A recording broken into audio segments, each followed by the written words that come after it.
Chapter 1. What happened in the mountains? If I speak of myself in this story, it is because I have been deeply involved in its startling events doubtless among the most extraordinary which this 20th century will witness. Sometimes I even ask myself if all this has really happened, if its pictures dwell in truth in my memory, and not merely in my imagination.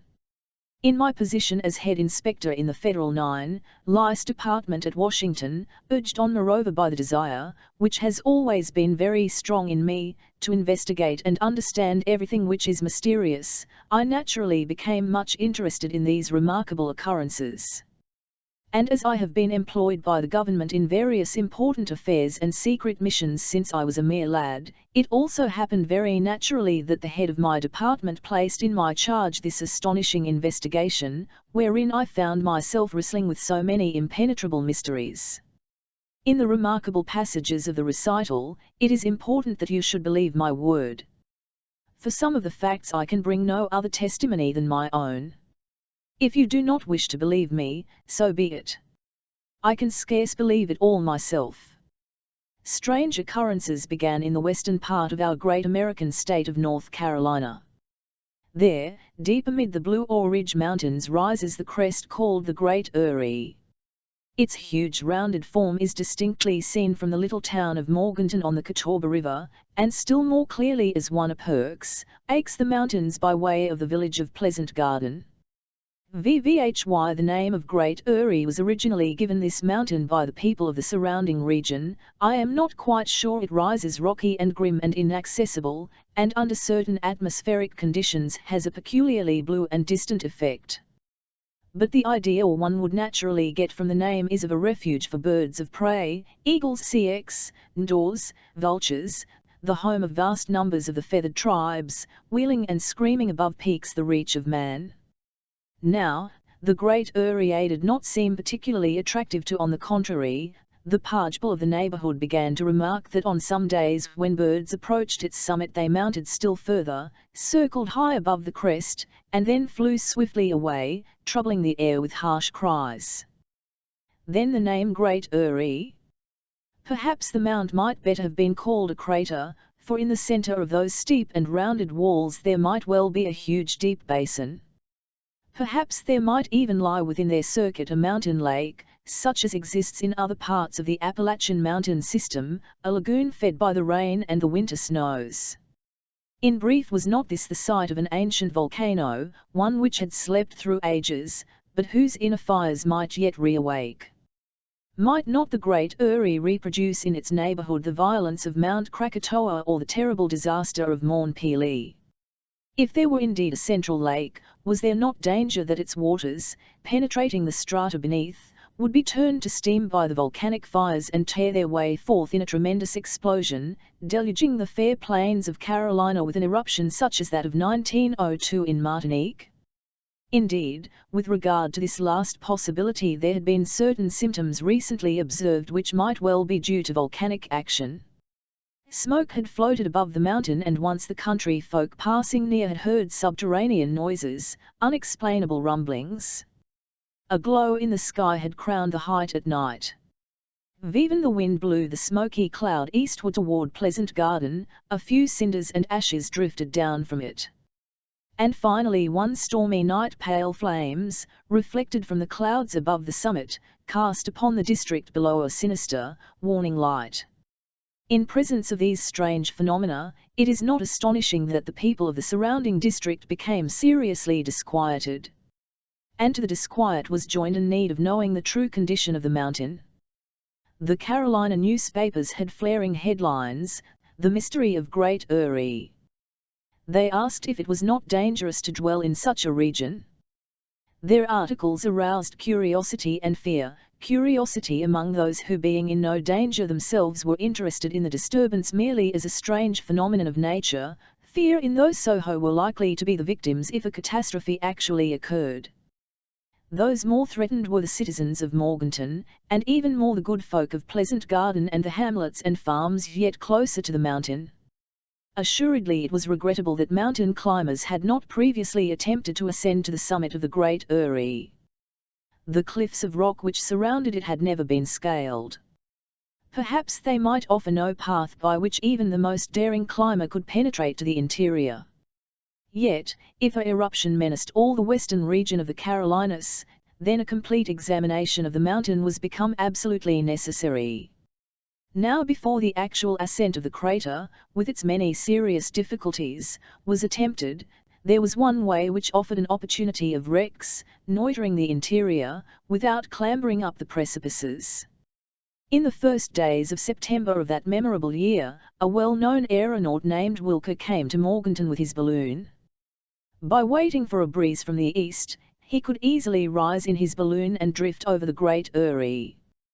There from a safe height above he could search with a powerful glass into its deeps. He would know if the mouth of a volcano really amid the mighty rocks. This was the principal question. If this were settled, it would know if the surrounding country must fear an eruption at some period more or less distant. The ascension was begun according to the program suggested. The wind was fair and steady, the sky clear, the morning clouds were disappearing under the vigorous rays of the sun. If the interior of the Great Eyrie was not filled with smoke, the aeronaut would be able to search with his glass its entire extent. If vapors were rising, he, no doubt, could detect their source. The balloon rose at once to a height of 1,500 feet, and there rested almost motionless for a quarter of an hour. Evidently the east wind, which was brisk upon the surface of the earth, did not make itself felt at that height. Then, unlucky chance, the balloon was caught in an adverse current, and began to drift toward the east. Its from the mountain chain rapidly increased. Despite all the efforts of the aeronaut, the citizens of Morganton saw the balloon disappear on the wrong horizon. Later, they learned that it had landed in the neighborhood of Raleigh, the capital of North Carolina. This attempt having failed, it was agreed that it should be tried again under conditions. Indeed, fresh rumblings were heard from the mountain, accompanied by heavy clouds and wavering glimmerings of light at night. Folk began to realize that the Great Eyrie was a serious and perhaps imminent of danger. Yes, the entire country lay under the threat of some seismic or volcanic disaster. During the first days of April of that year, these more or less vague apprehensions turned to actual panic. The newspapers gave prompt echo to the public terror. Entire district the mountains and Morganton was sure that an eruption was at hand. Night of the 4th of April, the good folk of Pleasant Garden were awakened by a sudden uproar. They thought that the mountains were falling upon them. They rushed from their houses, ready for instant flight, fearing to see open them some immense abyss, engulfing the farms and villages for miles around. The night was very dark. A weight of heavy clouds pressed down upon the plain. Even had it been day, the crest of the mountains would have been invisible. In the midst of this impenetrable obscurity, there was no response to the cries which arose from every side. Frightened groups of men, women, and children groped their way along the black roads in wild confusion. From every quarter came the screaming voices, "It is an earthquake! It is an eruption! Whence comes it?" From the Great Eyrie. Into Morganton sped the news that stones, lava, ashes, were raining down upon the country. Shrewd citizens of the town, however, observed that if there were an eruption the noise would have continued and increased, the flames would have appeared above the crater, or at least their lurid reflections would have penetrated the clouds. Now, even these reflections were no longer seen. If there had been an earthquake, the terrified people saw that at least their houses had not crumbled beneath the shock. It was possible that the uproar had been caused by an avalanche, the fall of some mighty rake from the summit of the mountains. An hour passed without other incident. A wind from the west sweeping over the long chain of the Blue Oar Ridge, set the pines and hemlocks wailing on the higher slopes. There seemed no new cause for panic, and folk began to return to their houses. All, however, awaited impatiently the return of day. Then suddenly, toward 3 o'clock in the morning, another alarm. Flames leaped up above the rocky wall of the Great Eyrie. Reflected from the clouds, they illuminated the atmosphere for a great distance. A crackling, as if of many burning trees, was heard. Had a fire spontaneously broken out? And to what cause was it due? Lightning could not have started the conflagration, for no thunder had been heard. True, there was plenty of material for fire, at this height the chain of the Blue Ore Ridge is well, but these flames were too sudden for any ordinary cause. An eruption! An eruption! The cry resounded from all sides. An eruption! The Great Uri was then indeed the crater of a volcano buried in the bowels of the mountains. And after so many years, so many ages even, had it reawakened? Added to the flames, was a rain of stones and ashes to follow? Were the lavas going to pour down torrents of molten fire, destroying everything in their passage, annihilating the towns, the villages, the farms, all this beautiful world of meadows, fields and forests, even as far as Pleasant Garden and Morganton? This time the panic was overwhelming, nothing could stop it. Women c.reing their infants, crazed with terror, rushed along the eastward roads. Men, deserting their homes, made hurried bundles of their most precious belongings and set free their livestock, cows, sheep, pigs, which fled in all directions. Vivid disorder resulted from this agglomeration, human and animal, under darkest night, amid forests, threatened by the fires of the volcano, along the border of marshes whose waters might upheave and overflow, with the earth itself threatening to disappear from under the feet of the fugitives. Would they be in time to save themselves, if a cascade of glowing lava came rolling down the slope of the mountain across their route?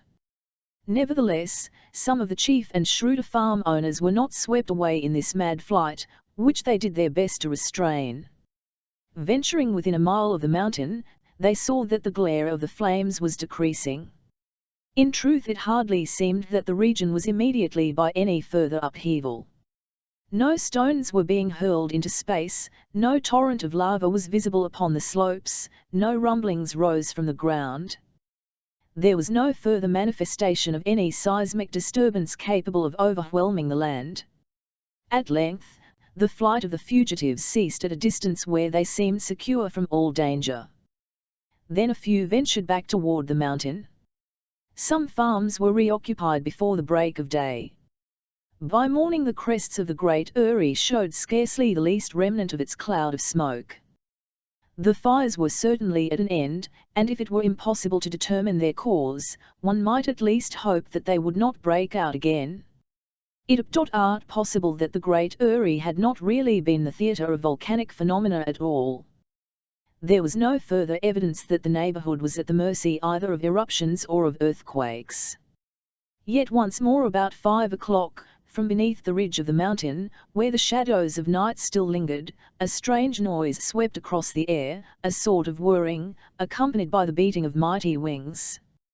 And had it been a clear day, perhaps the farmers would have seen the passage of a mighty bird of prey, some monster of the skies, which having risen from the Great Uri sped away toward the east. Chapter 2. I reached Morganton the 27th of April. Having left Washington the night before, I arrived at Raleigh, the capital of the state of North Carolina. 2 days the head of the federal police had called me to his room. He was awaiting me with some impatience. "John Strock," said he, "are you still the man who on so many occasions has proven to me both his devotion and his ability?" "Mr. Ward," I answered, with a bow, "I cannot promise success or even ability, but as to devotion, I assure you, it is yours." "I do not doubt it, the chief. And I will ask you instead this more exact question: are you as fond of riddles as ever? As eager to penetrate into mysteries, as I have known you before?" "I am, Mr. Ward." "Good, Strock, then listen. Mr. A man of about 50 years, of great power and intellect, was fully master of the important position he filled. He had several times entrusted to me difficult missions which I had accomplished successfully, and which had won me his confidence. For several months past, however, he had found no occasion for my services. Therefore I awaited with impatience what he had to say. I did not doubt that his questioning implied a serious and important task for me. "Doubtless you know," said he, "what has happened down in the Blue Ore Ridge Mountains near Morganton. Surely, Mr. Ward, the phenomena reported from there have been singular enough to arouse anyone's curiosity." "They are singular, even remarkable, Strook. No doubt about that. But there is also reason to ask, if these phenomena about the Great Uri are not a source of continued danger to the people there, if they are not forerunners of some disaster as terrible as it is mysterious. It is to be feared, sir. So we must know, Strock, what is inside of that mountain. If we are helpless in the face of some great force of nature, people must be warned in time of the danger which threatens them." "It is clearly the duty of the authorities," Mr. Ward responded I, "to learn what is going on within there." "True, Strock, but that presents great difficulties. Everyone reports that it is to scale the precipices of the Great Uri and reach its interior. But has anyone ever attempted it with scientific appliances and under the best conditions? I doubt it, and believe a resolute attempt may bring success. Nothing is impossible, Mr. Ward. What we face here is merely a question of expense. We must not regard expense when we are seeking to reassure an entire population, or to preserve it from a catastrophe.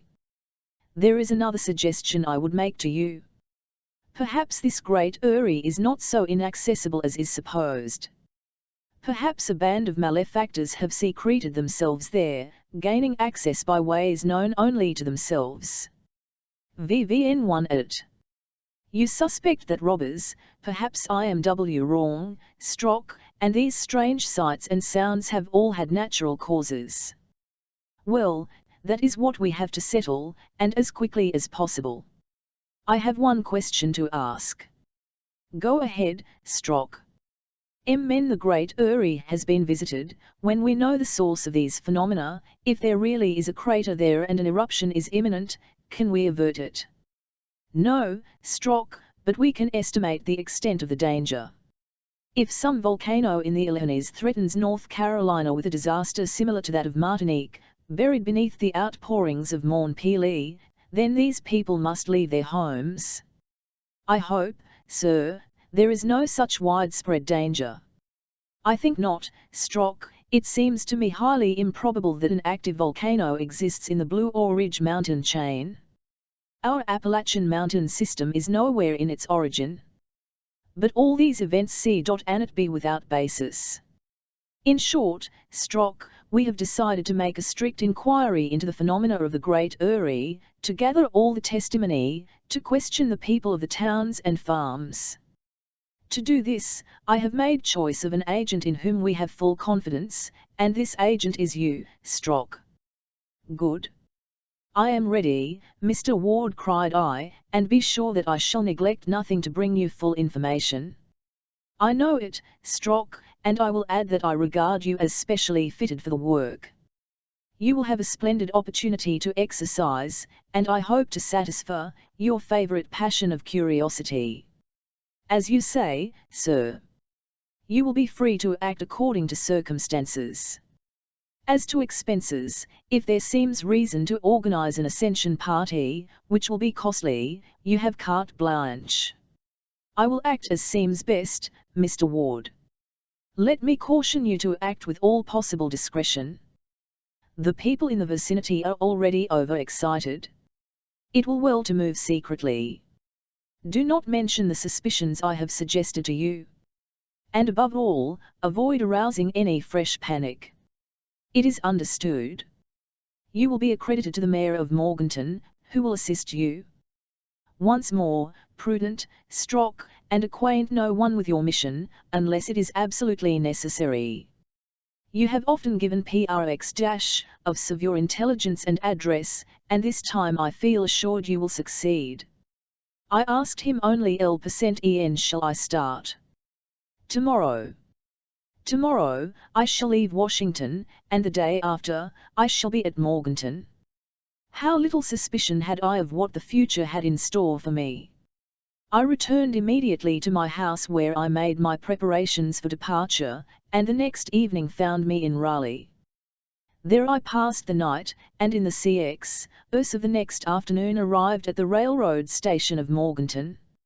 Morganton is but a small town, built strata of the Jurassic period, particularly rich in coal.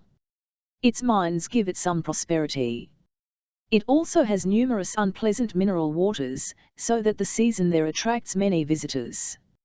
Around Morganton is a rich farming country, with BLX, fields of grain. It lies in the midst of swamps, covered with mosses and reeds. Evergreen forests rise high up the mountain slopes. All that the region lacks is the wells of natural gas, that invaluable natural of power, light, and warmth, so abundant in most of the Allegheny valleys. Villages and farms are numerous up to the very borders of the mountain forests. Thus there were many thousands of people threatened, if the great Erie proved indeed a volcano, if the convulsions of nature extended to Pleasant Garden and to Morganton. Mayor of Morganton, Mr. Elias Smith, was a tall man, vigorous and enterprising, 40 years old or more, and of a health to defy all the doctors of the two Americas. He was a great hunter of bears and panthers, which may still be found in the gorges and mighty forests of the Alleghenies. Mr. Smith was himself a rich landowner, possessing several farms in the even his most distant tenants received frequent visits from him. Indeed, whenever his official duties did not keep him in his so-called home at Morganton, he was exploring the surrounding country, irresistibly drawn by the instincts of the hunter. I went at once to the house of Mr. Smith. He was expecting me, having been warned by telegram. He received me very frankly, without any formality, his in his mouth, a glass of brandy on the table. A second glass was brought in by a servant, and I had to drink to my host before beginning our interview. "Mr. Ward sent you," said he to me in a jovial tone. "Good, let us drink to Mr. Ward's health." I clinked glasses with him, and drank in honor of the chief of police. "And now," demanded Elias Smith, "what is worrying him?" At this I made known to the mayor of Morganton the cause and the purpose of my mission in North Carolina. I assured him that my chief had given me full power, and would render me every assistance, financial and to solve the riddle and relieve the neighborhood of its anxiety relative to the great Erie. Elias Smith listened to me without uttering a word, but not several times refilling his glass and mine. While he puffed steadily at his pipe, the close attention which he gave me was beyond question. I saw his cheeks flush at times, and his eyes gleam under their bushy brows. Evidently the chief magistrate of Morganton was uneasy about Great Erie, and would be as eager as I to discover the cause of these phenomena. I had finished my communication. Elias Smith gazed at me for some moments in silence. Then he said, softly, "So at Washington they wish to know what the Great Erie hides within its circuit." "Yes, Mr. Smith." "And you, also?" "So do I, Mr. Strock." He and I were as one in our curiosity.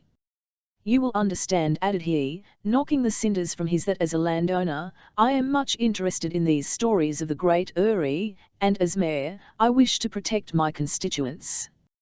"A double reason," I commented, "to stimulate you to discover the cause of these extraordinary occurrences. Without doubt, my dear Mr. Smith, they have appeared to you as inexplicable and as threatening as to your people." "Inexplicable, certainly, Mr. Strock. For on my part, I do not believe it possible that the Great Erie can be a volcano. The Alleghenies are nowhere of volcanic origins.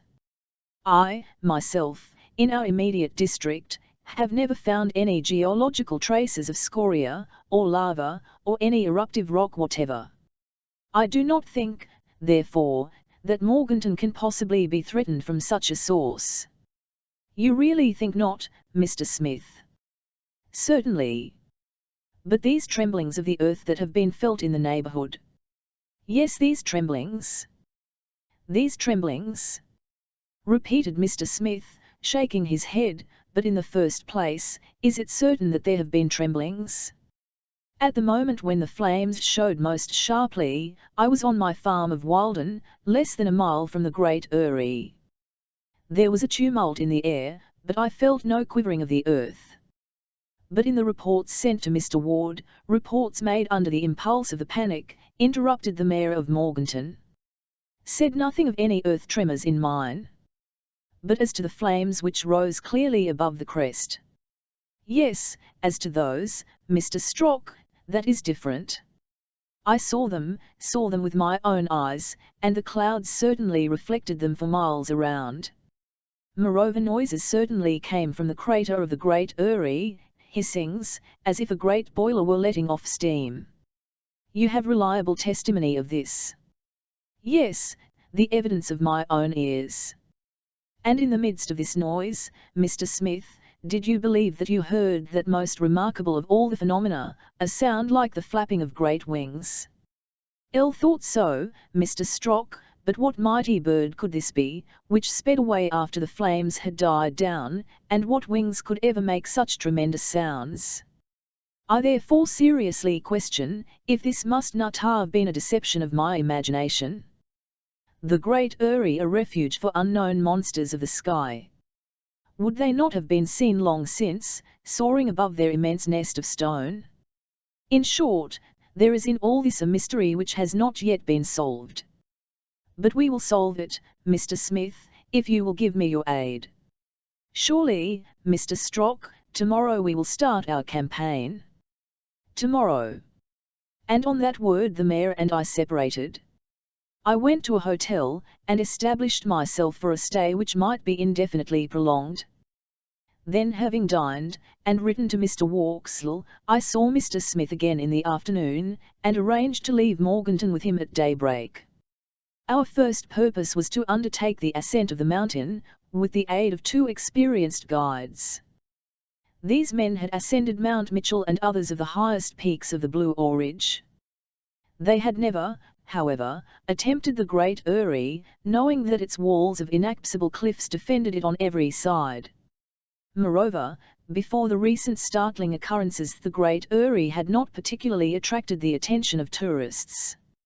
Mr. Smith knew the 2 guides as men daring, skillful and trustworthy. They would stop at no obstacle, and we were resolved to follow them through everything.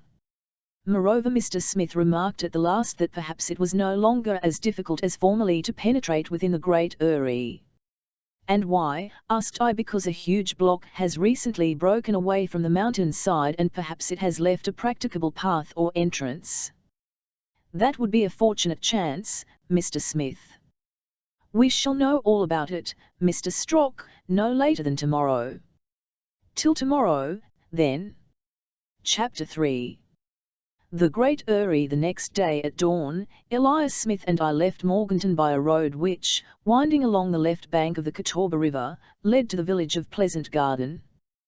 The guides accompanied us, Harry Horn, a man of 30, and James Bruck, aged 25.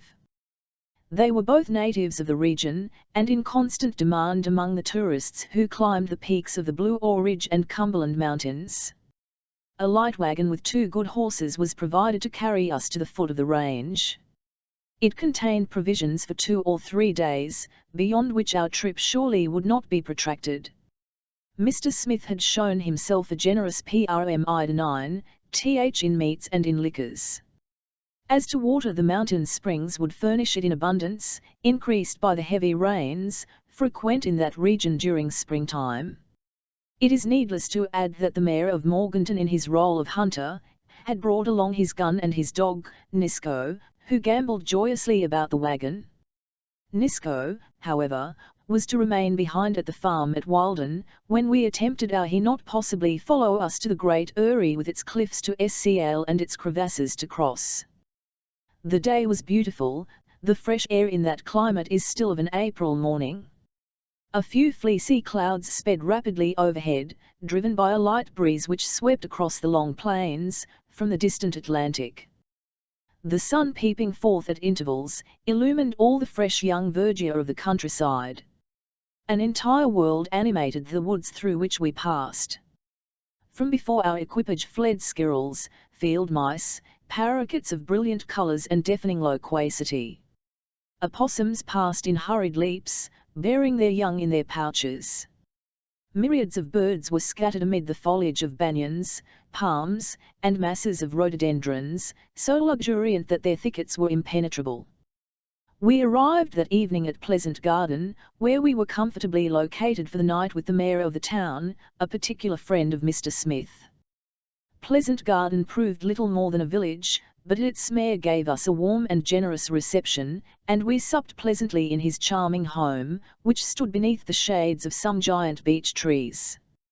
Naturally the conversation turned upon our attempt to explore the interior of the Great Eyrie.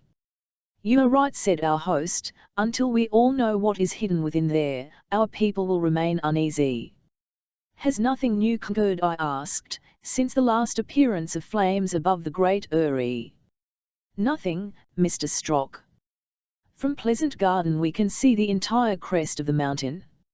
Not a suspicious noise has come down to us. Not a spark has risen. If a legion of devils is in hiding there, they must have finished their infernal curry, and soared away to some other haunt." "Devils!" cried Mr. Smith. "Well, I hope they have not decamped without leaving some traces of their occupation, some pairings of hoofs or horns or tails. We shall find them out." On the morrow, the 29th of April, we started again at dawn. By the end of this second day, we expected to reach the farm of Wilden at the foot of the mountain. The country was much the same as before, except that our road led more steeply upward. Woods and marshes alternated, though the latter grew sparser, being drained by the sun as we approached the higher levels. The country was also less populous. There were only a few little hamlets, almost lost beneath the beech trees, a few lonely farms, abundantly watered by the many streams that rushed downward toward the Catawba River. The smaller birds and beasts grew yet more numerous. "I am much tempted to take my gun," said Mr. Smith, "and to go off with Nisco. Will be the first time that I have passed here without trying my luck with the partridges and hares. The good beasts will not recognize me. But not only have we plenty of provisions, but we have a bigger chase on hand today. The chase of a mystery. And let us hope," added L., "we do not come back disappointed hunters." In the afternoon the whole chain of the Blue Oar Ridge stretched before us at a distance of only 6 miles. The mountain crests were sharply outlined against the clear sky. Well wooded at the base, they grew more bare and showed only stunted toward the summit. There the scraggly trees, grotesquely twisted, gave to the rocky heights a bleak and bizarre appearance. Here and there the ridge rose in sharp. On our right the Black Dome, nearly 7,000 feet high, reared its gigantic head, sparkling at times above the clouds. "Have you ever that dome, Mr. Smith?" I asked. "No," answered he, "but I am told that it is a very difficult ascent. A few mountaineers have it, but they report that it has no outlook commanding the crater of the Great Eyrie." "That is so," said the guide, Harry Horn. "I have tried it myself." "Perhaps," suggested L., "the weather was unfavorable." "On the contrary, Mr. Strock, it was unusually clear. But the wall of the Great Eyrie on that side rose so high, it completely hid the interior." "Forward!" cried Mr. Smith. "I shall not be sorry to set foot where no person has ever stepped, or even before." Certainly on this day the Great Eyrie looked tranquil enough. As we gazed upon it, there rose from its heights neither smoke nor flame. Toward 5 o'clock our expedition halted at the Wilden farm, where the tenants warmly welcomed their landlord. The farmer assured us that nothing notable had happened the Great Eyrie for some time. We supped at a common table with all the people of the farm, and our sleep that night was sound and wholly untroubled by premonitions of the future. On the morrow, before break of day, we set out for the ascent of the mountain. Height of the Great Eyrie scarce exceeds 5,000 feet. A modest altitude, often surpassed in this section of the Alleghanies. As we were already more than 3,000 feet above sea level, the fatigue of the ascent could not be great. A few hours should bring us to the crest of the crater. Of course, difficulties might present themselves, precipices to scale, clefts and breaks in the ridge might necessitate painful and even dangerous detours. This was the unknown, the spur to our attempt. As I said, our guides knew no more than upon this point. What made me anxious was, of course, the common report that the Great Eyrie was wholly inaccessible. But this remained unproven. And then there was the new chance that a fallen block had left a breach in the rocky wall. At last, said Mr. Smith to me, after lighting the first pipe of the 20 or more which he smoked each day, we are well started. As to whether they take more or less time, in any case, Mr. Smith interrupted you and I are fully resolved to pursue our quest to the end. Fully resolved, Mr. Strock.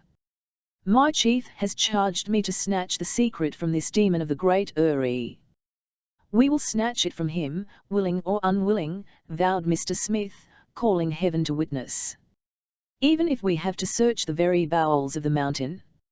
As it may happen, then said that our excursion will be prolonged beyond today, it will be well to look to our provisions. Be easy, Mr. Strock, our guides have food for 2 days in their knapsacks, besides what we carry ourselves. Moreover, though I left my brave Nisco at the farm, I have my gun. Game will plentiful in the woods and gorges of the lower part of the mountain, and at the top we shall find a fire to cook it, already lighted. Already lighted, Mr. Smith. And why not, Mr. Strock? These flames. These superb flames, which have so terrified our country folk. Is their fire absolutely cold, is no spark to be found beneath their ashes?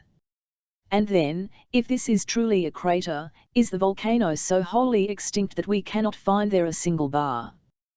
This would be but a poor volcano if it hasn't enough fire even to cook an egg or roast a potato. Come, I repeat, we shall see. We shall see. At that point of the investigation I had, I confess, no opinion formed. I had my orders to examine the Great Eyrie. If it proved harmless, I would announce it, and Pargpole would be reassured. But at heart, I must admit, I had the very natural desire of a man possessed by the demon of curiosity. I should be glad, both for my own sake, and for the renown which would attach to my mission if the Great Eyrie proved the centre of the most remarkable phenomena, of which I would discover the cause. Our ascent in this order. The 2 guides went in front to seek out the most practicable paths. Elias Smith and I followed more leisurely. We mounted by a narrow and not very steep gorge amid rocks and trees. A tiny stream trickled downward under our feet. During the rainy season or after a heavy shower, the water doubtless bounded from rock to rock in tumultuous cascades. But it evidently was fed only by the rain, for now we could scarcely trace its course. It could not be the outlet of any lake within the Great Eyrie. After an hour of climbing, the slope became so steep that we had to turn, now to the right, now to the left, and our progress was much delayed. Soon the gorge became wholly impracticable, its cliff-like sides offered no sufficient foothold. We had to cling by branches, to crawl upon our knees. At this rate the top would not be reached before sundown.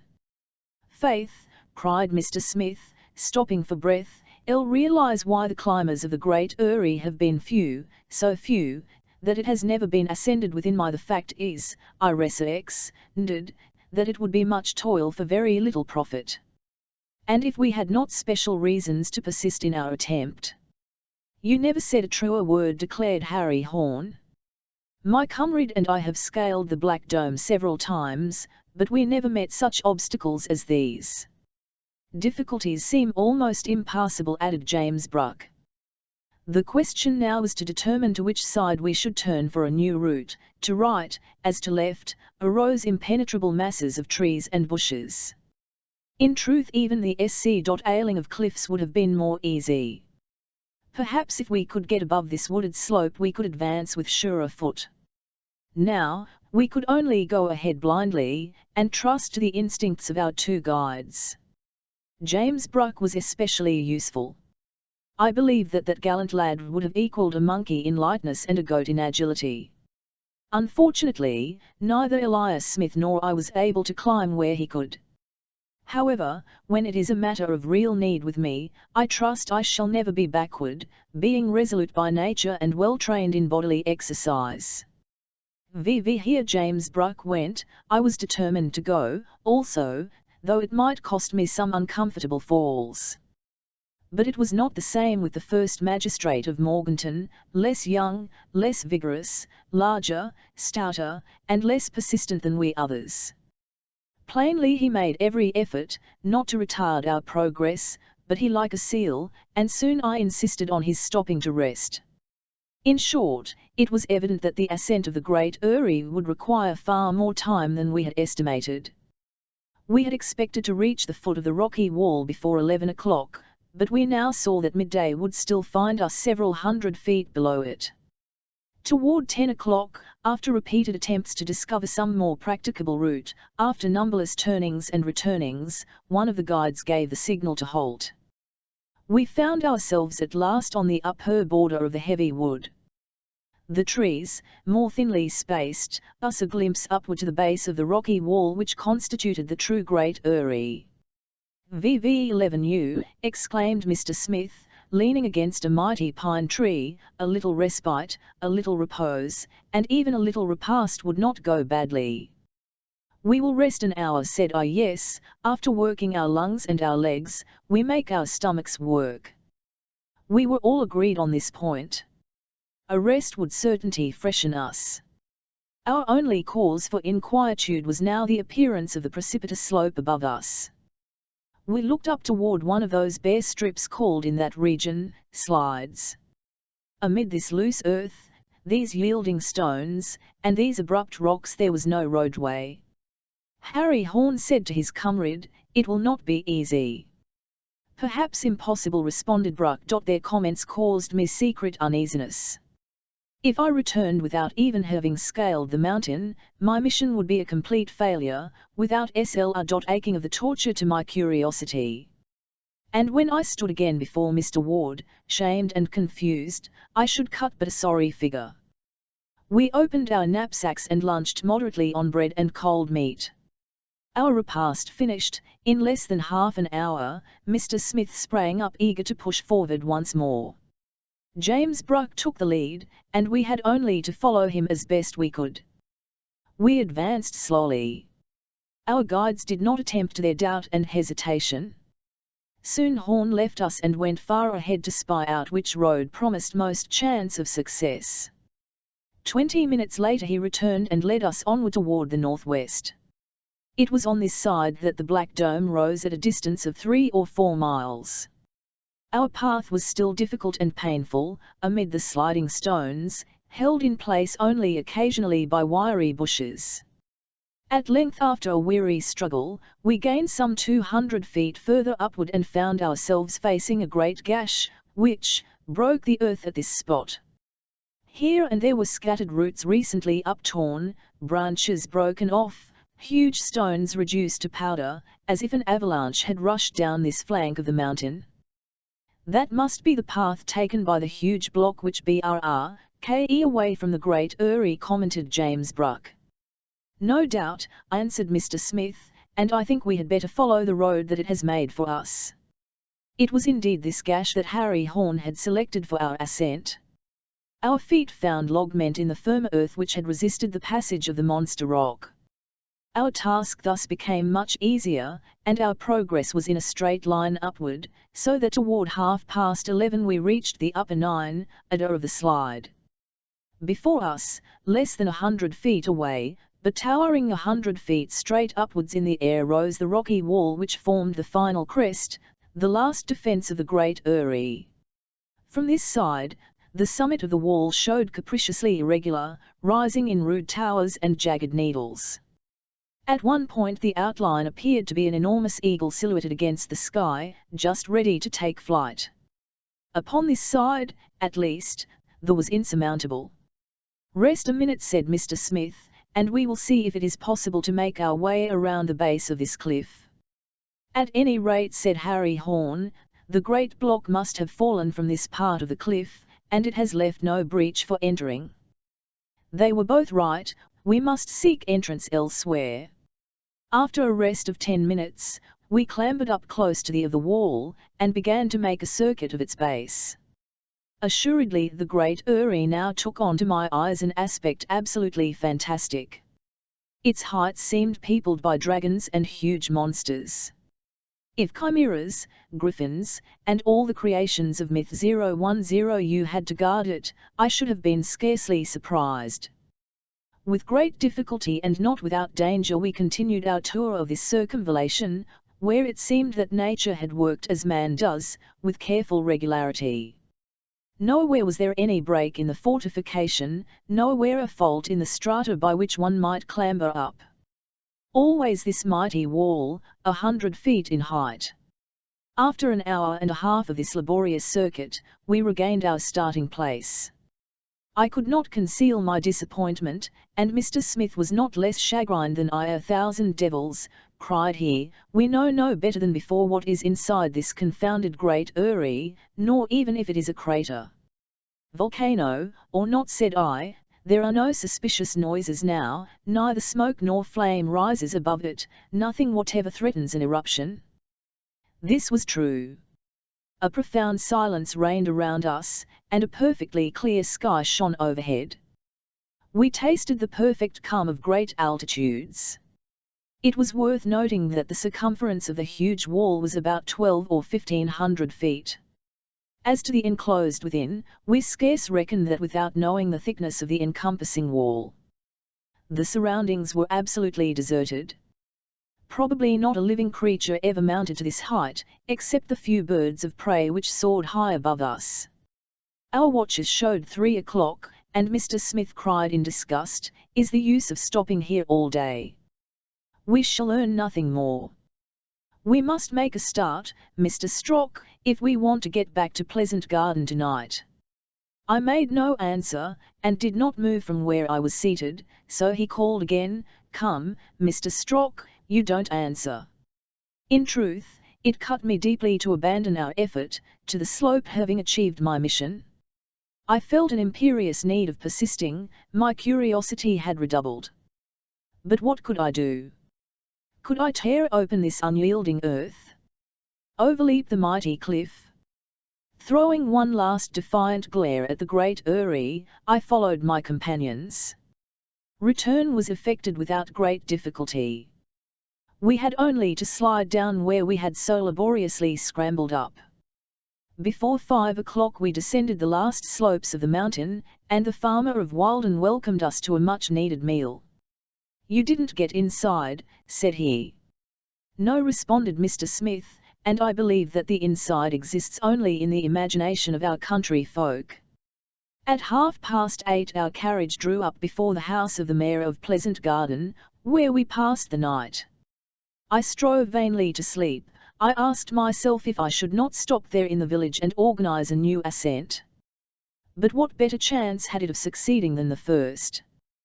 The wisest course was, doubtless, to return to Washington and consult Mr. Ward. So, the next day, having rewarded our 2 guides, I took leave of Mr. Smith at Morganton, and that same evening left by train for Washington. Chapter 4. A meeting of the Automobile Club was the mystery of the great eyrie to be solved some day by chances beyond our imagining. That was known only to the future. And was the solution a matter of the first importance?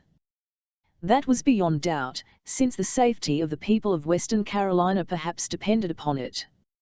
Yet a fortnight after my return to Washington, public attention was wholly distracted from this problem by another very different in nature, but equally astonishing. Toward the middle of that month of May, the newspapers of Pennsylvania informed their readers of some strange occurrences in different parts of the state. On the roads which radiated from Philadelphia, the chief city, there circulated an extraordinary vehicle, of which no one could describe the form, or the nature, or even the size, so rapidly did it rush past. It was an automobile, all were agreed on that. But as to what motor drove it, only imagination could say, and when the popular imagination is aroused, what limit is there to its hypotheses? At that period the most improved automobiles, whether driven by steam, gasoline, or electricity, could not accomplish much more than 60 miles an hour, a speed that the railroads, with their most rapid expresses, scarce exceed on the best lines of America and Europe. Now, this new automobile, which was astonishing the world, travelled at more than double this speed. It is needless to add that such a rate constituted an extreme danger on the high roads, as much so for vehicles as for pedestrians. This rushing mass, coming like a thunderbolt, preceded by a formidable rumbling, caused a whirlwind, which tore the branches from the trees along the road, terrified the animals browsing in adjoining fields, and scattered and killed the birds, which could not resist the suction of the tremendous air currents engendered by its passage. And, a bizarre detail to which the newspapers drew particular attention, the surface of the roads was scarcely even scratched by the wheels of the apparition, which left behind it no such ruts as are usually made by heavy vehicles. At most there was a light touch, a mere brushing of the dust. It was only the tremendous speed which raised behind the vehicle such whirlwinds of dust. It is probable, commented the New Fork Herald, that the extreme rapidity of motion destroys the weight. Naturally there were protests from all sides. It was impossible to permit the mad speed of this apparition, which threatened to overthrow and destroy everything in its passage, equipages and people. But how could it be stopped? No one knew to whom the vehicle belonged, nor whence it came, nor whither it went. It was seen but for an instant as it darted forward like a bullet in its dizzy flight.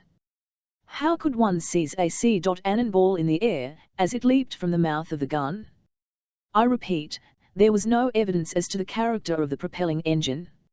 It left behind it no smoke, no steam, no of gasoline, or any other oil. It seemed probable, therefore, that the vehicle ran by electricity, and that its accumulators were of an unknown model, using some unknown fluid. The public imagination, highly excited, readily every sort of rumor about this mysterious automobile. It was said to be a supernatural car. It was driven by a Sultan, by one of the chauffeurs of hell, a goblin from another world, a monster escaped from some mythological menagerie, in short, the devil in person, who could defer all human intervention, having at his command invisible and infinite satanic powers. But even Satan himself had no right to run at such speed over the roads of the United States without a special permit, without a number on his car, and without a regular license. And it was certain that not a single municipality had given him permission to go 200 miles an hour. Public security demanded that some means be found to unmask the secret of this terrible chauffeur. Moreover, it was not only Pennsylvania that served as the theatre of his sportive eccentricities. The police reported his appearance in other states, in Kentucky near Frankfort, in Ohio near Columbus, in Tennessee near Nashville, in Missouri near Jefferson, and finally in Illinois in the of Chicago. The alarm having been given, it became the duty of the authorities to take steps against this public danger. To arrest or even to hold an apparition moving at such speed was scarcely practicable. A better way would be to erect across the roads solid gateways with which the flying machine must in contact sooner or later, and be smashed into 1,000 pieces. Nonsense, declared the incredulous. This madman would know well how to circle around such obstructions. And if necessary, added others, the machine would leap over the barriers. And if he is indeed the devil, he has, as a former angel, presumably preserved his wings, and so he will take to flight. But this last was but the suggestion of foolish old gossips who did not stop to study the matter. For if the king of Hades possessed a pair of wings, why did he obstinately persist in running around on the earth at the risk of crushing his own subjects, when he might more easily have hurled himself through space as free as a bird?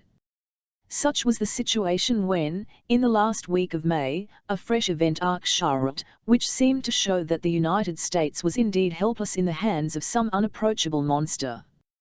And after the New World, would not the old in its turn be desecrated by the mad career of this remarkable automobilist? The following occurrence was reported in all the newspapers of the Union, and with what comments and outcries it is easy to imagine. A race was to be held by the Automobile Club of Wisconsin, over the roads of that state of which Madison is the capital. The route laid out formed an excellent track, about 200 miles in length, starting from Prairie du Chien on the western frontier, passing by Madison and ending a little above Milwaukee on the borders of Lake Michigan. Except for the Japanese road between Nikko and Narmode, bordered by giant cypresses, there is no better track in the world than this of Wisconsin. It runs straight and level as an arrow for sometimes 50 miles at a stretch. Many and noted were the machines entered for this great race. Every kind of motor vehicle was permitted to compete, even motorcycles, as well as automobiles. The machines were of all makes and nationalities. Some of the different prizes reached $50,000, so that the race was sure to be contested. New records were expected to be made. Calculating on the maximum speed hitherto attained, of perhaps 80 miles an hour, this international contest covering 200 miles would last about 3 hours. And, to avoid all danger, the state authorities of Wisconsin had forbidden all other traffic between Prairie du Chien and Milwaukee during 3 hours on the morning of the 30th of May. Thus, if there were any accidents, those who suffered would be themselves to blame. There was an enormous crowd, and it was not composed only of the people of Wisconsin. Many thousands gathered from the states of Illinois, Michigan, Iowa, Indiana, and even from New York. Among the sportsmen assembled were many foreigners, English, French, Germans and Austrians, each nationality, of course, supporting the chauffeurs of its land. Moreover, as this was the United States, the country of the greatest gamblers of the world, bets were made of every sort and of enormous amounts. The start was to be made at 8 o'clock in the morning, and to avoid crowding and the accidents which must result from it, the automobiles were to follow each other at 2-minute intervals, along the roads whose borders were black with spectators. The first 10 races, numbered by lot, were dispatched between 8 o'clock and 20 minutes past. Unless there was some disastrous accident, some of these machines would surely arrive at the goal by 11 o'clock. The others followed in order. An hour and a half had passed. There remained but a single contestant at Prairie du Chien. Word was sent back and forth by telephone every 5 minutes as to the order of the races. Midway between Madison and Milwaukee, the lead was held by a machine of Renault Brothers, 4-cylindered, of 20 horsepower, and with Michelin tires. It was closely followed by a Howard Watson car and by a Dion Boutin. Some accidents had already occurred, other machines were hopelessly behind. Not more than a dozen would contest the finish. Several chauffeurs had been injured, but not seriously. And even had they been killed, the death of men is but a detail, not considered of great in that astonishing country of America. Naturally, the excitement became more intense as one approached the finishing line near Milwaukee. There were assembled the most curious, the most interested, and there the passions of the moment were unchained. By 10 o'clock it was evident that the first prize, $20,000, lay between 5 machines, 2 American, 2 French, and 1 English. Imagine, therefore, the fury with which bets were being made under the influence of national pride. The regular bookmakers could scarcely meet the demands of those who wished to wager. Offers and amounts were hurled from lip to lip with feverish rapidity. 1 to 3 on the Harvard Watson. 1 to 2 on the Dion Boutin. Even money on the Renault. These cries rang along the line of spectators at each new announcement from the telephones. Suddenly at 9:30 by the town clock of Prairie du Chien, 2 miles beyond that town was heard a tremendous noise and rumbling which proceeded from the midst of a flying cloud of dust accompanied by shrieks like those of a naval siren. Scarcely had the crowds time to draw to one side, to escape a destruction which would have included hundreds of victims. The cloud swept by like a hurricane. No one could distinguish what it was that passed with such speed. There was no exaggeration in saying that its rate was at least 150 miles an hour. The apparition passed and disappeared in an instant, leaving behind it a long train of white dust, as an express locomotive leaves behind a train of smoke. Evidently it was an automobile with a most extraordinary motor. If it maintained this arrow-like speed, it would reach the contestants in the forefront of the race, it would pass them with this speed double their own, it would arrive first at the goal. And then from all parts an uproar, as soon as the spectators had nothing more to fear. It is that infernal machine. Yes, the one the police see and it stop. But it has not been heard of for a fortnight. It was supposed to be done for, destroyed, gone forever. It is a devil's car, driven by hellfire, and with Satan driving. In truth, if he were not the devil, who could this mysterious chauffeur be, driving with this unbelievable velocity, his no less mysterious machine? At least it was beyond doubt that this was the same machine which had already attracted so much attention. If the police believed that they had frightened it away, that it was never to be heard of more, well, the police were mistaken, which happens in America as elsewhere. The first stunned moment of surprise having many people rushed to the telephones to warn those further along the route of the danger which menaced, not only the people, but also the automobiles scattered along the road. This terrible madman arrived like an avalanche. They would be smashed to peak B, ground into powder, annihilated. And from the collision might not the destroyer himself emerge safe and sound? He must be so adroit, this chauffeur of chauffeurs, he must handle his machine with such perfection of eye and hand, that he knew, no doubt, how to escape from every situation. Fortunately, the Wisconsin authorities had taken such precautions that the road would be clear except for contesting automobiles. But what right had this machine among them? And what said the racers themselves, who, warned by telephone, had to sheer aside from the road in their struggle for the grand prize? By their estimate, this amazing vehicle was going at least 130 miles an hour. Fast as was their speed, it shot by them at such a rate that they could hardly make out even the shape of the machine, a sort of lengthened spindle, probably not over 30 feet long. Its wheels spun with such velocity that they could scarce be seen. For the rest, the machine left behind it neither smoke nor scent. As for the driver, hidden in the interior of his machine, he had been quite invisible.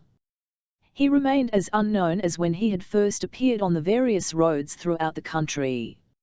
Milwaukee was promptly warned of the coming of this interloper.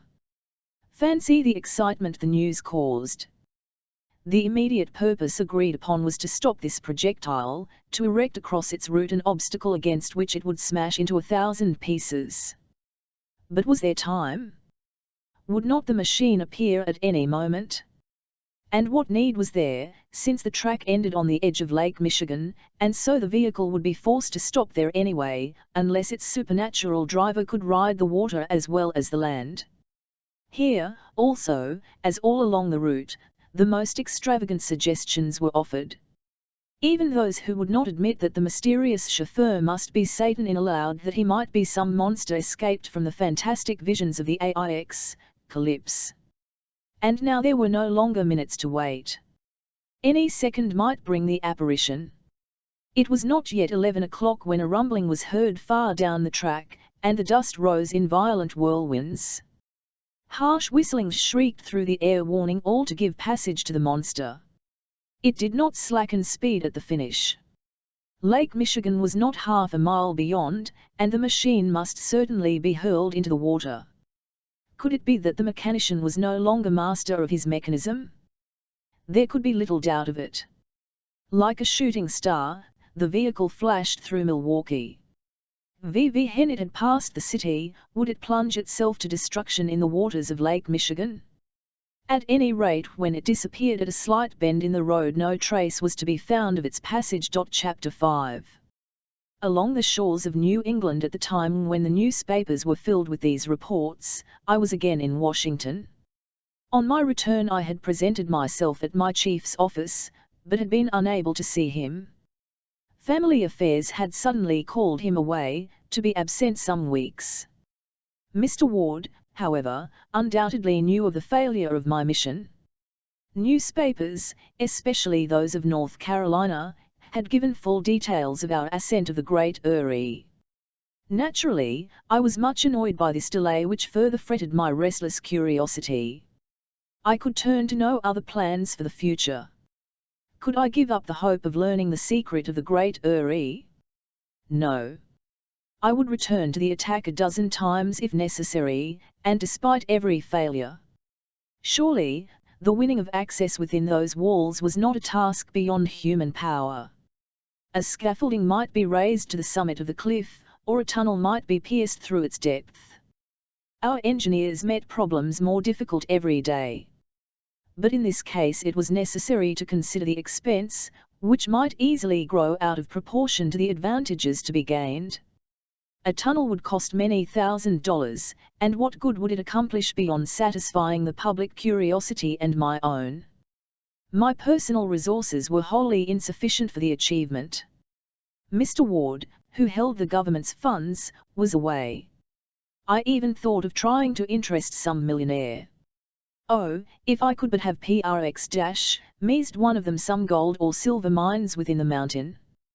But such an hypothesis was not admissible.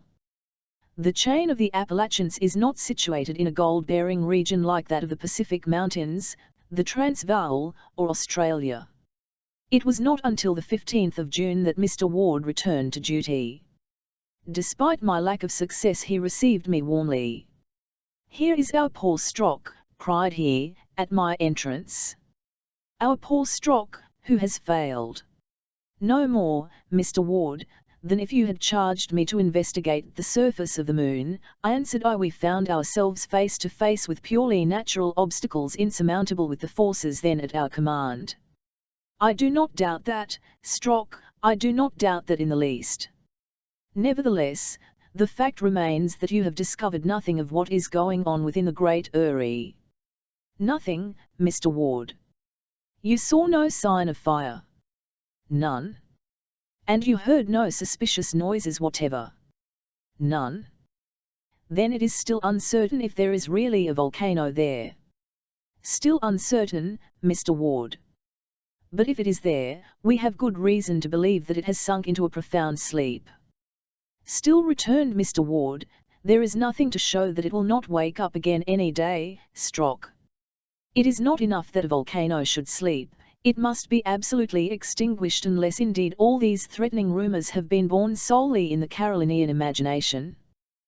"That is not possible, sir," I said. "Both Mr. Smith, the mayor of Morganton, and his friend the mayor of Pleasant Garden, are reliable men. And they speak from their own knowledge in this matter. Flames have certainly risen above the Great Eyrie. Strange noises have issued from it. There can be no doubt whatever of the reality of these phenomena." "Granted," declared Mr. Ward. "I admit that the evidence is unassailable. So the deduction to be drawn is that the Great Eyrie has not yet given up its secret. If we are determined to know it, Mr. Ward, the solution is only a solution of expense. Pickaxes and dynamite would soon conquer those walls." "No doubt," responded the chief, "but such an undertaking hardly seems justified, since the mountain is now quiet. We will wait a while, and perhaps nature herself will disclose her mystery." "Mr. Ward, believe me that I regret deeply that I have been unable to solve the problem you entrusted to me," I said. "Nonsense. Do not upset yourself, Strock. Take your defeat philosophically.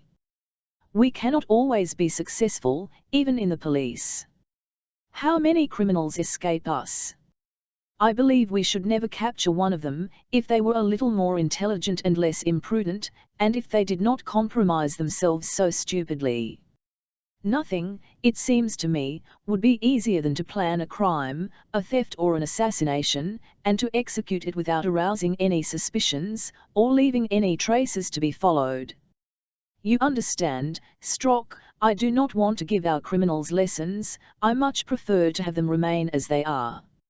Nevertheless, there are many whom the police will never be able to track down. On this matter I shared absolutely the opinion of my chief. It is among rascals that one finds the most fools. For this very reason I had been much surprised that none of the authorities had been able to throw any light upon the recent performances of the demon automobile. And when Mr. Ward brought up this subject, I did not conceal from him my astonishment. He pointed out that the vehicle was practically unperceivable, that in its earlier appearance it had apparently vanished from all roads even before a telephone message could be sent ahead. Active and numerous police agents had been spread throughout the country, but no one of them had encountered the delinquent. He did not move continuously from place to place, even at his amazing, but seemed to appear only for a moment and then to vanish into thin air. True, he had at length remained visible along the entire route from Prairie du Chien to Milwaukee, and he had covered in less than an hour and a half this track of 200 miles. But since then, there had been no news whatever of the machine. Arrived at the end of the route, driven onward by its own impetus, unable to stop, had it indeed been engulfed within the waters of Lake Michigan? Must we conclude that the machine and its driver had both perished, that there was no longer any danger to be feared from either? The great majority of the public refused to accept this conclusion. They fully wanted the machine to reappear.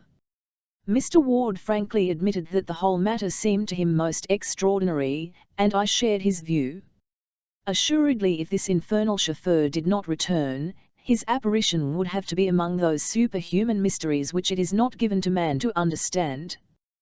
We had fully discussed this affair, the chief and I thought that our interview was at an end, when, after pacing the room for a few moments, he said abruptly, "Yes, what happened there at Milwaukee was very strange. But here is something no less so." With this he handed me a report which he had received from Boston, on a subject of which the evening papers had just begun to apprise their readers. While I read it, Mr. Ward was summoned from the room. I myself by the window and studied with extreme attention the matter of the report. For some days the waters along the coast of Maine, Connecticut, and Massachusetts had been the scene of an appearance which no one could exactly describe. A moving body would appear amid the waters, some 2 or 3 miles offshore, and go through rapid evolutions. It would flash for a while back and forth among the waves and then dart out of sight. The body moved with such lightning speed that the best telescopes could hardly follow it. Its length did not seem to exceed 30 feet. Its cigar-shaped form and greenish color made it difficult to distinguish against the background of the ocean. It had most frequently observed along the coast between Cod and Nova Scotia. From Providence, from Boston, from Portsmouth, and from Portland motorboats and steam launches had attempted to approach this moving body and even to give it chase. They would not get anywhere near it. Pursuit seemed useless. It darted like an arrow beyond the range of view. Naturally, widely differing opinions were held as to the nature of this object. But no hypothesis rested on any secure basis. Seamen were as much at a loss as others. At first sailors thought it must be some great fish, like a whale. But it is well known that all these animals come to the surface with a certain regularity and spout up columns of mingled air and water. Now, this strange animal, if it was an animal, had never blown as the whalers say, nor had it ever made any noises of breathing. Yet if it were not one of these huge marine mammals, how was this unknown monster to be classed? Did it belong among the legendary dwellers in the deep, the krakens, the octopuses, the leviathans, the famous sea serpents? At any rate, since this monster, whatever it was, had appeared along the New England shores, the little fishing smacks and pleasure boats dared not venture forth. The boats fled to the nearest harbour, as was but prudent. If the animal was of a ferocious character, none cared to await its attack.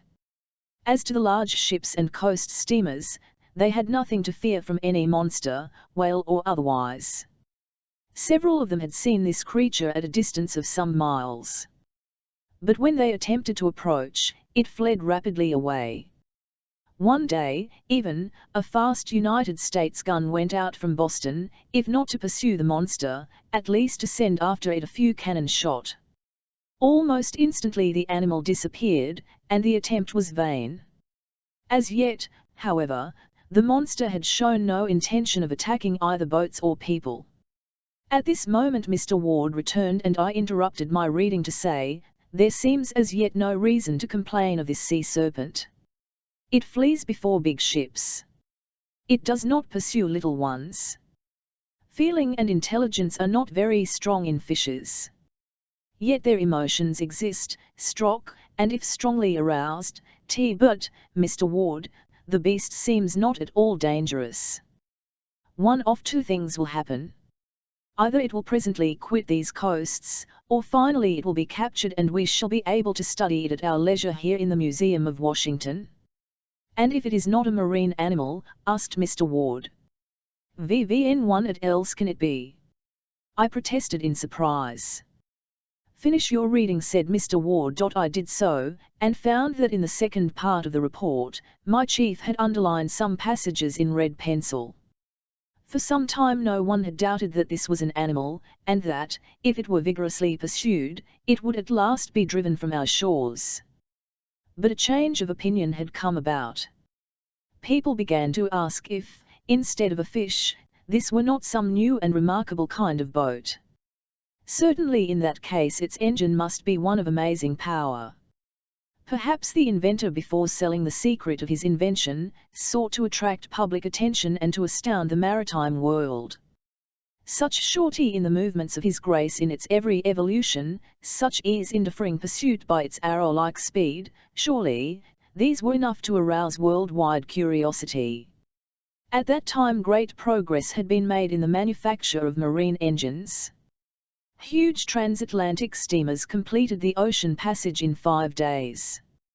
And the engineers had not yet spoken their last word. Neither were the navies of the world behind. The cruisers, the torpedo boats, the torpedo destroyers, could match the swiftest steamers of the Atlantic and Pacific, or of the Indian trade. If, however, this were a boat of some new design, there had as yet been no to observe its form. As to the engines which drove it, they must be of a power far beyond the fastest known.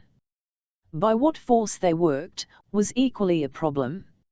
Since the boat had no sails, it was not driven by the wind, and since it had no smokestack, it was not driven by steam. At this point I again paused in my reading and considered the comment I wished to make. "What are you puzzling over, demanded my chief.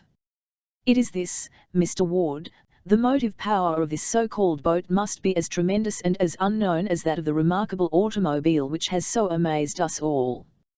"So that is your idea, is it, Strock?" "Yes, Mr. Ward." There was but one conclusion to be drawn.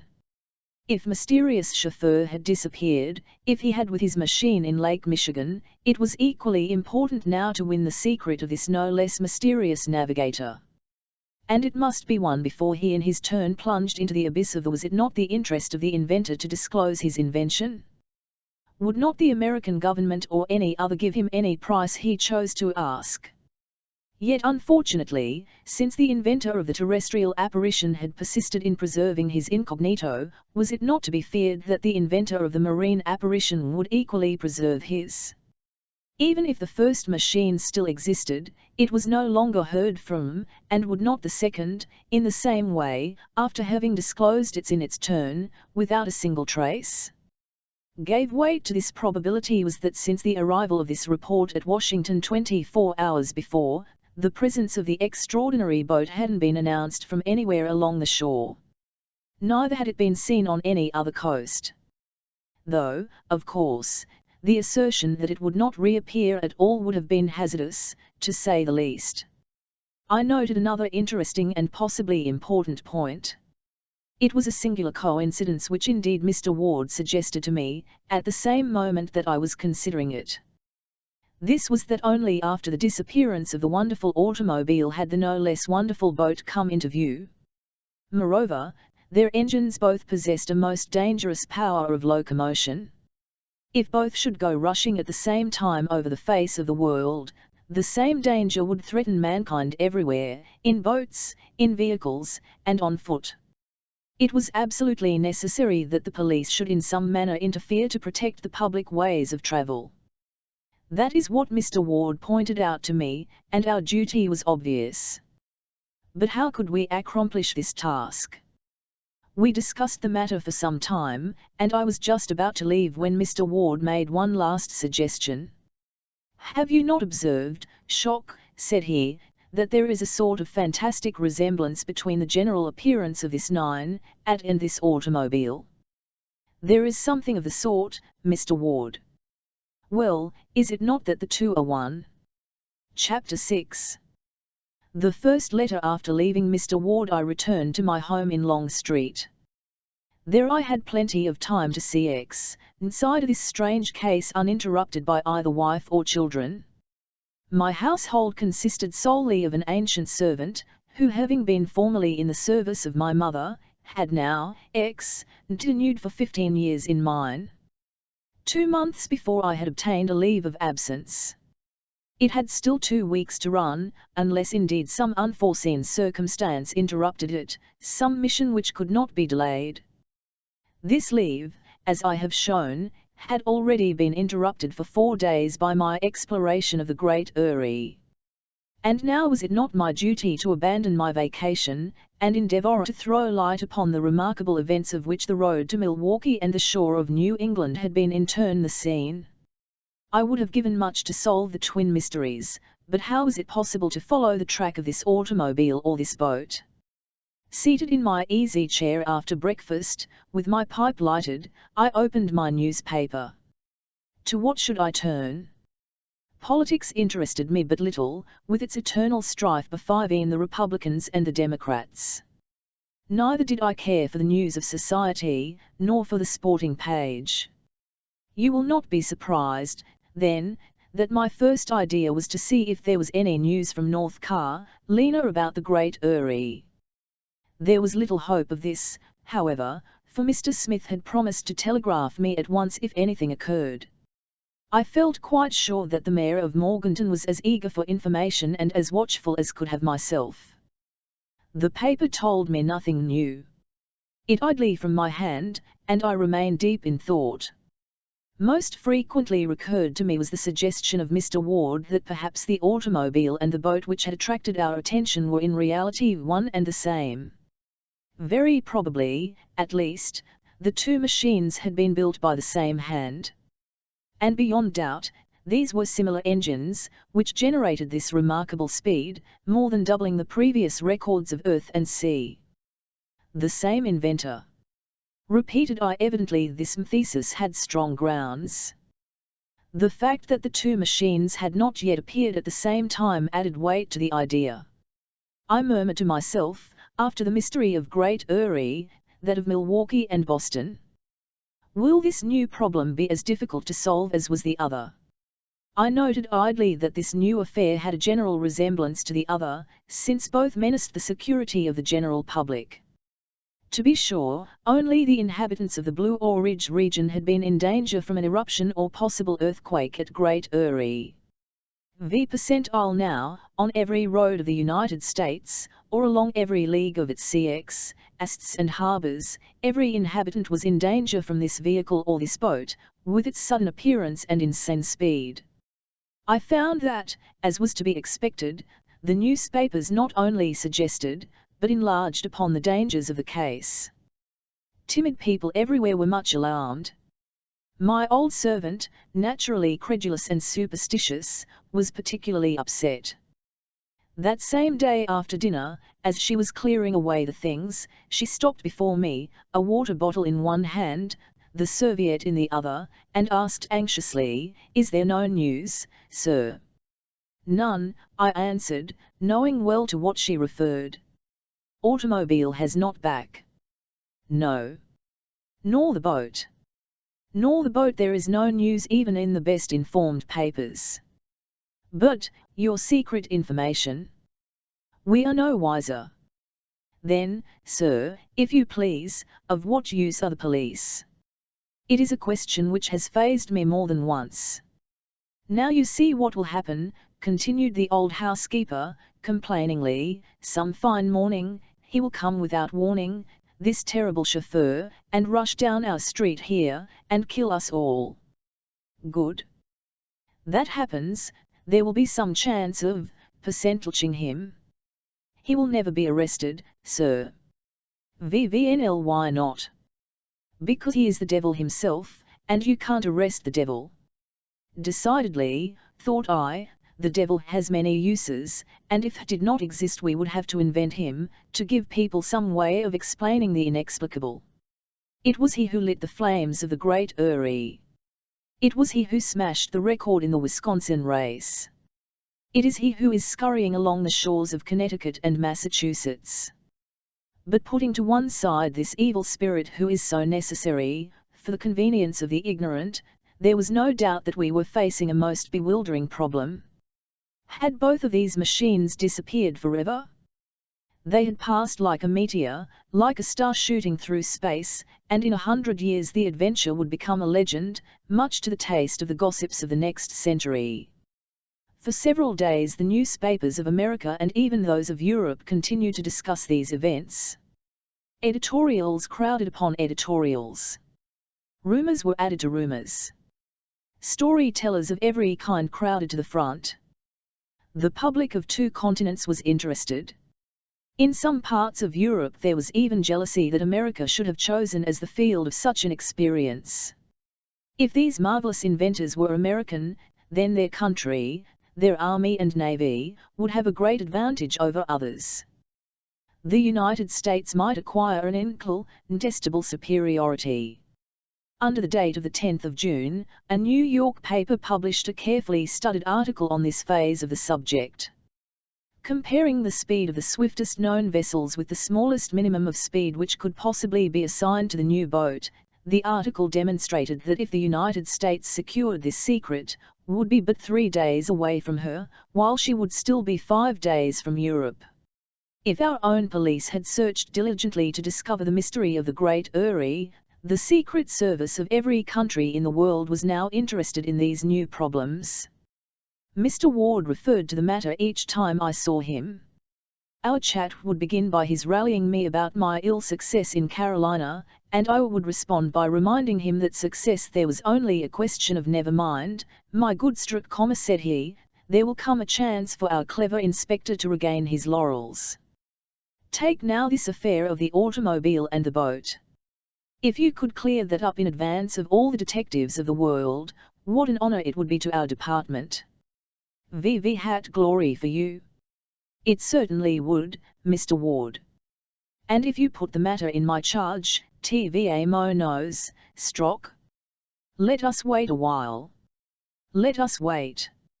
Matters stood thus when, on the morning of June 15th, my old servant brought me a letter from the letter carrier, a registered letter for which I had to sign. I looked at the address. I did not know the handwriting. The postmark, dating from 2 days before, was stamped at the post office of Morganton. Morganton. Here at last was, no doubt, news from Mr. Elias Smith. Yes, exclaimed I, speaking to my old servant, for lack of another, it must be from Mr. Smith at last. I know no one else in Morganton. And if he writes he has news. Morganton, said the old woman, isn't that the place where the demons set fire to their mountain? Exactly. Oh, sir. I hope you don't mean to go back there. Because you will end by being burned up in that furnace of the Great Erie. And I wouldn't want you buried that way, sir. Cheer up, and let us see if it is not better news than that. The envelope was sealed with red sealing wax, and stamped with a sort of coat of arms, surmounted with 3 stars. The paper was thick and very strong. I broke the envelope and drew out a letter. It was a single sheet, folded in 4, and written on one side only. My first glance was for the signature. There was no signature. Nothing but 3 initials at the end of the last line. "The letter is not from the mayor of Morganton," said I. "Then from whom?" asked the old servant, doubly curious in her quality as a woman and as an old gossip. Looking again at the 3 initials of the signature, I said, "I know no one for whom these letters would stand, neither at Morganton nor elsewhere." LHE handwriting was bold. Both upstrokes and downstrokes very sharp, about 20 lines in all. Here is the letter, of which I, with good reason, retained an exact copy. It was dated, to my extreme stupefaction, from that mysterious Great Eyrie, Blue Oar Ridge MTNS, to Mr. Strock, North Carolina, the 13th of June. Chief of Police, 34 Ing Street, Washington, D.C. You were charged with the mission of penetrating the Great Eyrie. UC.AME on April the 28th, accompanied by the mayor of Morganton and 2 guides. You mounted to the foot of the wall, and you encircled it, finding it too high and steep to climb. You sought a breach and you found none. Know this, none enter the Great Eyrie, or if one enters, he never returns. Do not try again, for the second attempt will not result as did the first, but will have grave consequences for you. Heed this warning, or evil fortune will come to you. Chapter 7. A third machine. I confess that at first this letter dumbfounded me. Ohs and ahs slipped from my open mouth. Old servant stared at me, not knowing what to think. "Oh, sir. Is it bad news?" I answered, for I kept few secrets from this faithful soul by reading her the letter from end to end. She listened with much anxiety. "A joke, without doubt," said I, shrugging my shoulders. "Vivel," returned my superstitious handmaid, "if it isn't from the devil, it's from the devil's country, anyway." Left alone, I again went over this letter. Reflection me yet more strongly to believe that it was the work of a practical joker. My adventure was well known. The newspapers had given it in full detail. Some satirist, such as exists even in America, must have written this threatening letter to mock me. To assume, on the other hand, that the Eyrie really served as the refuge of a band of criminals, seemed absurd. If they feared that the police would discover their retreat, surely they would not have been so foolish as thus to force attention upon themselves. Their chief security would lie in keeping their presence there unknown. They must have realized that such a challenge from them would only arouse the police to renewed activity. Dynamite or malinite would soon open an entrance to their fortress. Moreover, how could these men have, themselves, gained entrance into the Eyrie unless there existed a passage which we had failed to discover? Assuredly the letter came from a jester or a madman, and I need not worry over it, nor even consider it. Hence, though for an instant I had thought of showing this letter to Mr. Ward, I not to do so. Surely he would attach no importance to it. However, I did not destroy it, but locked it in my desk for safe keeping. If more letters came of the same kind, and with the same initials, I would attach as little weight to them as to this. Several days passed quietly. There was nothing to lead me to expect that I should soon quit Washington, though in my line of duty one is never certain of the morrow. At any moment I might be sent speeding from Oregon to Florida, from Maine to Texas. And this unpleasant thought haunted me frequently. If my next mission were no more successful than that to the Great Eyrie, I might as well give up and hand in my resignation from the force. Of the mysterious chauffeur or chauffeurs, nothing more was heard. I knew that our overland government agents, as well as foreign ones, were keeping keen watch over all the roads and rivers, all the lakes and the coasts of America. Of CX, ERS, the size of the country made any close supervision impossible, but these TWN inventors had not before chosen secluded and unfrequented spots in which to appear. Main highway of Wisconsin on a great race day, the harbor of Boston, incessantly crossed by thousands. These were hardly what would be called hiding places. If the daring driver had not perished, of which there was always strong probability, then he must have left America. Perhaps he was in the waters of the old world, or else resting in some retreat known only to himself, and in that case, I repeated to myself, many times, for such a retreat, as secret as inaccessible, this fantastic personage could not find one better than the great Eytai. But, of course, a boat could not get there, any more than an automobile. Only high-flying birds of prey, eagles or condors, could find refuge there. LHE 19th of June. I was going to the bureau, when, on leaving my house, I noticed two men who looked at me with a certain keenness.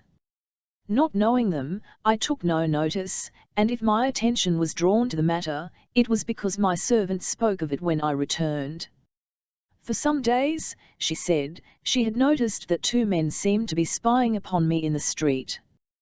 They stood constantly, perhaps 100 steps from my house, and she suspected that they followed me each time I went up the street. "You are sure?" I asked. "Yes, sir, and no longer ago than yesterday, when you came into the house, these men came slipping along in your footsteps, and then went away as soon as the door was shut behind you." "You must mistaken." "I am not, sir." "And if you met these two men, you would know them?" "Would." "Good," I cried, laughing, "I see you have the very spirit for a detective. I must engage you as a member of our force." "Joke if you like, sir. But I have still two good eyes, and I don't need spectacles to recognize people.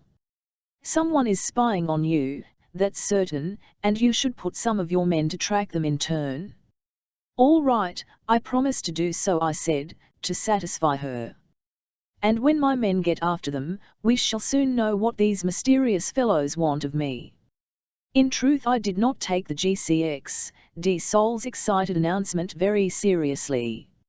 I added, however, "When I go out, I will watch the people around me with great care." "That will be best, sir. My poor old housekeeper was always frightening herself at nothing. If I see them again," she added, "I will warn you before you set foot out of doors." "Agreed." And I broke off the conversation, knowing well that if I allowed her to run on, she would end by being sure that Beelzebub himself and one of his chief attendants were at my heels. 2 following days, there was certainly no one spying on me, either at my exits or entrances. So I concluded my old servant had made much of nothing, as usual. But on the morning of the 22nd of June, after rushing upstairs as rapidly as her age would permit, the devoted old soul burst into my room and in a half-whisper gasped, "Sir! Sir! What is it?" "They are there." "VV%?" I queried, my mind on anything but the web she had been spinning about me. "The two spies." "All, those wonderful spies." "Themselves." "In the street. Right in front of our windows. Watching the house, waiting for you to go out." I went to the window and, raising just an edge of the shade, so as not to give any warning, I saw two men on the pavement. They were rather fine-looking men, broad-shouldered and vigorous, aged somewhat under 40, delbed in the ordinary fashion of the day, with slouched hats, heavy WCX, lens suits, stout walking shoes and sticks in hand. Undoubtedly, they were staring persistently at my apparently unwatchful house. Then, having exchanged a few words, they strolled off a little way, and returned again. "Are you sure these are the same men you saw before?" "Yes, sir." Evidently, I could no longer dismiss her warning as an hallucination, and I promised myself to clear up the matter. As to following the men myself, I was presumably too well known to them. To address them directly would probably be of no use. But that very day, one of our best men should be put on watch, and if the spies returned on the morrow, they should be tracked in their turn, and watched until their identity was established. At the moment, they were waiting to follow me to police headquarters. For it was there that I was bound, as usual. If they accompanied me, I might be able to offer them a hospitality for which they would scarce thank me. I took my hat, and while they remained peeping from the window, I went downstairs, opened the door, and stepped into the street. The two men were no longer there. Despite all my watchfulness, that day I saw no more of them as I passed along the streets. From that time on, indeed, neither my old servant nor I saw them again before the house, nor did I inquire unto them elsewhere. Their appearance, however, was stamped upon my memory. I would not forget them. Perhaps after all, admitting that I had been the object of their espionage, they had been mistaken in my identity. Having obtained a good look at me, they now followed me no more. So in the end, I see.ame to regard this matter as of no more importance than the letter with the initials, MOW. Then, on the 24th of June, there came a new event, to further stimulate both my interest and that of the general public in the previous mysteries of the automobile and the boat. The Washington Evening Star published the following account, which was next morning by every paper in the country. Lake Xitl in Kansas, 40 miles west of Topeka, is little known. It deserves wider knowledge, and doubtless will have it hereafter, for attention is now drawn to it in a very remarkable way. This lake, deep among the mountains, appears to have no outlet. V% it loses by evaporation, it regains from the little neighboring streamlets and the heavy rains. Lake Xitl covers about 75 square miles, and its level is but slightly below that of the heights which surround it. Shut in among the mountains, it can be reached only by narrow and rocky gorges. Several villages, however, have sprung up upon its banks. It is full of fish, and fishing boats cover its waters. Lake Xitl is in many places 50 feet deep close to shore. Sharp, pointed rocks form the edges of this huge basin. It surges, roused by high winds, upon its banks with fury, and the houses near at hand are often deluged with spray as if with the downpour of a hurricane. The lake, already deep at the edge, becomes yet deeper toward the center, where in some places soundings show over 300 feet of water. The fishing industry supports a population of several thousands, and there are several hundred fishing ATS in addition to the dozen or so of little steamers which serve the traffic of the lake. Beyond the circle of the mountains lie the railroads which transport the products of the fishing industry throughout Kansas and the neighboring states. This account of Lake Xitl is necessary for the understanding of the remarkable facts which we are about to report. And this is what the Evening Star then reported in its startling article. For some time past, the fishermen have noticed a strange upheaval in the waters of the lake. Sometimes it rises as if a wave surged up from its depths.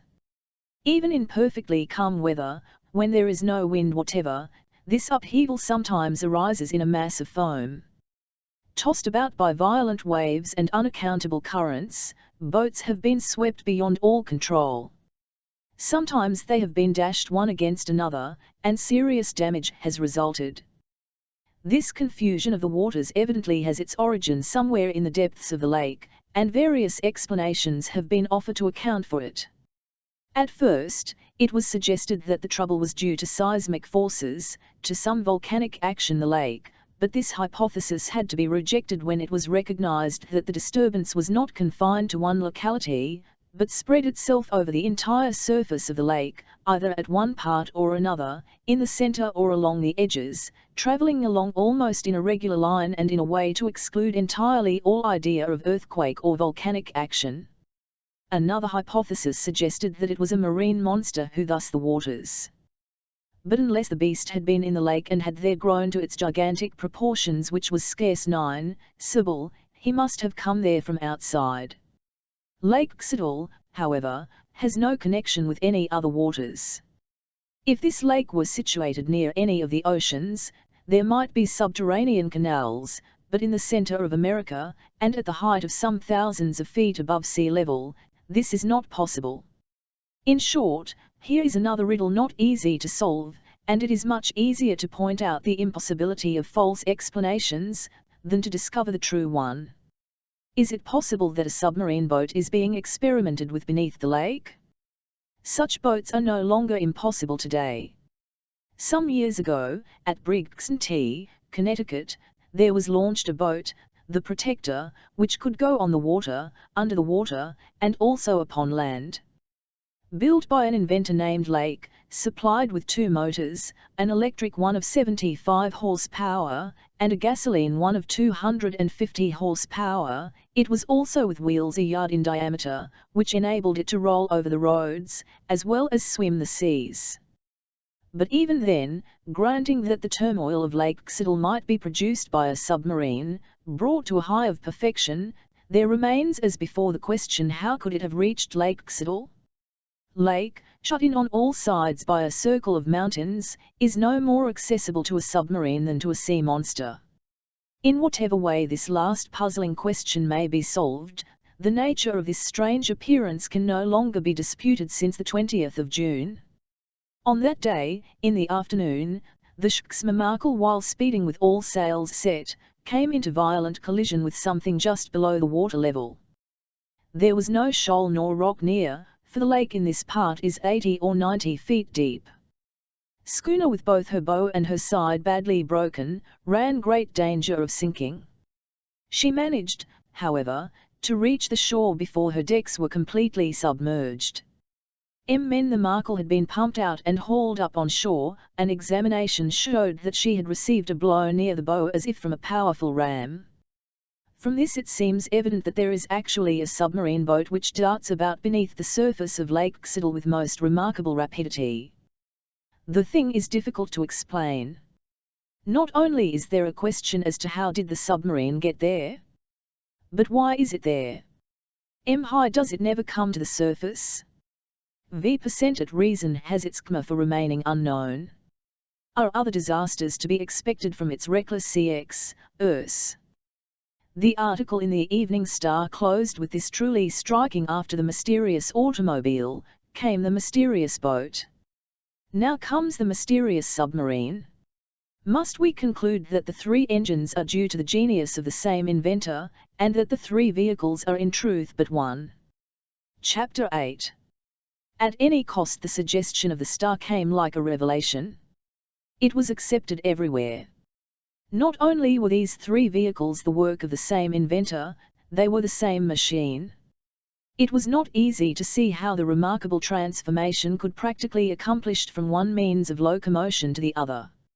How could an automobile become a boat, and yet more, a submarine? All the machine seemed to lack was the power of flying through the air. Nevertheless, everything that was known of the 3 different machines, as to their size, their shape, their lack of odor or of steam, and above all their remarkable speed, seemed to imply their identity. The public, groundless with so many excitements, found in this new marvel a stimulus to reawaken their curiosity. The newspapers dwelt now chiefly on the importance of the invention. This new engine, whether in 1 vehicle or 3, had given proofs of its power. VMAT amazing proofs.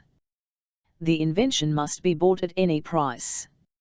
United States government must purchase it at once for the use of the nation.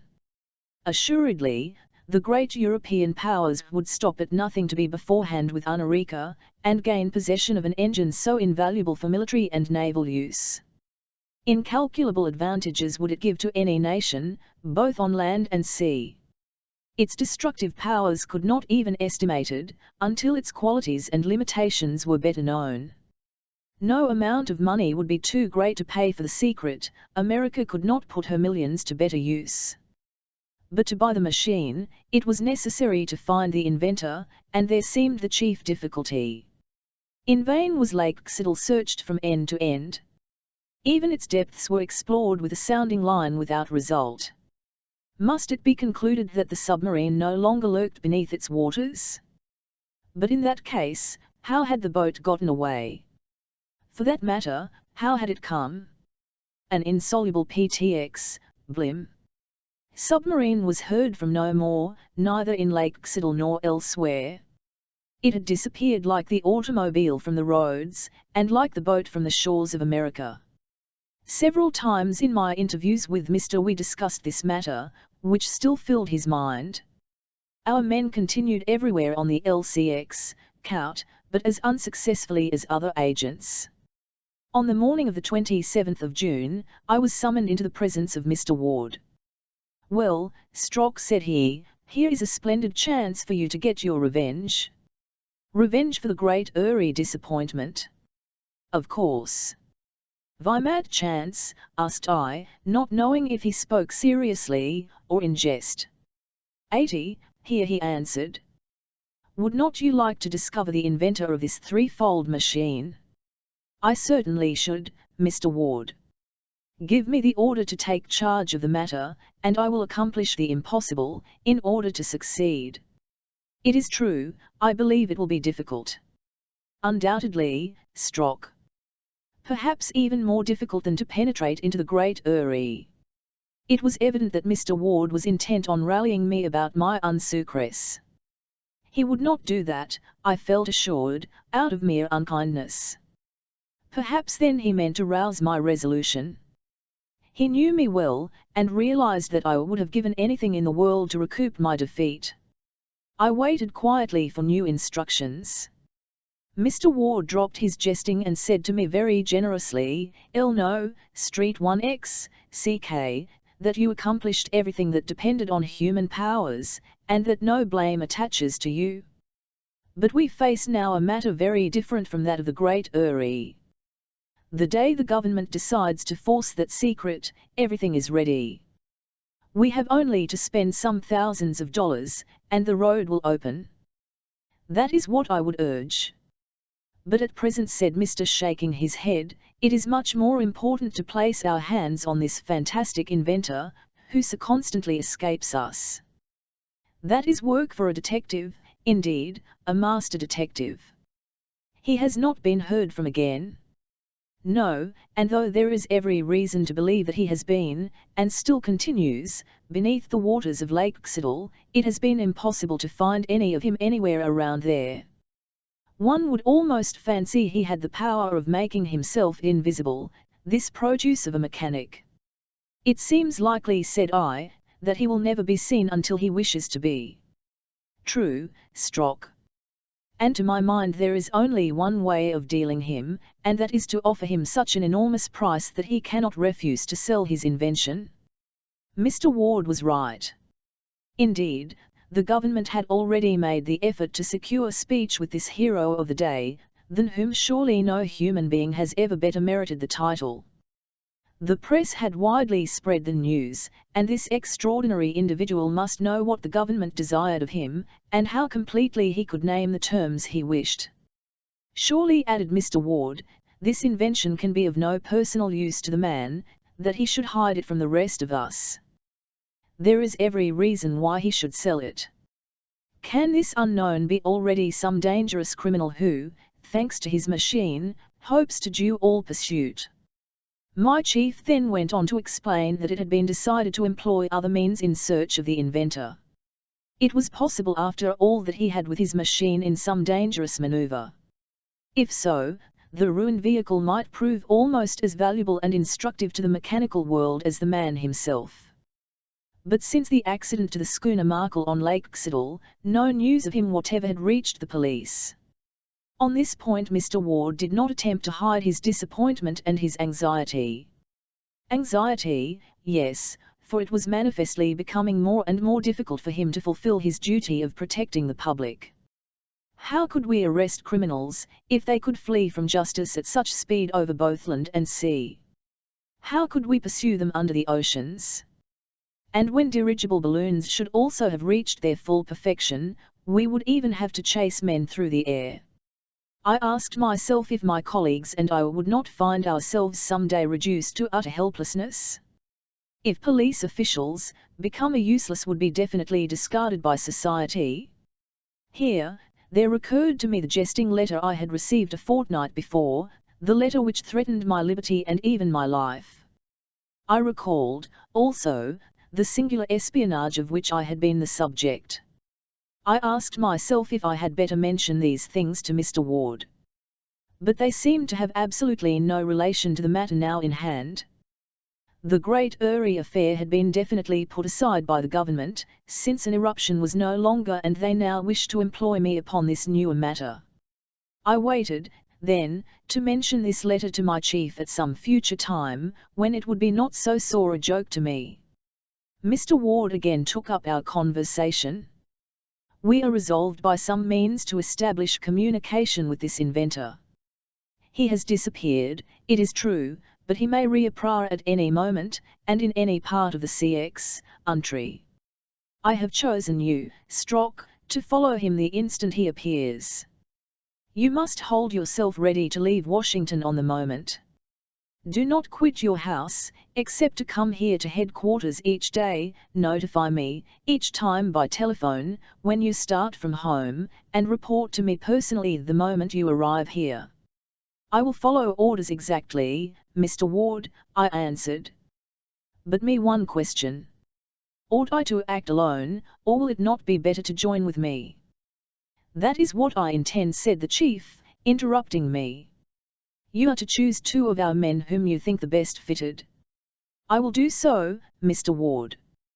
And now, if some day or other I stand in the presence of our man, what am I to do with him?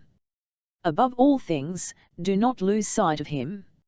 If there is no other way, arrest him. You shall have a warrant. A useful precaution, Mr. Ward. If he started to jump into his automobile and to speed away at the rate we know of, I must stop him at any one cannot argue long with a man making 200 miles an hour. You must prevent that, Strock. And the arrest made, telegraph me. After that, the matter will in my hands. Count on me, Mr. Walksall, at any hour, day or night, I shall be ready to start with my men. I thank you for having entrusted this mission to me. If it succeeds, it will be a great honor, and of great profit, added my chief, dismissing me. Returning home, I made all preparations for a trip of indefinite duration. Perhaps my good housekeeper imagined that I planned a return to the Great Eyrie, which she regarded as an antechamber of hell itself.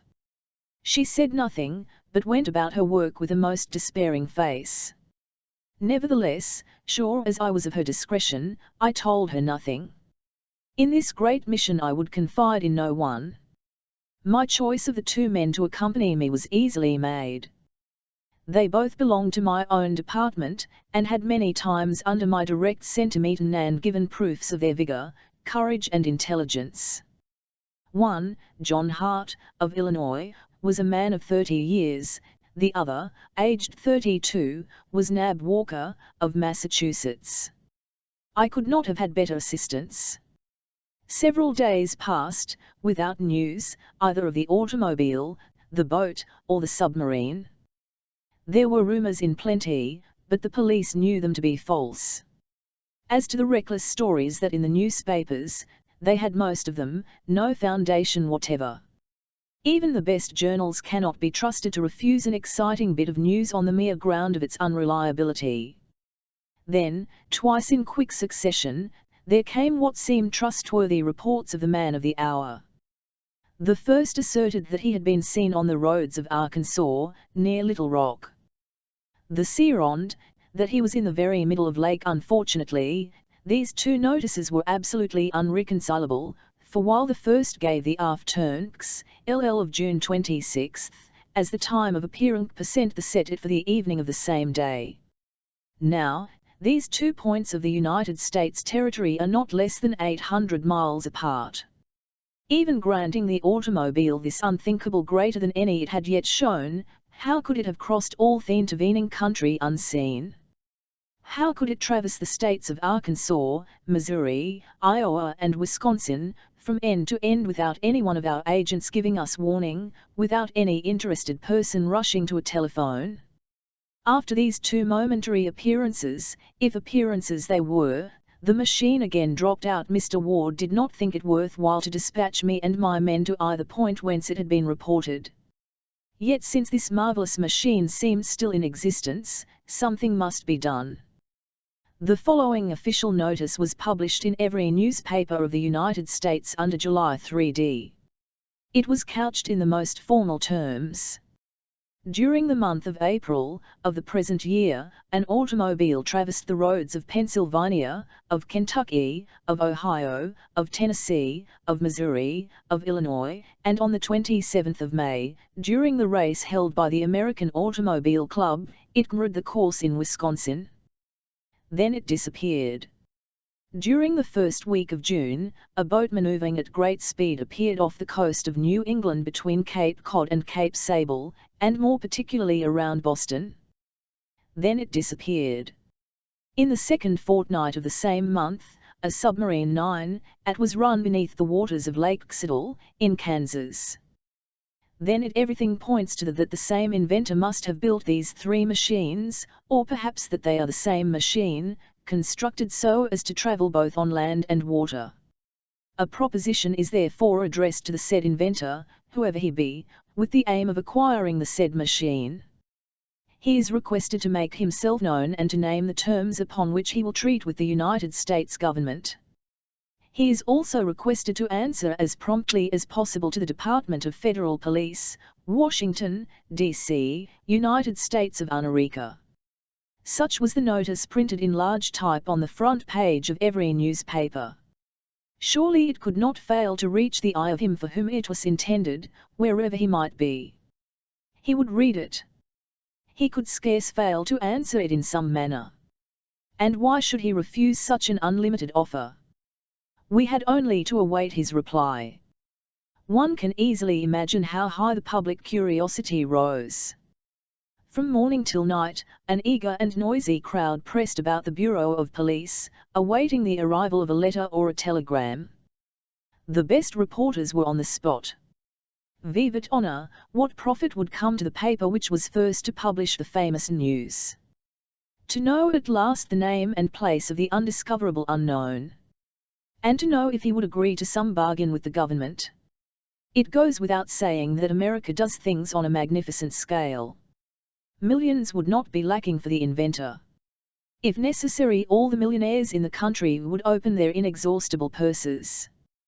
Day passed. To how many excited and impatient people it seemed to contain more than 24 hours. And each hour held far more than 60 minutes. There came no answer, no letter, no telegram. The night following, there was still no news. And it was the same the next day and the next. There c.ame, however, another result, which had fully foreseen. The cables informed Europe of what the United States government had done. Different powers of the old world also to obtain possession of the wonderful invention. Should they not struggle for an advantage so tremendous? Why should they not enter the contest with their millions? In brief, every great power took part in the affair: France, England, Russia, Italy, Austria, Germany. Only the states of the second order refrained from entering, with their smaller resources, upon a useless effort. The European press published notices identical with that of the United States. The extraordinary chauffeur had only to speak, to become a rival to the Vanderbilts, the Astors, the Goulds, the Morgans, and the Rothschilds of every country of Europe. And, when the mysterious inventor made no sign, what attractive offers were held forth to tempt him to discard the secrecy in which he was enwrapped. The whole world became a public market, an auction house whence arose the most amazing bids. Twice a day the newspapers will add up the amounts, and these kept rising from millions to millions. The end when the United States Congress, after a memorable session, voted to offer the sum of $20 million. And there was not a citizen of the states of whatever rank, who objected to the amount, so much importance was attached to the possession of this prodigious engine of locomotion. As for me, I said emphatically to my old housekeeper, the machine is worth even more than that. Evidently the other nations of the world did not think so, for their bids remained below the final sum. But how useless was this mighty struggle of the great rivals! The inventor did not appear. He did not exist. He had never existed. It was all a monstrous pretense of the American newspapers. That, at least, became the announced view of the old world. And so the time passed. Well, here was no further news of our man, there was no response from him. He appeared no more.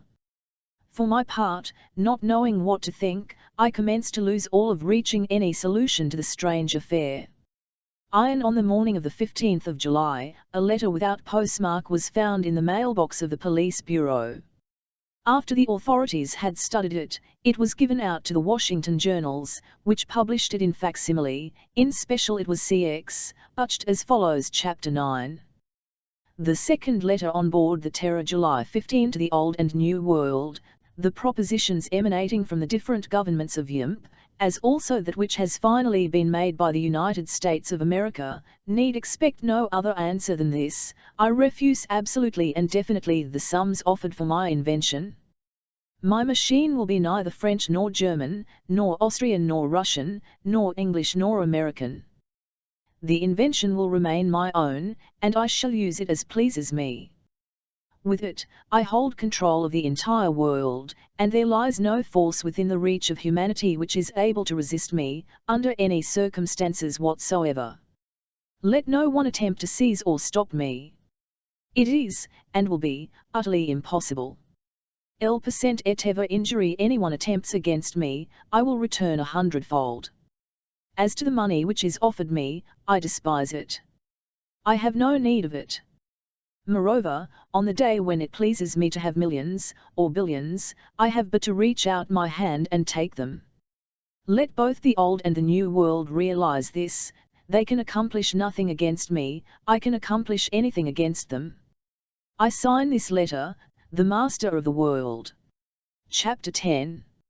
Outside the law, such was the letter addressed to the government of the United States. As to the person who had placed it in the mailbox of the police, no one had seen him. Sidewalk in front of our offices had probably not been vacant during the entire night. From sunset to sunrise, there had always been people, busy, anxious, or curious, passing before our door. It is true, however, that even then, the bearer of the letter might easily have slipped by unseen and dropped the letter in the box. The night had been so dark, you scarcely see from one side of the street to the other. I have said that this letter in facsimile in all the newspapers to which the government communicated it. Perhaps one would naturally imagine that the first comment of the public would be, this is the work of some practical joker. It was in that way that I had accepted my letter from the great Uri, 5 weeks, but this was not the general attitude toward the present letter, neither in Washington, nor in the rest of America. To the few who would have maintained that the denouement should not be taken seriously, an immense majority would have this letter has not the style nor the spirit of a jester. Only one man could have written it, and that is the inventor of this unapproachable machine. To most people this conclusion seemed indisputable owing to a curious state of mind easily explainable. For all the strange facts of which the key had hitherto been lacking, this letter furnished an explanation. The theory now almost universally accepted was as follows. The inventor had hidden himself for a time, only in order to reappear more startlingly in some new light. Instead of having perished in an accident, he had himself in some retreat where the police were unable to discover him. To assert positively his attitude toward all governments, he had written this letter. But instead of dropping it in the post in any one locality, which might have resulted in its being traced to him, he had come to Washington and cited it himself in the very spot by the government's official notice, the Bureau of Police. Well, if this remarkable personage had reckoned that this new proof of his existence would make some noise in two worlds, he certainly figured rightly. That day, the millions of good folk who read and reread their daily paper could, to employ a well-known phrase, scarcely believe their eyes. As for myself, I studied carefully every phrase of the defiant document. LHE handwriting was black and heavy. An expert at chirography would doubtless have distinguished in the lines traces of a violent temperament, of a character stern and unsocial. Suddenly, a cry escaped me, a cry that fortunately my housekeeper did not hear. Had I not noticed sooner the resemblance of the handwriting to that of the letter I had received from Morganton?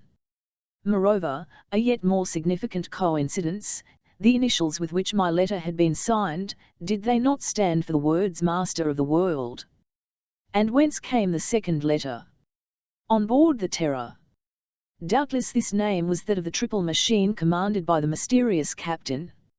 Initials in my letter were his own signature, and it was he who had threatened me, if I dared to renew my attempt on the Great Eyrie. I rose and took from my desk the letter of June 13th. I compared it with the facsimile in the newspapers. There was no doubt about it. They were both in the same handwriting. My mind worked eagerly. I sought to trace the probable deductions from this striking fact, known only to myself. The man who had threatened me was the commander of this terror, startling name, only too well justified. I asked myself if our search could not now be prosecuted under less vague conditions. Could we not now start our men upon a trail which would lead definitely to success? In short, what relation existed between the terror and the Great Eyrie? Connection was there between the phenomena of the Blue Ridge Mountains, arid the no less phenomenal performances of the fantastic machine. I knew what my first step should be, and with the letter in my pocket, I hastened to police headquarters. Inquiring if Mr. Ward was within and receiving an affirmative reply, I hastened toward his door, and rapidly pawing it with unusual and perhaps unnecessary vigor. Upon his call to enter, I stepped eagerly into the room. The chief had spread before him the letter published in the papyrus, not a facsimile, but the original itself which had deposited in the letter box of the department. "You come as if you had important news, Strock. Judge for yourself, Mr. Ward," and I drew from my pocket the letter with the initials. Mr. Ward took it, glanced at its face, and asked, "L% it is this?" "A letter signed only with initials, as you can see." "And where was it 9, Steed?" "In Morganton, in North Carolina." "When did you receive it?" "A month ago, the 13th of June. Did you think of it then?" "That it had been written as a joke." "And now, Strock?"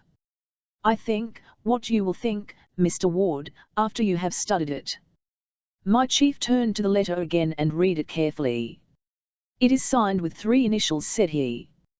"Yes, Mr. Ward, and those initials belong to the words, Master of the World in this facsimile." "Of which this is the original," responded Mr. Ward, taking it up. "It is quite evident," I urged, "that the 2 letters are by the same hand." "It seems so. You see what threats are made against me, to protect the Great Eyrie." "Yes, the threat of death." "But Strock, you have had this letter for a month. Have you not shown it to me before?" "Because I attached no importance to it. Today, after the letter from the terror, it must be taken seriously." "I agree with you. It appears to me most important. Even it may prove the means of tracking this strange personage." "That is what I also, Mr. Ward. Only what connection can possibly exist between the terror and the Great Eyrie?" "That I do not know. I cannot even imagine." "There can be but one explanation," continued Mr. Ward, "though it is almost inadmissible, even impossible. And that is, that the Great Eyrie was the spot selected by the inventor, where he gathered his material." "That is," cried L. "In what way would he get his material in there? And how get his machine out?" "After what I have seen, Mr. your suggestion is impossible." "Unless, Strock, unless what?" I demanded. "Unless the machine of this Master of the World has also wings, which permit it to take refuge in the Great Eyrie." At the suggestion that the terror, which had searched the deeps of the sea, might be capable also of rivaling the vultures and the eagles, I could not restrain an expressive shrug of incredulity. Neither did Mr. Ward himself dwell upon the extravagant hypothesis. He took the 2 letters and them afresh. He examined them under a microscope, S1 the signatures, and established their perfect identity. Not only the same hand, but the same pen had written them. After some moments of further reflection, Mr. Ward said, "I will keep your letter, Strock. Decidedly, I think, that you are fated to play an important part in this strange affair, or rather in these two affairs. Thread attaches them, I cannot yet see, but I am sure the thread exists. You have been connected with the first, and it will not be surprising if you have a large part in the second. I hope so, Mr. Ward. You know how inquisitive I am. I do, Strock. That is understood. Now, I can only repeat my former order: hold yourself in readiness to leave Washington at a moment's all that day. The public excitement caused by the defiant letter mounted steadily higher. It was felt both at the V% House and at the Capitol that public opinion absolutely demanded some action. Of CX, it was difficult to do anything. Where could one find this master of the world? And even if he were discovered, how could he be captured? He had at his disposal not only the powers he had displayed, but apparently still greater resources as yet unknown. How had he been able to reach Lake Xidil over the rocks, and how had he escaped from it? Then, if he had indeed appeared on Lake Superior, how had he covered all the intervening territory unseen? A bewildering affair it was altogether. This, of course, made it all the more important to get to the LX of it. Since the millions of dollars had been refused, force must be employed. The inventor and his invention were not to be bought. And in what haughty and menacing terms he had couched his refusal. So be it. He must be treated as an enemy of society, against whom all means ame justified, that he might be of his power to injure others. The idea that he had perished was now entirely discarded. He was alive, very much alive, and his existence constituted a perpetual public danger. Influenced by these ideas, the government issued the following proclamation: since the commander of the Terror has refused to make public his invention, at any price whatever, since the use which he makes of his machine CX constitutes a public against which it is impossible to guard, the said commander of the Terror is hereby placed beyond the protection of the law. Any measures taken in the effort to capture or destroy either him or his machine will be approved and rewarded. It was a declaration of war to the death against this master of the world who thought to threaten and defy an entire nation, the American nation. Before the day was over, various rewards of large amounts were promised to anyone who revealed the hiding place of this dangerous inventor, to anyone who could identify him, and to anyone who should rid the country of him. Such was the situation during the last fortnight of July. All was left to the hazard of fortune. The moment the outlaw he would be seen and signalled, and when the chance came he would be arrested. This not be accomplished when he was in his automobile on land or in his boat on the water. No, he must be seized suddenly, before he had any opportunity to escape by means of that speed which no other machine could equal. I was therefore all alert, awaiting an order from Mr. Ward to start out MDTH my men. But the order did not arrive for the very good reason that the man whom it concerned remained undiscovered. The end of July approached. Newspapers continued the excitement. Hay published repeated rumors. New clues were constantly being announced. But all this was mere idle talk. Telegrams reached the police bureau from every part of America, each contradicting and nullifying the others. The enormous rewards offered could not help but lead to accusations, errors, and blunders, made, many of them, in good faith. One time it would a cloud of dust, which must have contained the automobile. At another time, almost any wave on any of 1,000 lakes represented the submarine. In truth, in the excited state of the public imagination, apparitions assailed us from every side. At last, on the 29th of July, I a telephone message to come to Mr. Ward on the instant. 20 minutes later I was in his cabinet. "You leave in an hour, Strock," said he.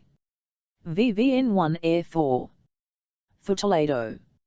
It has been seen?" "Yes. At Toledo you will get your final orders. In an hour, my men and I will be on the way." "Good. And, Strock, I now give you a formal order. What is it, Mr. Ward? To succeed. This time to succeed. Chapter 11. The campaign. So the undiscoverable commander had reappeared upon the territory of the United States. He had never shown himself in Europe either on the roads or in the seas. He had not crossed the Atlantic, which apparently he could have traversed in 3 days. Did he then intend to make only America the scene of his exploits? Ought we to conclude from this that he was an American? Let me insist upon this 9 int. It seemed clear that the submarine might easily have crossed the vast sea which separates the New and the Old World. Not only would its amazing speed have made its voyage short, in comparison to that of the swiftest steamship, but also it would have escaped all the storms that make the voyage dangerous. Tempests did not exist for it. It had but to abandon the surface of the waves, and it could find absolute calm a few score feet beneath. But the inventor had not crossed the Atlantic, and if it were to be captured now, it would probably be in Ohio, since Toledo is a city of that state. This time the fact of the machine's appearance had been kept secret, between the police and the agent who had warned them, and whom I was hurrying to meet. No journal, and many would have paid high for the chance, was printing this news. We had decided that nothing should be revealed until our effort was at an end. No indiscretion would be committed by either my comrades or myself. The man to whom I was sent with an order from Mr. Ward was named Arthur Wells. He awaited us at Toledo. The city of Toledo stands at the western end of Lake Erie. Our train sped during the night across West Virginia and Ohio. There was no delay, and before noon the next day the locomotive in the Toledo depot. John Hart, Nab Walker and I stepped out with traveling bags in our hands, and revolvers in our pockets. Perhaps we should weapons for an attack, or even to defend ourselves. Scarcely had I stepped from the train when I out the man who awaited us. He was scanning the arriving passengers impatiently, evidently as eager and full of haste as I. I approached him. "Mr. Wells," said I. "Mr. Strock?" asked he. "Yes. I am at your command," said Mr. Wells. "Are we to stop any time in Toledo?" I asked. "No, with your permission, Mr. Strock. A carriage with 2 good horses is waiting outside the station, and we must leave at once to reach our destination as soon as possible." "We will go at once," I answered, signing to my 2 men to follow us. "Is 20 miles. And the place is called Black Rock Creek." Having left our bags at a hotel, we started on our drive. Much to my surprise I found there were provisions sufficient for several days packed beneath the seat of the carriage. Mr. Wells told me that the region around Black Rock Creek was among the wildest in the state. Well, here was nothing there to attract either farmers or fishermen. We would find not an inn for our meals nor a room in which to sleep. Fortunately, during the July heat there would be no hardship even if we had to lie 1 or 2 nights under the stars. More probably, however, if we were successful, the matter would not occupy us many hours. Either the commander of the Terror would be surprised before he had a chance to escape, or he would take to flight and we must give up all of arresting him. I found Arthur Wells to a man of about 40, large and powerful. I knew him by reputation to be one of the best of our local police agents. Cool in danger and enterprising always, he had proven his daring on more than one occasion at the peril of his life. He had been in Toledo on a wholly different mission, when chance had thrown him on the track of the Terror. We drove rapidly along the shore of Lake Erie, toward the southwest. This inland sea of water is on the northern boundary of the United States, lying between Canada on one side and the states of Ohio, Pennsylvania and New York on the other. If I stop to mention the position of this lake, its depth, its extent, and the waters nearest around, it is because the knowledge is necessary for the understanding of the events which were about to happen. The surface of Lake Erie covers about 10,000 square miles. It is nearly 600 feet above sea level. It is joined on the northwest by means of the Detroit River, with the still greater lakes to the westward, and receives their waters. It has also rivers of its own, though of less, such as the Rocky, the Cuyahoga, and the Black. Lake empties at its northeastern end into Lake Ontario by means of Niagara River and its celebrated falls. The greatest known depth of Lake Erie is over 130 feet. Hence it will be seen that the mass of its waters is considerable. In short, this is a region of most magnificent lakes. The land, though not situated far northward, is exposed to the full sweep of the Arctic cold. Region to the northward is low, and the winds of winter rush down with extreme violence. Hence Lake Erie is sometimes frozen over from shore to shore. The principal cities on the borders of this great lake are Buffalo at the east, which belongs to New York State, and Toledo in Ohio, at the west, with Cleveland and Sandusky, both Ohio cities, at the south. Smaller towns and villages are numerous along the shore. The traffic is naturally large, its annual value estimated at considerably over $2 million. Our carriage followed a rough and little-used road along the borders of the lake, and as we toiled along, Arthur Wells told me what he had learned. Less than 2 days before, on the afternoon of July 27, Wells had been riding on horseback toward the town of Hurley. 5 miles outside the town, he was riding a little wood, when he saw, far up across the lake, a submarine which rose suddenly above the waves. He stopped, tied his horse, and stole on foot to the edge of the lake. There, from behind a tree, he had seen with his own eyes this submarine advance toward him, and stop at the mouth of Black Rock Creek. Was it the famous machine for which the whole world was seeking, which thus came directly to his feet? The submarine was close to the rocks. 2 men climbed out upon its deck and stepped ashore. Was one of them this master of the world, who had not seen since he was reported from Lake Superior? Was this the mysterious terror which had thus risen from the depths of Lake Erie? I was alone, said Wells. Alone on the edge of the creek. If you and your assistants, Mr. Strock, had been there, we 4 against 2, we would have been able to reach these men and seize them before they could have regained their boat and fled. Probably, I answered. But were there no others on the boat with them? Still, if we had seized the 2, we could at least have learned who they were. And above all, added Wells, if one of them turned out to the captain of the Terror. I have only one fear, Wells. This submarine, whether it is the one we seek or another, may have left the creek since your departure. We shall know about that in a few hours, now. Pray heaven they are still there. Then when night comes?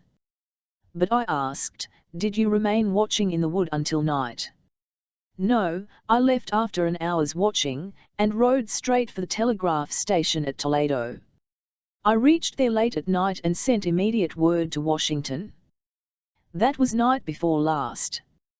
Did you return yesterday to Black Rock Creek? Yes. The submarine was still there. In the same spot. And the 2 men? The same 2 men. I judge that some accident had happened, and they came to this lonely spot to repair it. Probably so, said L. Some damage which made it impossible for them to regain their usual hiding place. If only they are still here. I have reason to believe they will, for quite a lot of stuff was taken out of the boat, and laid about upon the shore, and as well as I could discern from a distance they seemed to be working on 9 yard. Only the 2 men? Only the 2. But, protested L., can 2 be sufficient to handle an apparatus of such speed, and of such intrigue AC, as to be at once automobile, boat and submarine? I think not, Mr. Shock, but I only saw the same 2. Several times they came to the edge of the little WCX, where I was hidden, and gathered sticks for a fire which they made upon the B.Ake. The region is so uninhabited and the creek so hidden from the lake that they ran little danger of discovery. They seemed to know this. You would recognize them again? Perfectly. One was of middle size, vigorous, and quick of movement, heavily bearded. The other was smaller, but stocky and strong. Yesterday, as before, I left the wood about 5 o'clock and hurried back to Toledo. There I found a telegram from Mr. Ward, notifying me of your coming, and I awaited you at the station. Summed up, then, the news amounted to this: for 40 hours past a submarine, presumably the one we sought, had been hidden in Black Rock Creek, engaged in repairs. Probably these were absolutely necessary, and we should find the boat still there. As to how the Terror came to be in Lake Erie, Arthur Wells and I discussed that, and agreed that it was a very probable place for her. The last time she had been seen was on Lake. From there to Lake Erie the machine could have come by the roads of Michigan, but since no one had remarked its passage and as both the police and the were aroused and active in that portion of the country, it seemed more probable that the Terror had come by water. There was a clear route through the chain of the Great Lakes and their rivers, by which in her character of a submarine she could easily proceed undiscovered. And now, if the Terror had already left the creek, or if she escaped when we attempted to seize her, in what direction would she turn? In any case, there was little chance of following her. There were 2 torpedo destroyers at the port of Buffalo, at the other extremity of Lake Erie. By treaty between the United States and Canada, there are no vessels of war whatever on the Great Lakes. These might, however, have been little launches belonging to the Customs Service. Before I left Washington Mr. Ward had informed me of their presence, and a telegram to their commanders would, if there were need, start them in pursuit of the Terror. But despite their splendid speed, how could they vie with her? And if she plunged beneath the waters, they would be helpless. Moreover, Arthur Wells averred that in case of a battle, the advantage would not with the destroyers, despite their large crews, and many guns. Hence, if we did not succeed this night, the campaign would end in failure. Arthur Wells knew Black Rock Creek thoroughly, having hunted there more than once. It was bordered in most places with sharp rocks against which the waters of the lake beat heavily. Its channel was some 30 feet deep, so that the Terran could take shelter either upon the surface or underwater. In 2 or 3 places the steep banks gave way to sand beaches which led to little gorges reaching up toward the woods, 200 or 300 feet. It was 7 in the evening when our carriage reached these woods. There was still daylight enough for us to see easily, even in the shade of the trees. To have crossed openly to the edge of the creek would have exposed us to the view of the men of the Terror if she were still there, and thus give her warning to escape. Had we better stop here? I asked Wells, as our rig drew up to the edge of the woods. No, Mr. Stmrk, said he. We had better leave the carriage deeper in the woods, where there will be no chance whatever of our being seen. Can the carriage drive under these trees? It can, declared Wells. I have already explored these woods thoroughly. 500 or 600 feet from here, there is a little clearing, where we will be completely hidden, and where our horses may find pasture.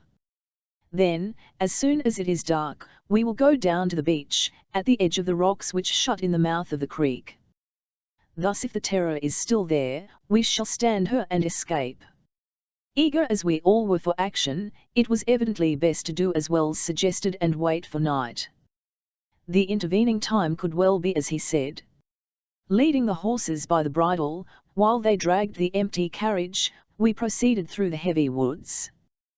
The tall pines, the stalwart oaks, the cypress scattered here and there, made the evening darker overhead. Beneath our feet spread a carpet of scattered herbs, pine needles and dead leaves. Such was the thickness of the upper foliage that the last rays of the setting sun could no longer penetrate here. We had to feel our way, and it was not without some knocks that the carriage reached the clearing 10 minutes later. Clearing, surrounded by great trees, formed a sort of oval, covered rich grass. Here it was still daylight, and the darkness would scarcely for over an hour. There was thus time to arrange an encampment and to rest a while after our hard trip over the and rocky roads. Of course, we were intensely eager to approach the creek and see if the Terror was still there. But prudence restrained us. A little patience, and the night would enable us to reach a commanding decision unsuspected. Wells urged this strongly, and despite my eagerness, I felt that he was right. The horses were unharnessed, and left to browse under the care of the CX, Aikman who had driven us. Provisions were unpacked, and John Hart and Nab Walker spread out a meal on the grass at the foot of a superb cypress which recalled to me the forest odours of Morganton and Pleasant Garden. We were hungry and thirsty, and food and drink were not lacking. Then our pipes were lighted to calm the anxious moments of waiting that remained. Silence reigned within the wood. The last song of birds had ceased. With the coming of night the breeze fell little by little, and the leaves scarcely even at the tops of the highest branches. The sky darkened rapidly after sundown and twilight deepened into obscurity. I looked at my watch, it was 8:30. "It is time, Wells you will, Mr. Strock. Then let us start." We cautioned the coachman not to let the horses stray beyond the clearing. Then we started. Wells went in advance, I followed him, and John Hart and Nab Walker came behind. In the darkness, we three would have been helpless without the guidance of Wells.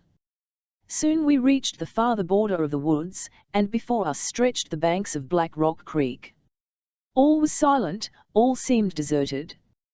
We could advance without risk. If the terror was there, she had cast anchor behind the rocks. But was she there? That was the momentous question. As we approached the denouement of this exciting affair, my heart was in my throat. Wells motioned to us to advance. The sand of the shore crunched beneath our steps. The 200 feet between us and the mouth of the creek were crossed softly, and a few minutes sufficed to bring us to the rocks at the edge of the lake. There was nothing. Nothing. Spot where Wells had left the Terror 24 hours before was empty. The master of the world was no longer at Black Rock Creek. Chapter 12. Black Rock Creek. Human nature is prone to illusions. Of course, there had been all along a probability that the Terror had deserted the locality, even admitting that it was she Wells had seen the previous day. If some damage to her triple system of locomotion had prevented her from regaining either by land or by water her usual and obliged her to seek refuge in Black Rock Creek, what ought we to conclude now upon finding her here no longer? Obviously, that, having finished her repairs, she had continued on her way, and was far beyond the waters of Lake Erie. But probable as this result had been from the first, we had more and more ignored it as our trip proceeded. We had come to accept as a fact that we should meet the Terror, that we should find her anchored at the base of the rocks where Wells had seen her. And now what disappointment! I might even say, what despair! All our efforts gone for nothing.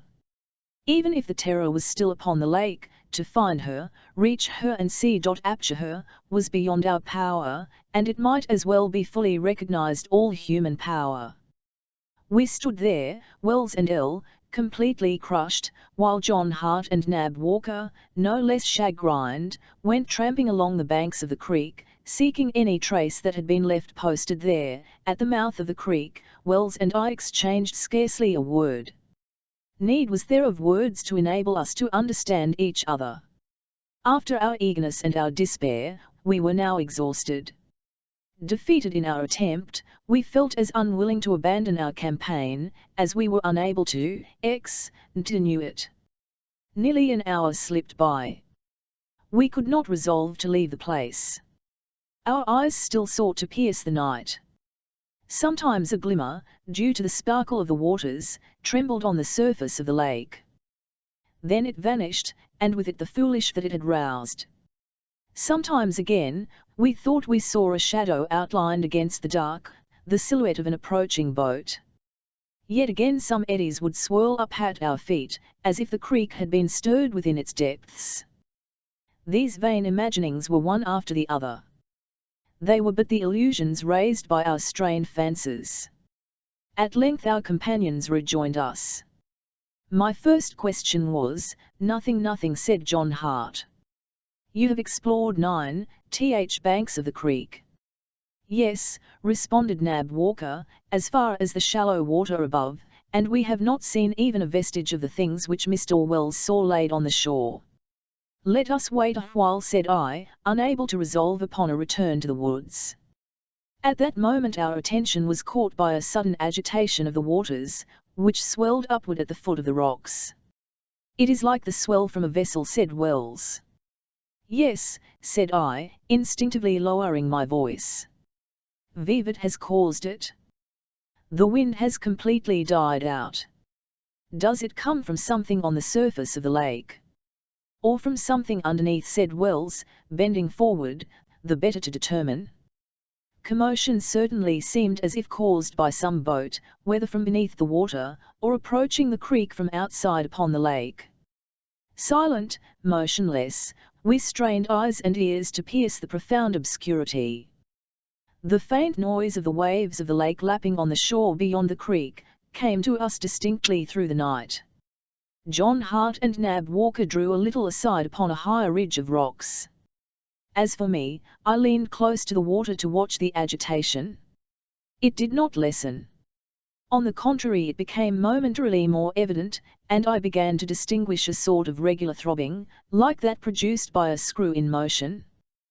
There is no doubt, declared Wells, leaning close to me, there is a boat coming toward us. There certainly is, responded I, unless they have whales or sharks in Lake Erie. No, it is a boat, repeated Wells. Is she headed toward the mouth of the creek, or is she going further up it? This is just where you saw the boat twice before? Yes, just here. If this is the same one, and it can be no other, she will probably return to the same spot. There, whispered Wells, extending his hand toward the entrance of the creek. Our companions rejoined us, and all four, crouching low upon the bank, peered in the direction he pointed. We vaguely distinguished a black mass moving through the darkness. It advanced very slowly and was still outside the creek, upon the lake, perhaps a cable's length to the northeast. We could scarcely hear even now the faint throbbing of its engines. Perhaps they had stopped and the boat was only gliding forward under their previous impulse. It seemed, then, that this was indeed the submarine which Wells had watched, and it was returning to pass this night, like the last, within the shelter of the creek. Had it left the anchorage, if only to return? Had it suffered some new disaster, which again impaired its W.vo? Or had it been before compelled to leave, with its repairs still unfinished?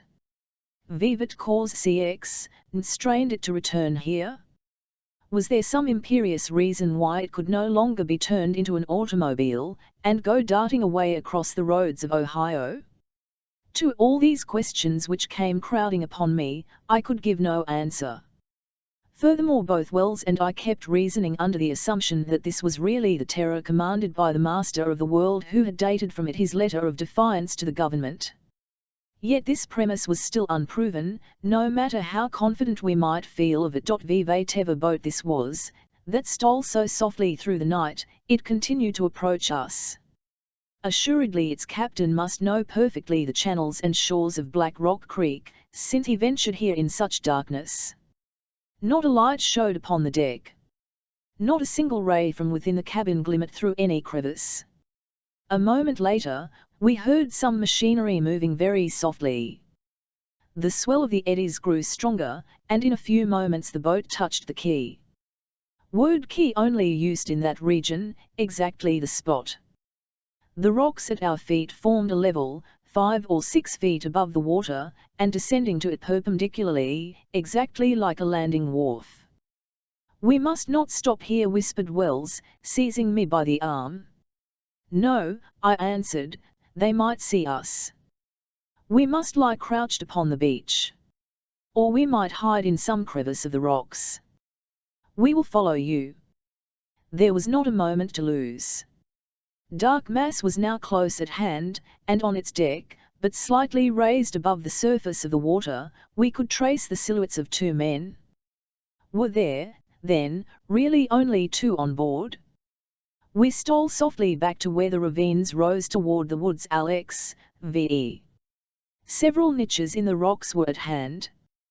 Wells and I crouched down in one, my two assistants in another. If the men on the terror landed, they could not see us, but we could see them, and would be able to act as opportunity offered. There were some slight noises from the boat, a few words exchanged in our own language. It was evident that the vessel was preparing to anchor. Then almost instantly, a rope was thrown out, exactly on the point of the quay where we had stood. Leaning forward, Wells could discern that the rope was seized by one of the mariners, who had ashore. Then we heard a grappling iron scrape along the ground. Some moments later, steps crunched upon the sand. Two men came up the ravine, and went onward toward the edge of the woods, guiding their steps by a ship lantern. Were they going? Was Black Rock Creek a regular hiding place of the terror? Had her commander a depot here for stores or provisions? Did they come here to restock their craft, when the whim of their wild voyaging brought them to this part of the continent? Did they know this desert uninhabited spot so well, that they had no fear of ever being discovered here? "Wie much shall we do?" whispered Wells. "Wait till they return," and then, my words were cut short by a surprise.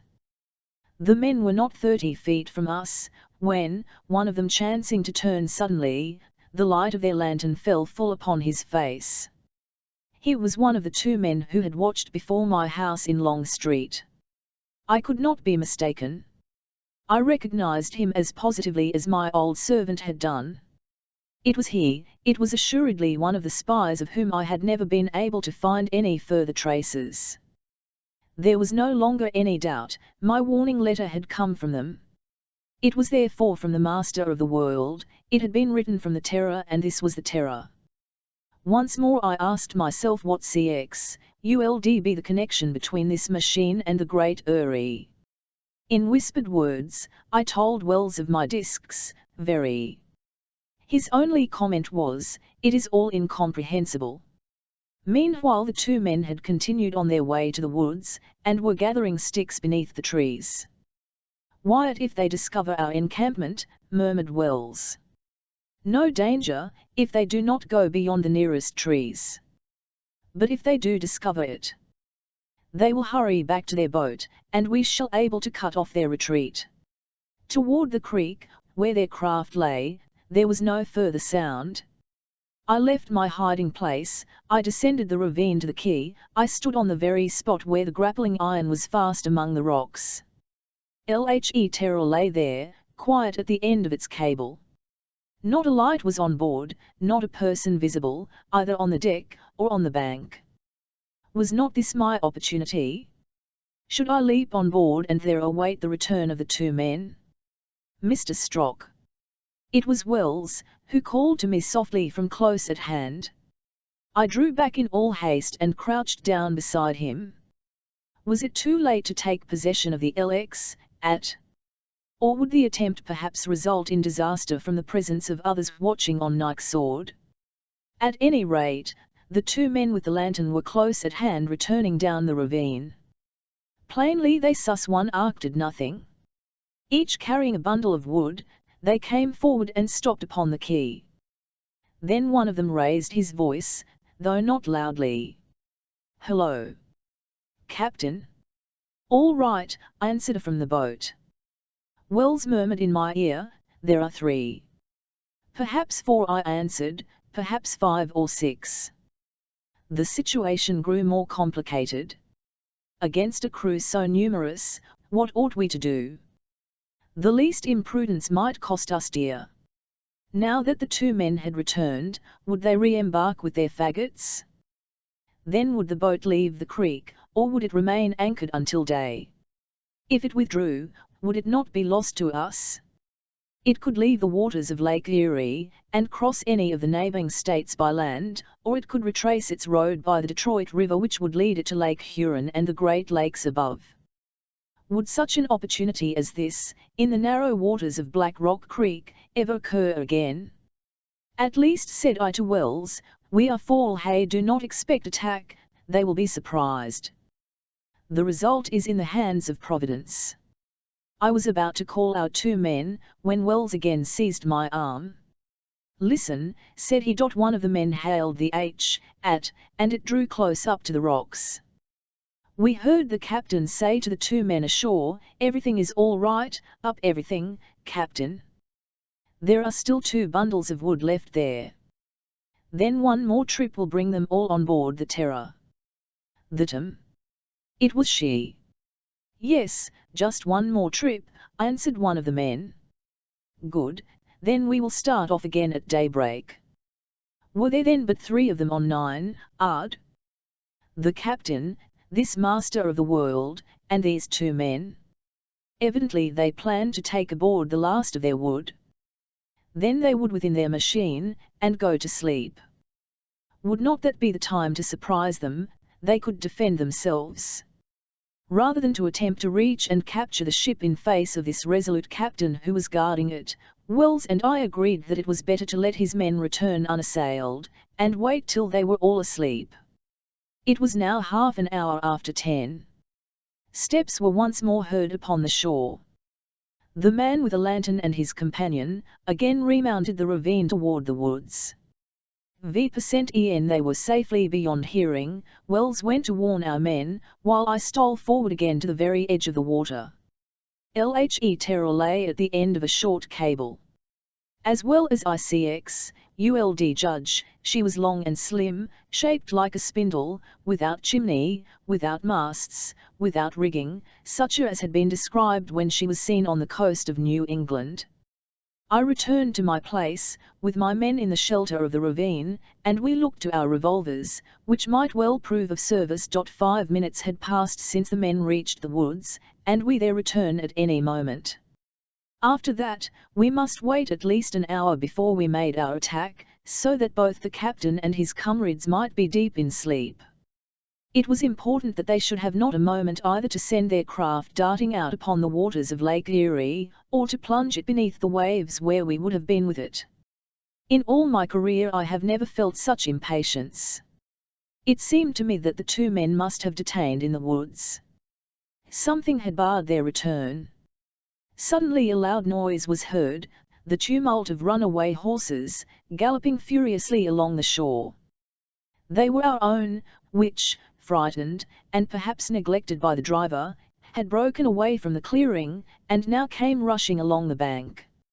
At the same moment, the 2 men reappeared, and this time they were running with all speed. Doubtless they had discovered our encampment, and had at once suspected that there were police hidden in the woods. They realized that they were watched, they were followed, they would be seized. So they dashed recklessly down the ravine, and after loosening the cable, they would doubtless endeavor to leap aboard. The Terror would disappear with the speed of a meteor, and our attempt would wholly defeated. "Forward!" I cried. And we scrambled down the sides of the ravine to cut off the retreat of the 2 men. They saw us and, on the instant, throwing down their bundles, fired at us revolvers, hitting John Hart in the leg. We fired in our turn, but less successfully. Our men neither fell nor faltered in their course. Reaching the edge of the creek, without stopping to unloose the cable, they overboard, and in a moment were clinging to the deck of the Terror. Their captain, springing forward, revolver in hand, fired. The ball grazed Wells. Nab Walker and I, seizing the cable, pulled the black mass of the boat toward shore. Could they cut the rope in time to escape us? Suddenly the grappling iron was torn violently from the rocks. One of its hooks caught in my belt, while Walker was knocked down by the flying cable.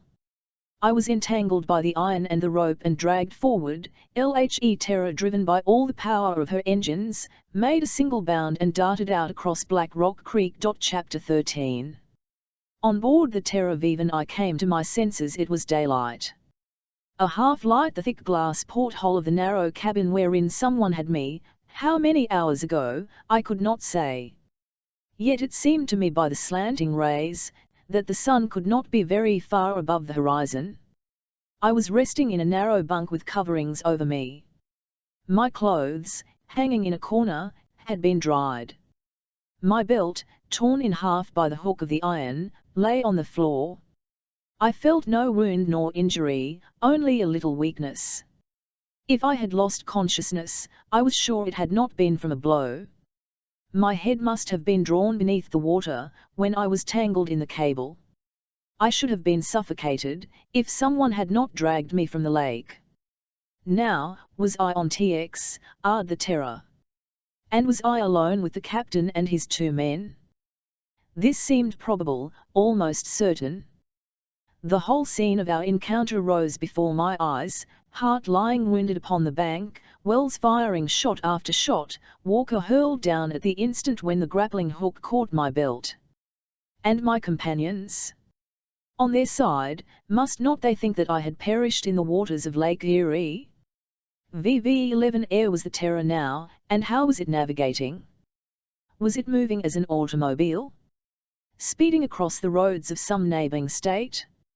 If so, and if I had been unconscious for many hours, the machine with its tremendous powers must be already far away. Or, on the other hand, were we, as a submarine, following some course beneath the lake?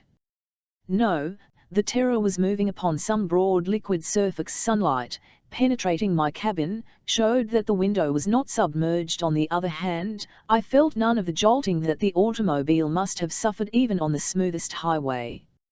Hence the Terror was not travelling upon land. As to deciding whether she was still traversing Lake Erie, that was another matter. Had not the captain reascended the Detroit River, and entered Lake Huron, or even Lake Superior beyond? It was difficult to say. At any rate, I decided to go up on deck. From there I might be able to judge. Dragging myself somewhat heavily from the bunk, I reached for my clothes and dressed, though without much energy. Was I not probably leaked within this cabin? The only exit seemed by a ladder and hatchway above my head. The hatch rose readily to my hand, and I ascended halfway on deck. My first care was to look forward, and on both sides of the Terror. Everywhere a vast expanse of waves. Not a shore in sight. Nothing but the horizon formed by sea and sky. It was a lake or the ocean I could easily settle. As we shot forward at such speed, the water cut by the bow rose furiously upward on either side, and the spray lashed savagely against me. I tasted it. It was fresh water, and very probably that of Lake Erie. The sun was but midway toward the zenith, so it could scarcely be more than 7 or 8 hours since the moment when the Terror had darted from Black Rock Creek. This must therefore be the following morning, that of the 31st of July. Considering that Lake Erie is 220 miles long, and over 50 wide, there was no reason to be surprised that I could see no land, neither that of the United States to the southeast nor of Canada to the northwest. At this moment there were 2 men on the deck, one being on the lookout, the other in the stern, keeping the course to the northeast, as I judged by the position of the sun. The one at the bow was he whom I had reconnoitred as he ascended the ravine at Black Rock. The second was his companion who had carried the lantern. I looked in vain for the one whom they had called Captain. He was not in sight. It will be readily how eager was my desire to stand in the presence of the creator of this prodigious machines, of this fantastic personage who occupied and preoccupied the attention of all the world, the daring inventor who did not fear to engage in battle against the entire human race, and who proclaimed himself master of the world. I approached the man on the lookout, and after a minute of silence I asked him, "Where is the captain?" He looked at me through half-closed eyes. He seemed not to understand me. Yet I knew, having heard him the night before, that he spoke English. Moreover, I noticed that he did not appear surprised to see me out of my cabin. Turning his back upon me, he continued to search the horizon. I stepped then toward the stern, determined to ask the same question about the captain. But when I approached the steersman, he waved me away with his hand, and I obtained no other response. It only remained for me to study this craft, from which we had been repelled with revolver shots, when we had seized upon its anchor rope. I therefore set leisurely to work to examine the construction of this machine, which was carrying me, whither? The deck and the upper works were all made of some metal which I did not recognize. In the center of the deck, a scuttle half-raised covered the RCNM where the engines were working regularly and almost silently. As I had seen before, neither masts, nor rigging. Not even a flagstaff at the stern. Toward the bow there arose the top of a periscope by which the Terror could be guided when beneath the water. On the sides were folded back two sort of outshoots resembling the gangways on certain Dutch boats. Of these I could not understand the inner. There rose a third hatchway which presumably covered the quarters occupied by the two men when the Terror was at rest. At the stern a similar hatch gave access probably to the cabin of the captain, who remained unseen. Even these different hatches were shut down. They had a sort of rubber covering which closed them hermetically tight, so that the water could not reach the interior when the boat plunged beneath the ocean. As to the motor, which imparted such prodigious speed to the machine, I could see nothing of it, nor of the propeller. However, the fast boat left behind it only a long, smooth wake. The extreme fineness of the lines of the craft caused it to make scarcely any waves, and enabled it to ride lightly over the crest of the billows even in a rough sea. As was already known, the power by which the machine was driven was neither steam nor gasoline, nor any of those similar liquids so well known by their odor, which are usually employed for automobiles and submarines. No doubt the power here used was electricity, generated on board, at some high power. Naturally I asked myself whence comes this electricity, from piles, or from accumulators. But how were these piles or accumulators charged? Unless, indeed, the electricity was drawn directly from the surrounding air or the water, by processes hitherto unknown. And I asked myself with intense eagerness if in the present situation, I might be able to discover these secrets. Then I thought of my companions, left behind on the shore of Black Rock Creek. One of them, I knew, was wounded, the others were also. Having seen me dragged overboard by the hawser, could they possibly suppose that I had rescued by the Terror? Surely not. Doubtless the news of my death had already been telegraphed to Mr. Ward from Toll and now who would dare to undertake a new campaign against this master of the world? These thoughts occupied my mind as I awaited the captain's appearance on the deck. He did not appear.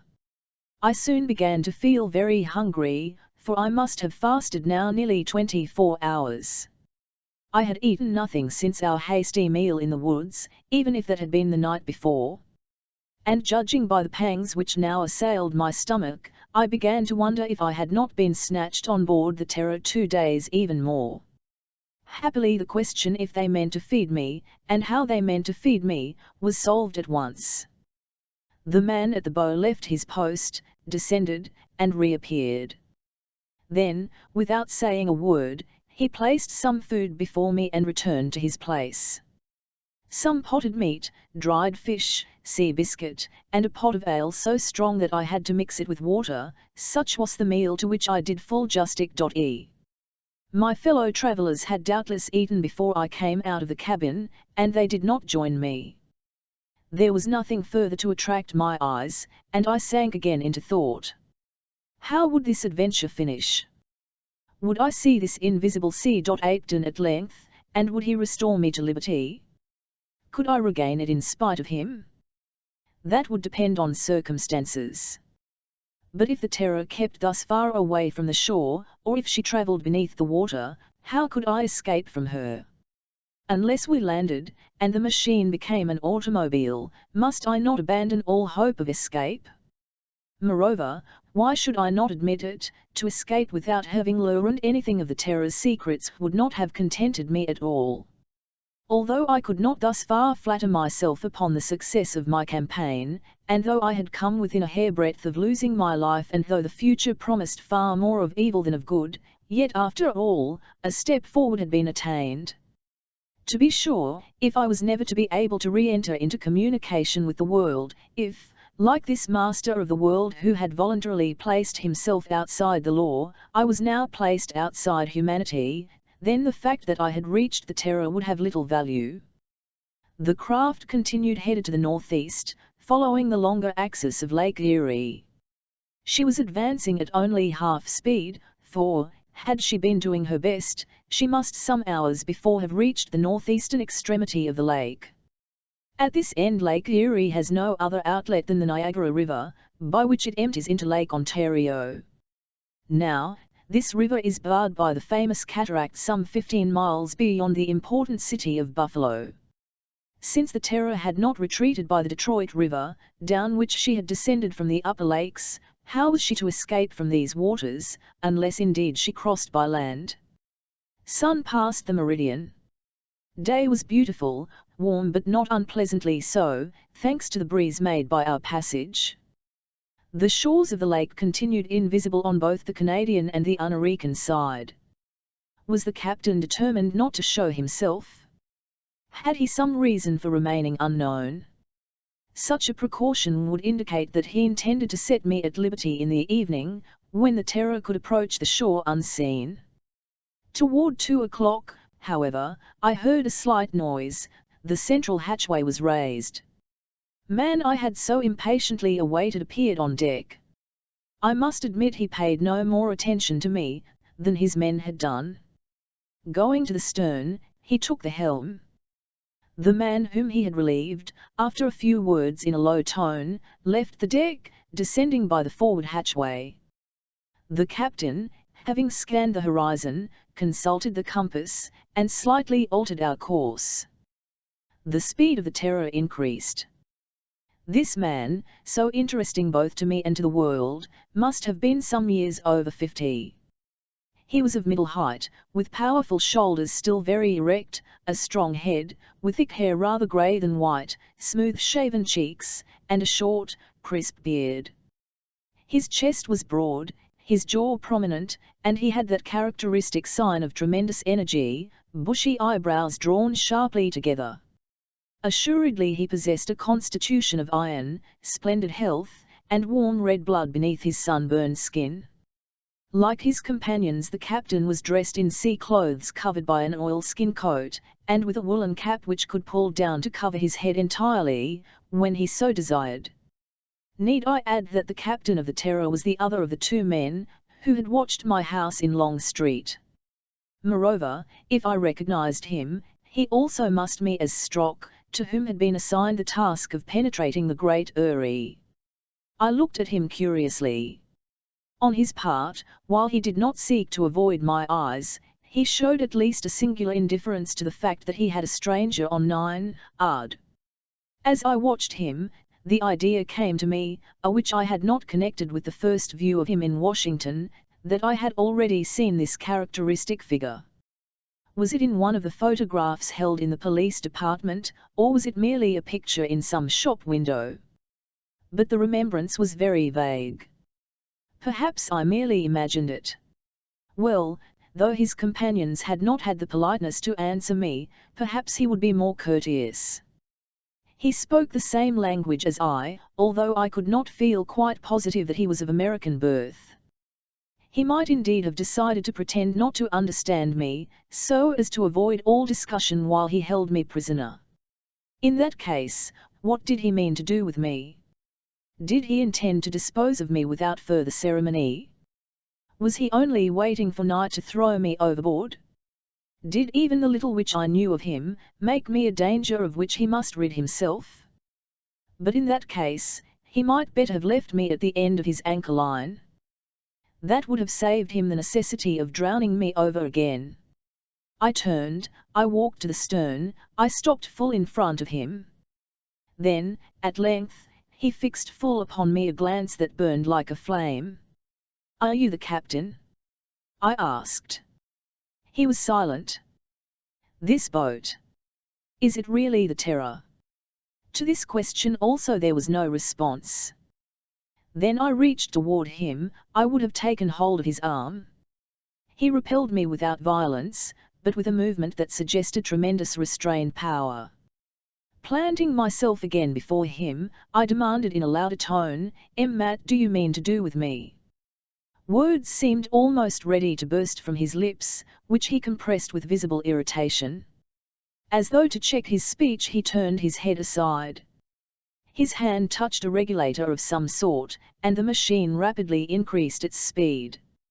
Anger almost mastered me. I wanted to cry out, "So be it. Keep your silence. I know who you are, just as I know your machine, recognized at Madison, at Mston, at Lake Xidel. Yes, it is you, who have rushed so recklessly over our roads, our seas and our lakes. Your boat is the terror, and you, her centimeter, wrote that letter to the government. It is you who fancy you can fight the entire world. You, who call yourself the master of the world." And how could he have denied it? I saw at that moment the famous initials inscribed upon the helm. Fortunately I restrained myself, and despairing of getting any response to my questions, I returned to my seat near the hatchway of my cabin. For long hours, I patiently watched the horizon in the hope that land would soon appear. Yes, I sat waiting. For I was reduced to that. Waiting. No doubt, before the day closed, the Terror must reach the end of Lake Erie, since she continued her course steadily to the northeast. Chapter 14. Niagara. The hours and the situation did not change. The steersman returned on deck, and the captain, descending, watched the movement of the engines. Even when our speed, these engines continued working without noise, and with remarkable smoothness. There was never one of those inevitable breaks, with which in most motors the pistons sometimes miss a stroke.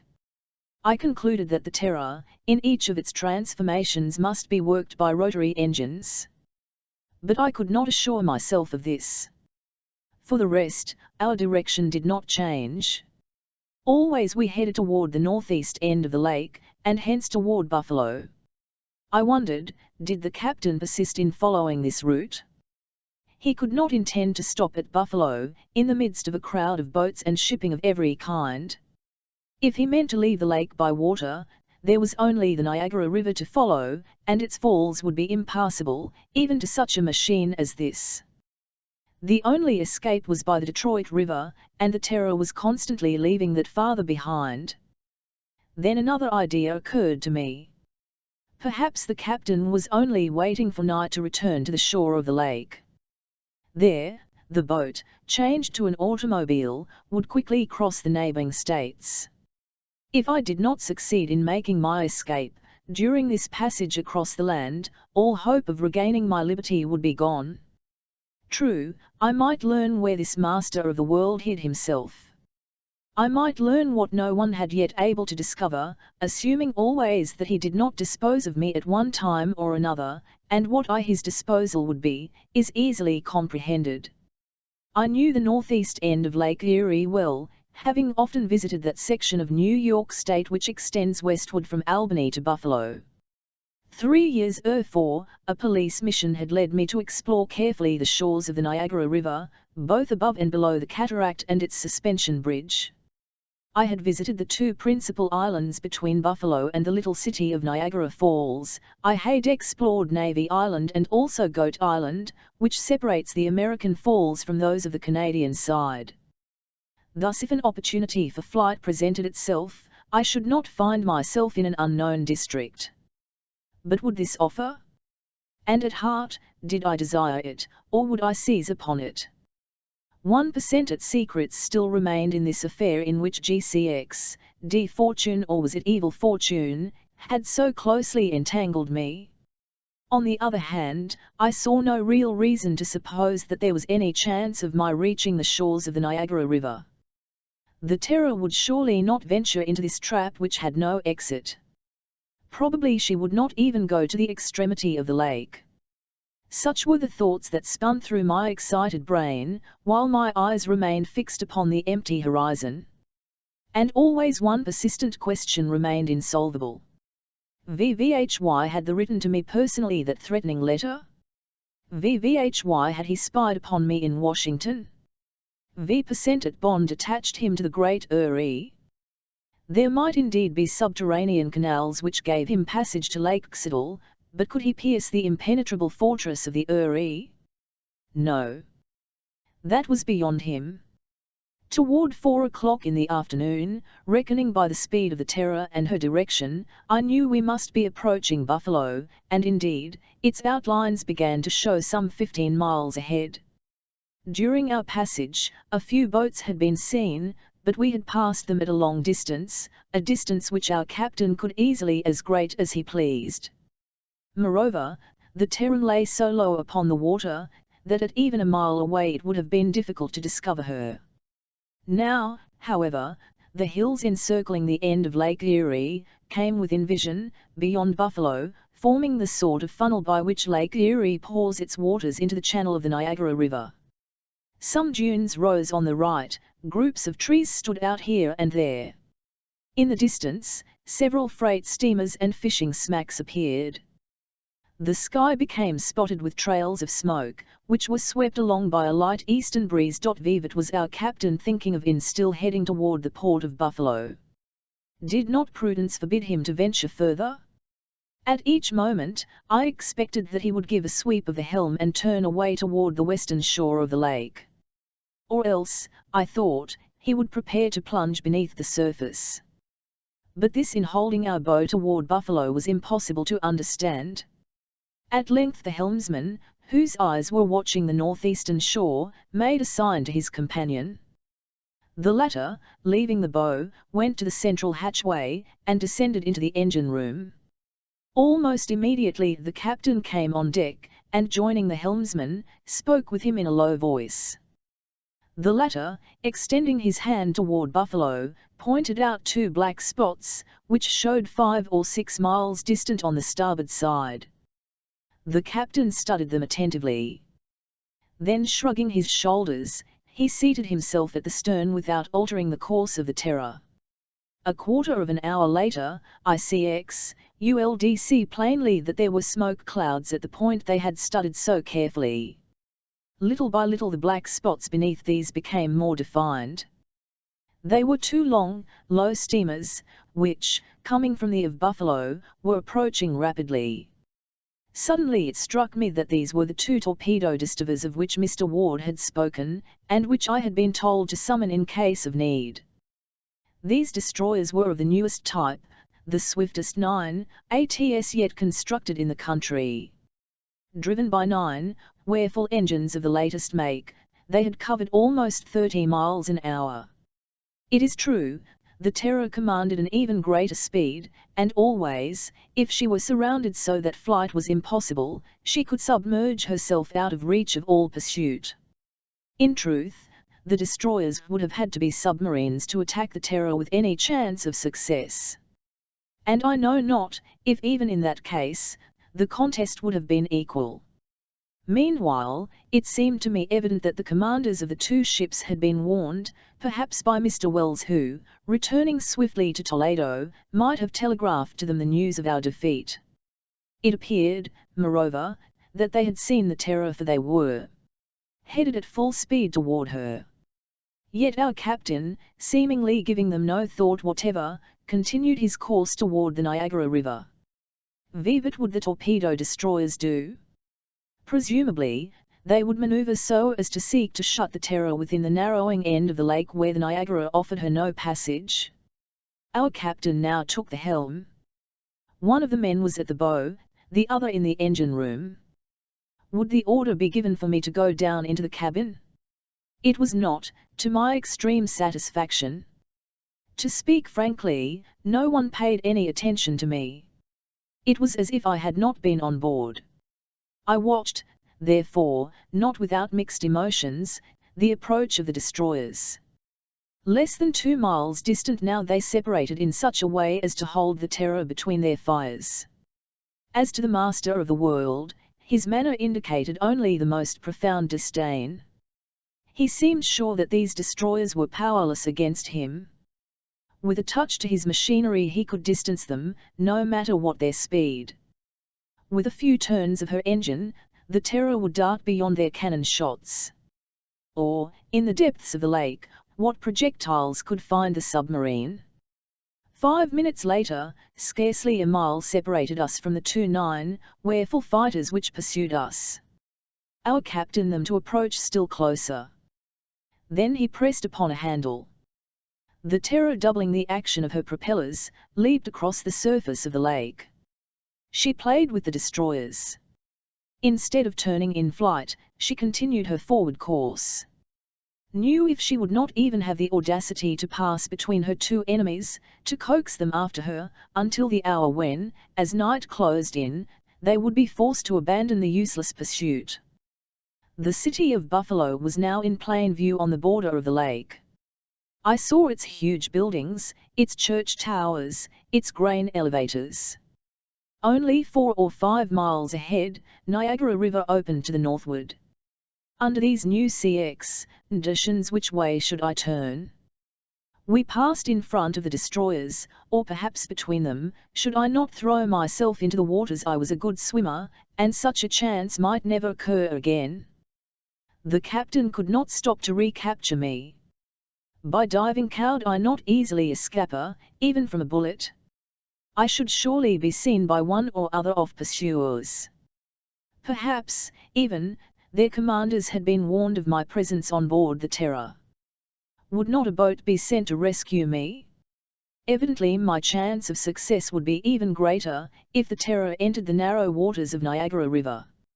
At Navy Island I would be able to set foot on territory that I knew well. But to suppose that our captain would rush into this river where he might be swept over the Great Cataract. That seemed impossible. I resolved to await the destroyer's closest approach, and at the last moment I would decide.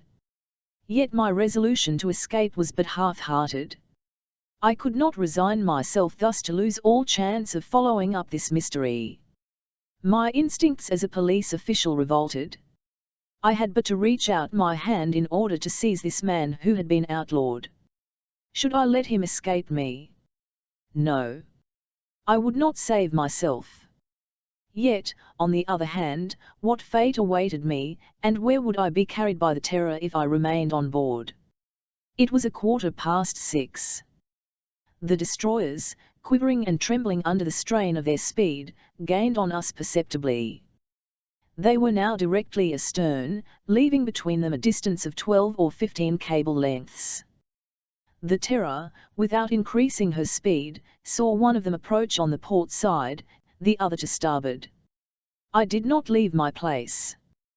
The man at the bow was close by me. Immovable at the helm, his eyes burning beneath his contracted brows, the captain waited. He meant, perhaps, to finish the chase by one last maneuver.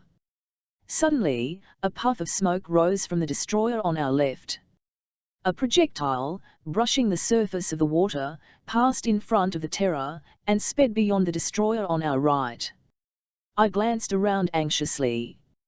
Standing by my side, the lookout seemed to await a sign from the captain. As for him, he did not even turn his head, and I shall never forget the expression of disdain imprinted on his visage. At this moment, I was pushed suddenly toward the hatchway of my sea-cabin, which was fastened above me.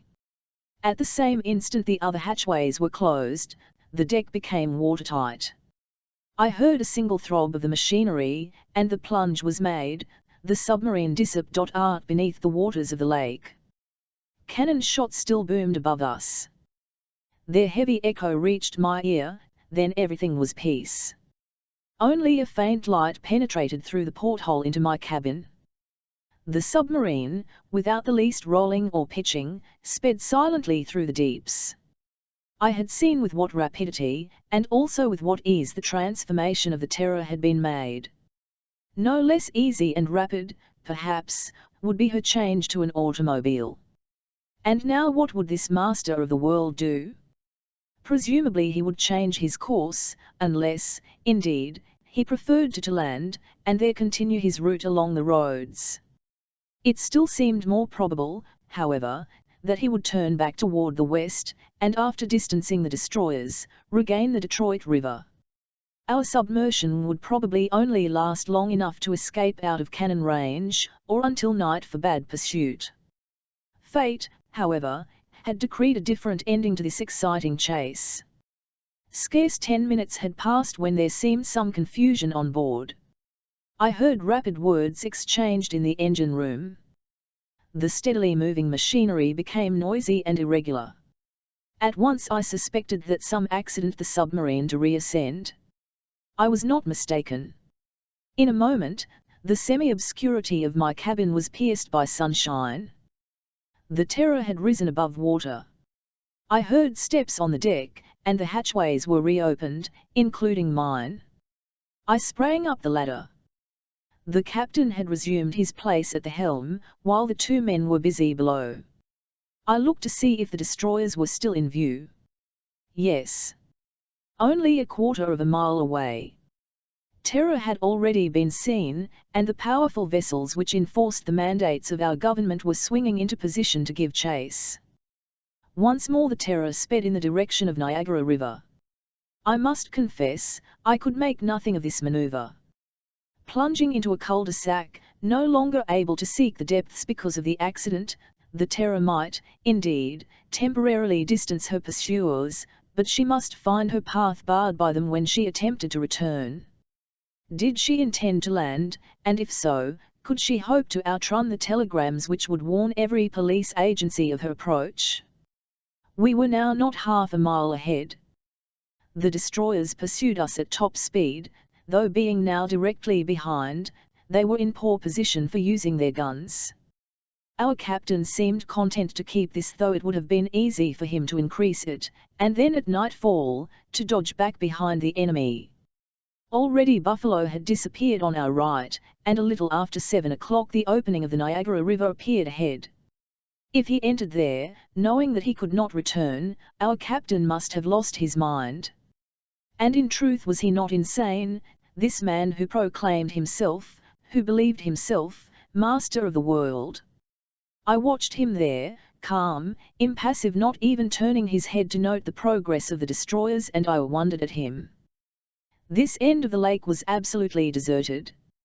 Freight steamers 9, bound for the towns on the banks of the upper Niagara are not numerous, as its navigation is dangerous. Not one was in sight. Not even a fishing boat crossed the path of the Terror. Even the two destroyers would soon be obliged to pause in their pursuit, if we continued our mad rush through these dangerous waters.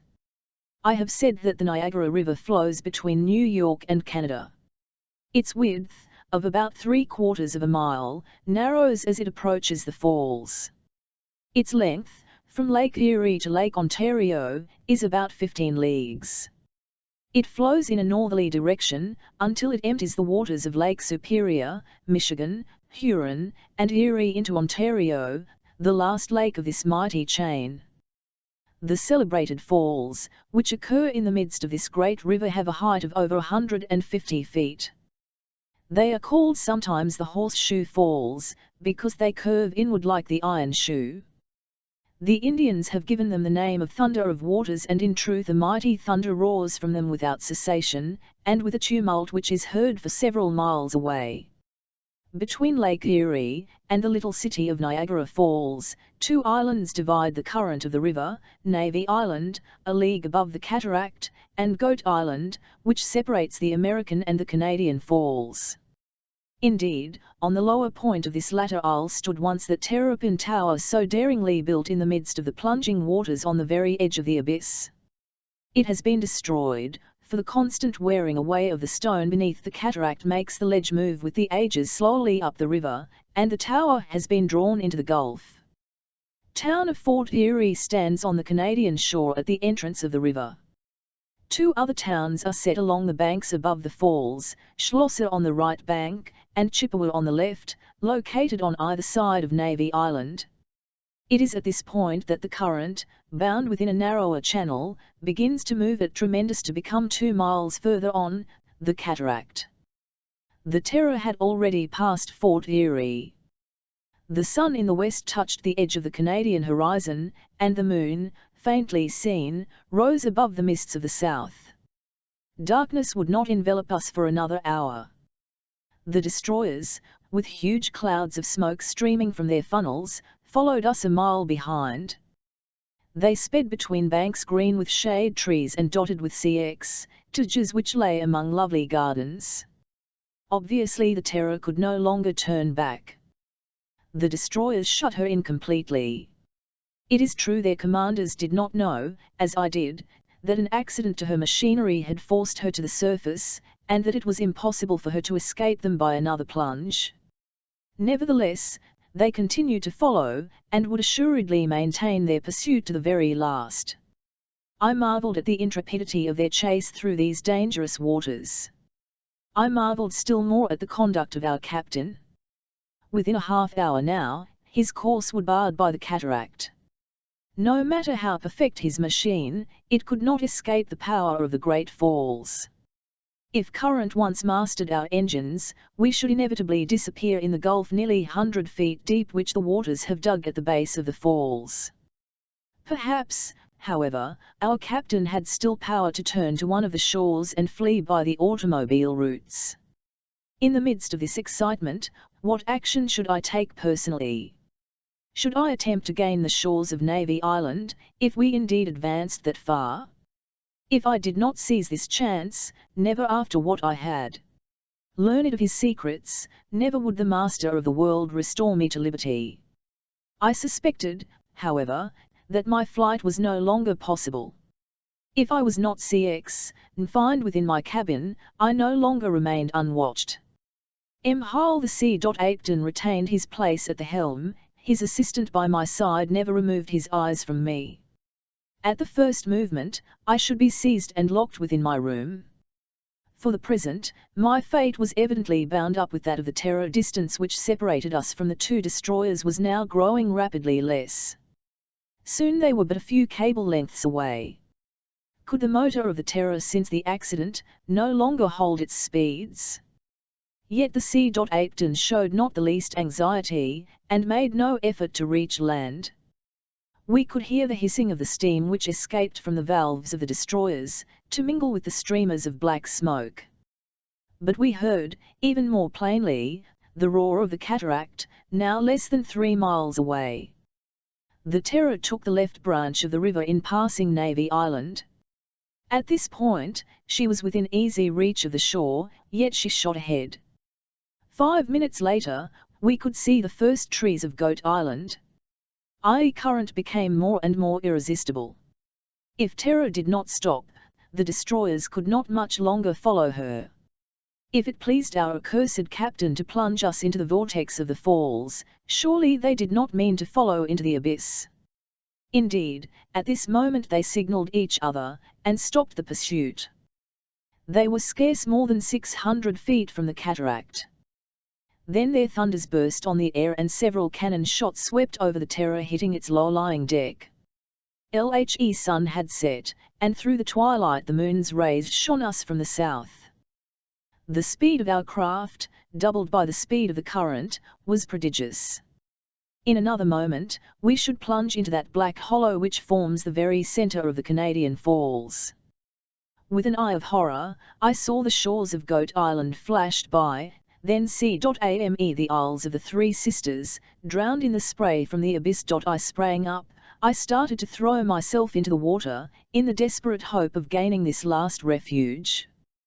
One of the men seized me from behind.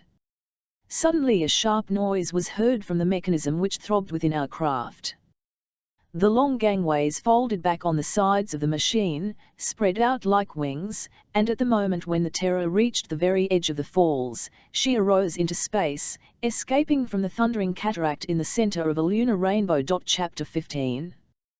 The eagle's nest. On the morrow, when I awoke after a sound sleep, our vehicle seemed motionless.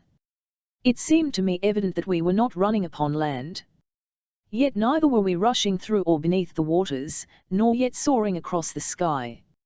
Had the inventor regained that mysterious hiding place of his, where no human being had ever set foot before him? And now, since he had not disembarrassed himself of my presence, was his secret about to reveal to me? It seemed astonishing that I had slept so profoundly during most of our voyage through the air. It puzzled me, and I asked if this sleep had not been caused by some drug, mixed with my last meal, the captain of the Terror having wished thus to prevent me from knowing the place where we landed. All that I can recall of the previous night is the terrible impression made upon me by that moment when the machine, instead of being caught in the vortex of the cataract, rose under the impulse of its machinery like a bird with its huge wings beating with tremendous power. So this machine actually fulfilled a fourfold use.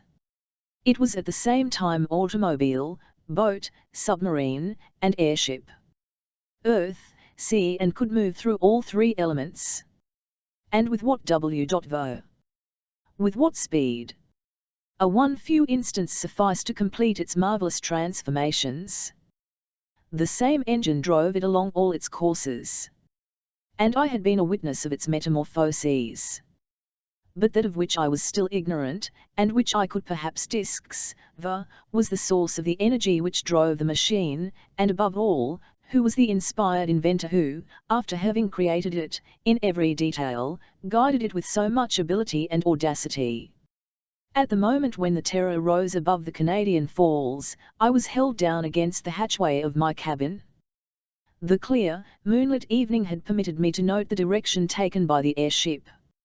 It followed the course of the river and passed the suspension bridge 3 miles below the falls. It is here that the irresistible rapids of the Niagara River begin, where the river bends sharply to descend toward Lake Ontario. On leaving this point, I was sure that we had turned toward the east. The captain continued at the helm. I had not addressed a word to him. What good would it do? He would not have answered. I noted that the Terror seemed to be guided in its course through the air with surprising ease. Assuredly the roads of the air were as familiar to it as those of the seas and of the lands. In the presence of such results, could one not understand the enormous pride of this man who proclaimed himself master of the world? Was he not in control of a machine infinitely superior to any that had ever sprung from the hand of man, and against which men were powerless? In truth, why should he sell this marvel? Why should he accept the millions offered him? Yes, I comprehended now that absolute confidence in himself which was expressed in his every attitude. And where might not his ambition carry him, if by its own excess it mounted some day into madness? A half hour after the Terror soared into the air, I had sunk into complete unconsciousness, without realizing its approach. I repeat, it must have been caused by some drug. Without doubt, our commander did not wish me to know the road he followed. Hence I cannot say whether the aviator continued his flight through or whether the mariner sailed the surface of some sea or lake, or the chauffeur sped across the American roads. No recollection remains with me of what passed during that night of July 31st. Now, what was to follow from this adventure? And especially concerning myself, what would be its end? I have said that at the moment when I awoke from my strange sleep, the Terror seemed to me completely motionless. I could hardly be mistaken. Whatever had been her method of progress, I should have felt some movement, even in the air. I lay in my berth in the cabin, where I had been shut in without knowing it, just as I had been on the preceding night which I had passed on board the Terror on Lake Erie. My business now was to learn if I would be allowed to go on deck here where the machine had landed. I attempted to raise the hatchway. It was fastened. "Ah," said I, "am I to be kept here until the Terror recommences its travels?" Was not that, indeed, the only time when escape was hopeless? My impatience and anxiety may be appreciated. I knew not how long this halt might continue. I had not a quarter of an hour to wait. A noise of bars being removed came to my ear. The hatchway was raised from above. A wave of light and air penetrated my cabin. With one bound I reached the deck. My eyes in an instant swept round the horizon. The Terror, as I had thought, rested quiet on the ground. She was in the midst of a rocky hollow measuring from 15 to 1800 feet in circumference. A floor of yellow gravel carpeted its entire extent, unrelieved by a single tuft of herbage. This hollow formed an almost regular oval, with its longer diameter extending north and south. As to the surrounding wall, what was its height, what the character of its crest, I could not judge. Above us was gathered a fog so heavy, that the rays of the sun had not yet pierced it. Heavy trails of cloud drifted across the sandy floor. Doubtless the morning was still young, and this mist might later be dissolved. It was quite cold here, although this was the first day of August. I concluded therefore that we must be far in the north, or else high Alps, ve sea level. We must still be somewhere on the new continent, though where, it was impossible to surmise. Yet no matter how rapid our flight had been, the airship could not have traversed either ocean in the dozen hours since our departure from Niagara. At this moment, I saw the captain come from an opening in the rocks, probably a grotto, at the base of this cliff hidden in the fog. Occasionally, in the mists above, appeared the shadows of huge birds. Their raucous cries were the sole interruption to the profound silence. Vivo knows if they were not affrighted by the arrival of this formidable, winged monster, which they could not match either in might or speed. Everything led me to believe that it was here that the master of the world withdrew in the intervals between his prodigious journeys. Here was the garage of his automobile, the harbour of his boat, the hangar of his airship. And now the Terror stood motionless at the bottom of this hollow. At last I could examine her, and it looked as if her owners had no intention of preventing me. The truth is that the commander seemed to take no more notice of my presence than before. His two companions joined him, and the three did not hesitate to enter together into the grotto I had seen. Vive had a chance to study the machine, at least its exterior. As to its inner parts, probably I should never get conjecture. In fact, except for that of my cabin, the hatchways were closed, and it would be vain for me to attempt to open them. At any rate, it might be more interesting to find out what kind of propeller drove the Terror in these many transformations. I jumped to the ground and found I was left at leisure to proceed with this first examination. The machine was, as I have said, spindle-shaped. The bow was sharper than the stern. The body was of aluminium, the wings of a substance whose nature I could not determine. The body rested on 4 wheels, about 2 feet in diameter. These had pneumatic tires so thick as to assure ease of movement at any speed. Spokes spread out like paddles or battledores, and when the Terror moved either on or under the water, they must have increased her pace. These wheels were not, however, the principal propeller. This consisted of 2 Parsons turbines placed on either side of the keel. Driven with extreme rapidity by the engine, they urged the boat onward in the water by twin screws, and I even questioned if they were not powerful enough to the machine through the air. The chief aerial Sup-1X, RT, however, was that of the great wings, now again in repose, and folded back along the sides. Thus the theory of the heavier-than-air flying machine was employed by the inventor, a system which enabled him to dart through space with a probability superior to that of the largest birds. As to the agent which set in action these various mechanisms, I repeat, it could be, no other than electricity. But from what source did his batteries get their power? Had he somewhere an electric factory, to which he must return? Were the dynamos, perhaps working in one of the caverns of this hollow? Result of my examination was that, while I could see that the machine used wheels and turbine screws and wings, I knew nothing of either its engine, nor of the force which drove it. To be sure, the discs, very of this secret would be of little value to me. To employ it I must first be free. And after what I knew, little as that really was, the master of the world would never release me. There remained, it is true, the chance of escape. But would an opportunity ever present itself? If there could be none during the voyages of the Terror, might there possibly be, while we remained in this retreat? The first question to be solved was the location of this hollow. What communication did it have with the surrounding region? Could one only depart from it by a flying machine? And in what part of the United States were we? Was it not reasonable to estimate that our flight through the darkness had covered several hundred leagues? There was one very natural hypothesis which deserved to be considered, if not actually accepted. Vivat more natural harbour there be for the Terror than the Great Eyrie? Was it too difficult a flight for our aviator to reach the summit? Could he not soar anywhere that the vultures and the eagles could? Did not that inaccessible Eyrie offer to the master of the world just such a retreat as our police had been unable to discover, one in which he might well believe himself safe from all attacks? Moreover, the distance between Niagara Falls and this part of the Blue Ridge Mountains did not exceed 450 miles, a flight which would have been easy for the Terror. Yes, this idea more and more took possession of me. It crowded out 100 other unsupported suggestions. Did not this explain the nature of the bond which existed between the Great Eyrie and the letter which I had received with our commander's initials? And the threats against me if I renewed the ascent? And the espionage to which I had subjected? And all the phenomena of which the Great Eyrie had been the theatre, were they not to be attributed to this same cause, though what lay behind the phenomena was not yet clear? Yes, the Great Eyrie. The Great Eyrie.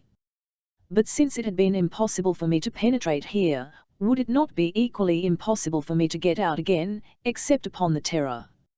Or if the mists would but lift, perhaps I should re-use the place. WIE8 was as yet a mere hypothesis, would become a starting point to act upon. However, since I had freedom to move about, since neither the captain nor his men paid any heed to me, I resolved to explore the hollow. The three of them were all in the grotto toward the north end of the oval. Therefore I would commence my inspection at the southern end. Reaching the RX-CKY wall, I skirted along its base and found it broken by many crevices. Above, arose more solid rocks of that felspar of which the chain of the Alleghanies largely consists. To what height the rock wall rose, or what was the character of its summit, was still impossible to see. I must wait until the sun had scattered the mists. In the meantime, I continued to follow along the base of the cliff. None of its cavities seemed to extend inward to any distance. Several of them contained debris from the hand of man, bits of broken wood, heaps of grasses. On the ground were still to be seen the footprints that the and his men must have left, perhaps months before, upon the sand. My jailers, being doubtless very busy in their cabin, did not show themselves until they had arranged and packed several large bundles. Did they purpose to carry those on the Terror? And were they packing up with the intention of permanently leaving their retreat? In half an hour my explorations were completed and I returned toward the center. Here and there were heaped up piles of ashes, bleached by weather. There were fragments of burned planks and beams, posts to which clung rusted ironwork, armatures of metal twisted by fire, all the remnants of some intricate mechanism destroyed by the flames. Clearly at some period not very remote the hollow had been the scene of a conflagration, accidental or intentional.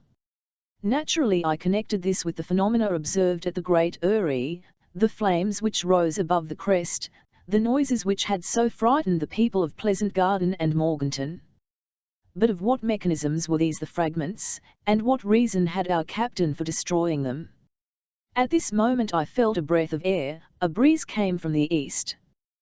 The sky swiftly cleared. The hollow was filled with light from the rays of the sun which art midway the horizon and the zenith. A cry escaped me. The crest of the rocky wall rose 100 feet above me. And on the eastern side was revealed that easily recognizable pinnacle, the rock like a mounting eagle. It was the same that had held the attention of Mr. Elias Smith and myself, when we had looked up at it from the outer side of the Great Eyrie. Thus there was no further doubt. In its flight during the night the airship had covered the distance between Lake Erie and North Carolina. It was in the depth of this eyrie that the machine had found shelter. This was the nest, worthy of the gigantic and powerful bird created by the genius of our captain.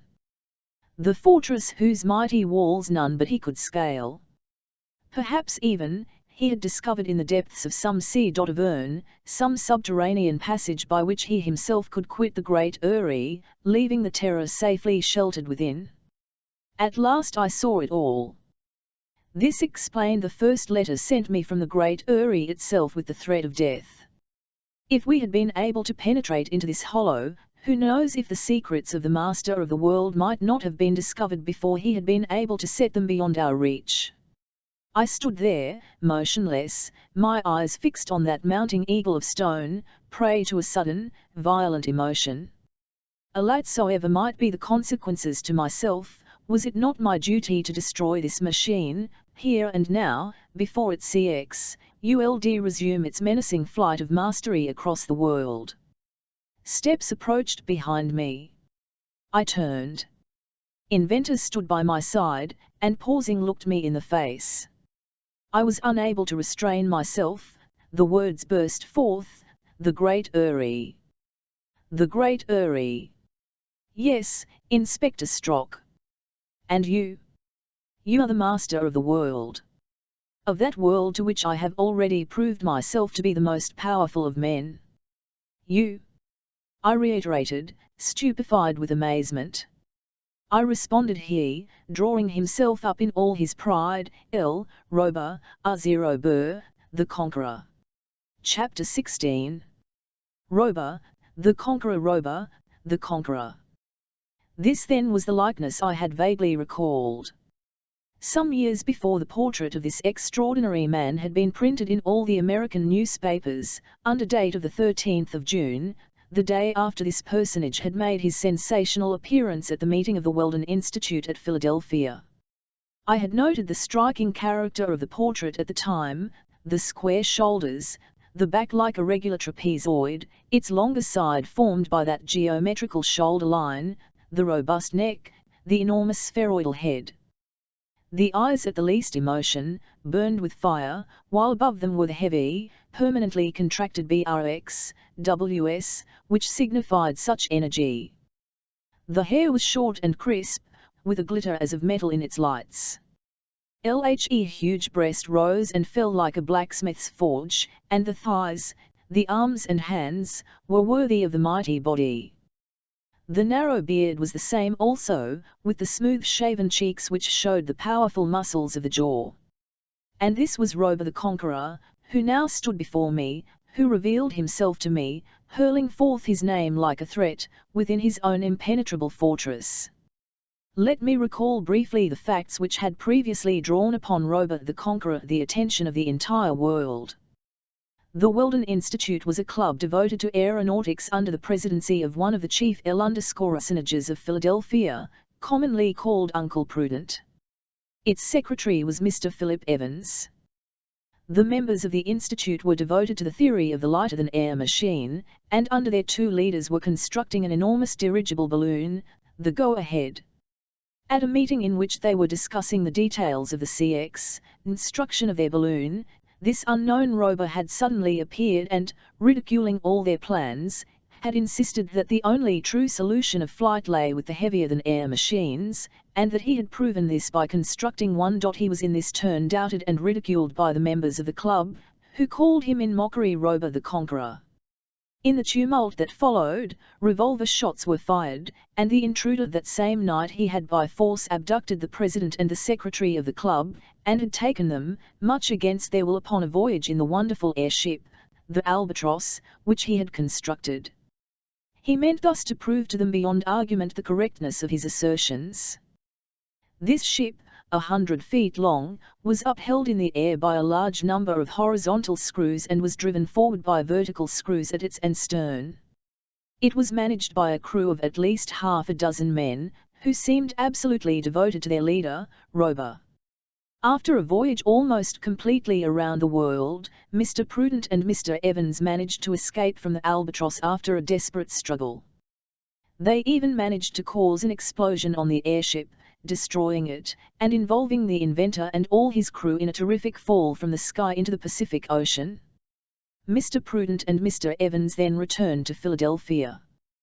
They had learned that the Albatross had been constructed on an unknown isle of the Pacific called Island X, but since the location of this hiding place was wholly unknown, its discovery lay within the 9 zones of possibility. Moreover, the search seemed entirely unnecessary, as the vengeful prisoners were quite certain that they had destroyed their jailers.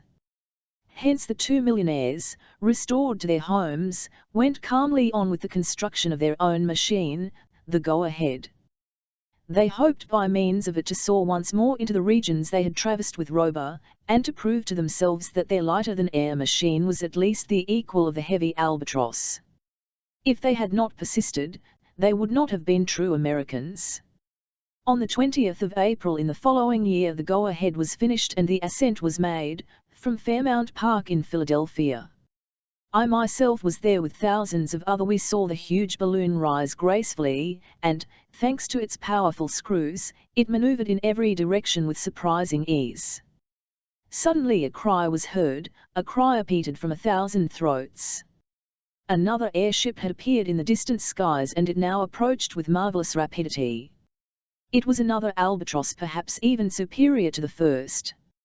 Rober and his men had escaped death in the Pacific, and, burning for revenge, they had constructed a second airship in their secret Island X. Like a gigantic bird of prey, the Albatross hurled itself upon the Go-Ahead. Doubtless, Rober, while avenging himself, wished also to prove the immeasurable superiority of the heavier-than-air machines. Mr. Prudent and Mr. Evans defended themselves as best they could. Knowing that their balloon had nothing like the horizontal speed of the Albatross, they attempted to take advantage of their superior lightness and rise above her. The Go-Ahead THRX- wing out all her ballast, soared to a height of over 20,000 feet. Yet even there the Albatross rose above her, and circled round her with ease. Suddenly an explosion was heard. The enormous gas bag of the Go-Ahead, expanding under the dilation of its dense at this great height, had finally burst. Half emptied, the balloon fell rapidly. Then, to our universal astonishment, the Albatross shot down after her rival, not to finish the work of destruction but to bring rescue. Yes. Rober, forgetting his vengeance, the sinking Go-Ahead and his men lifted Mr. Prudent, Mr. Evans, and the aeronaut who accompanied them, onto the platform of his craft. Then the balloon, being at length entirely empty, fell to its destruction among the trees of Fairmount Park. The public was overwhelmed with astonishment, with fear. Now that Rober had captured his prisoners, how would he avenge himself? Would they be carried away, this time, forever? The Albatross continued to descend, as if to land in the clearing at Fairmount Park. But if it came within reach, would not the infuriated crowd throw themselves upon the airship, tearing both it and its inventor to pieces? The Albatross descended within 6 feet of the ground. I remember well the general movement forward with which the crowd threatened to attack it. Then Rober's voice rang out in words which even now I can repeat almost as he said them: "Citizens of the United States, the President and the Secretary of the Weldon Institute are again in my power. In holding them prisoners I would but be exercising my natural right of reprisal for the injuries they have done me. But the passion and resentment which have been roused both in them and you by the success of the Albatross, show that the souls of men are not yet ready for the vast increase of power which the conquest of the air will bring to them. Uncle Prudent, Philip Evans, you are free." The 3 men rescued from the balloon leaped to the ground. The airship rose some 30 feet out of reach, and Rober, "Citizens of the United States, the conquest of the air is made, but it shall not be given into your hands until the time I leave, and I carry my secret with me. It will not be lost to humanity, but shall be entrusted to them when they have learned not to abuse it. Farewell, citizens of the United States." Then the Albatross rose under the impulse of its mighty screws, and sped away amidst the hurrahs of the multitude. I have ventured to remind my readers of this last scene somewhat in detail, because it seemed to reveal the state of mind of the remarkable personage who now stood before me. Apparently he had not then been animated by sentiments hostile to humanity. He was content to await the future, though his attitude undeniably revealed the immeasurable confidence which he had in his own genius, the immense pride which his almost superhuman powers had aroused within him. It was not astonishing, moreover, that this haughtiness had little by little been to such a degree that he now presumed to enslave the entire world, as his public letter had suggested by its significant threats.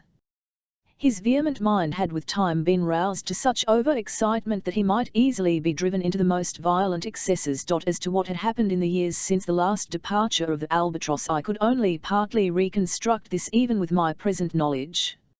It had not sufficed the prodigious inventor to create a flying machine, perfect as that was. He had planned to construct a machine which could conquer all the elements at once. Probably in the workshops of Island X, a selected body of devoted workmen had constructed, one by one, the pieces of this marvelous machine, with its quadruple transformation. Then the second Albatross must have carried these pieces to the great Eyrie, where they had been put together, within easier access of the world of men than the far-off island had permitted. The Albatross itself had apparently been destroyed, whether by accident or design, within the Eyrie. The Terror had then made its appearance on the roads of the United States and in the neighboring waters.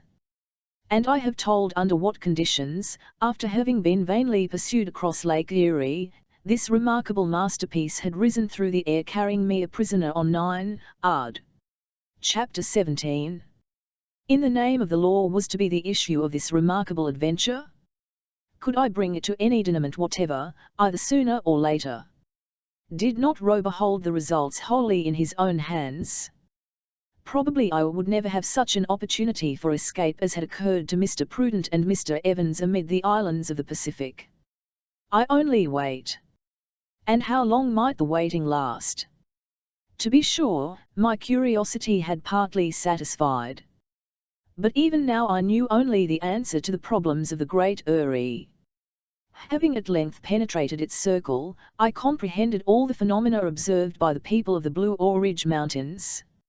I was assured that neither the country folk throughout the region, nor the town folk of Pleasant Garden and Morganton were in danger of volcanic eruptions or earthquakes. No subterranean forces whatever were battling within the bowels of the mountains. No crater had arisen in this corner of the Alleghanies. The great Eyrie served merely as the retreat of Rober the Conqueror. This impenetrable hiding place where he stored his materials and provisions, had without doubt been discovered by him during one of his aerial voyages in the Albatross. It was a retreat probably even more secure than that as yet undiscovered Island X in the Pacific. This much I knew of him, but of this marvelous machine of his, of the secrets of its CX, instruction and propelling, what did I really know? Admitting that this multiple mechanism was driven by electricity, and that this electricity was, as we knew it had been in the Albatross, extracted directly from the surrounding air by some new BS, what were the details of its mechanism? I had not been to see the engine, doubtless I should never see it. On the question of my liberty I argued thus: Rober evidently intends to remain unknown. As to what he intends to do with his machine, I fear, Rick.Alling his letter, that the world must expect from it more of evil than of good. At any rate, the incognito which he has so carefully guarded in the past he must mean to preserve in the future. Now only one man can establish the identity of the master of the world with Rober the Conqueror.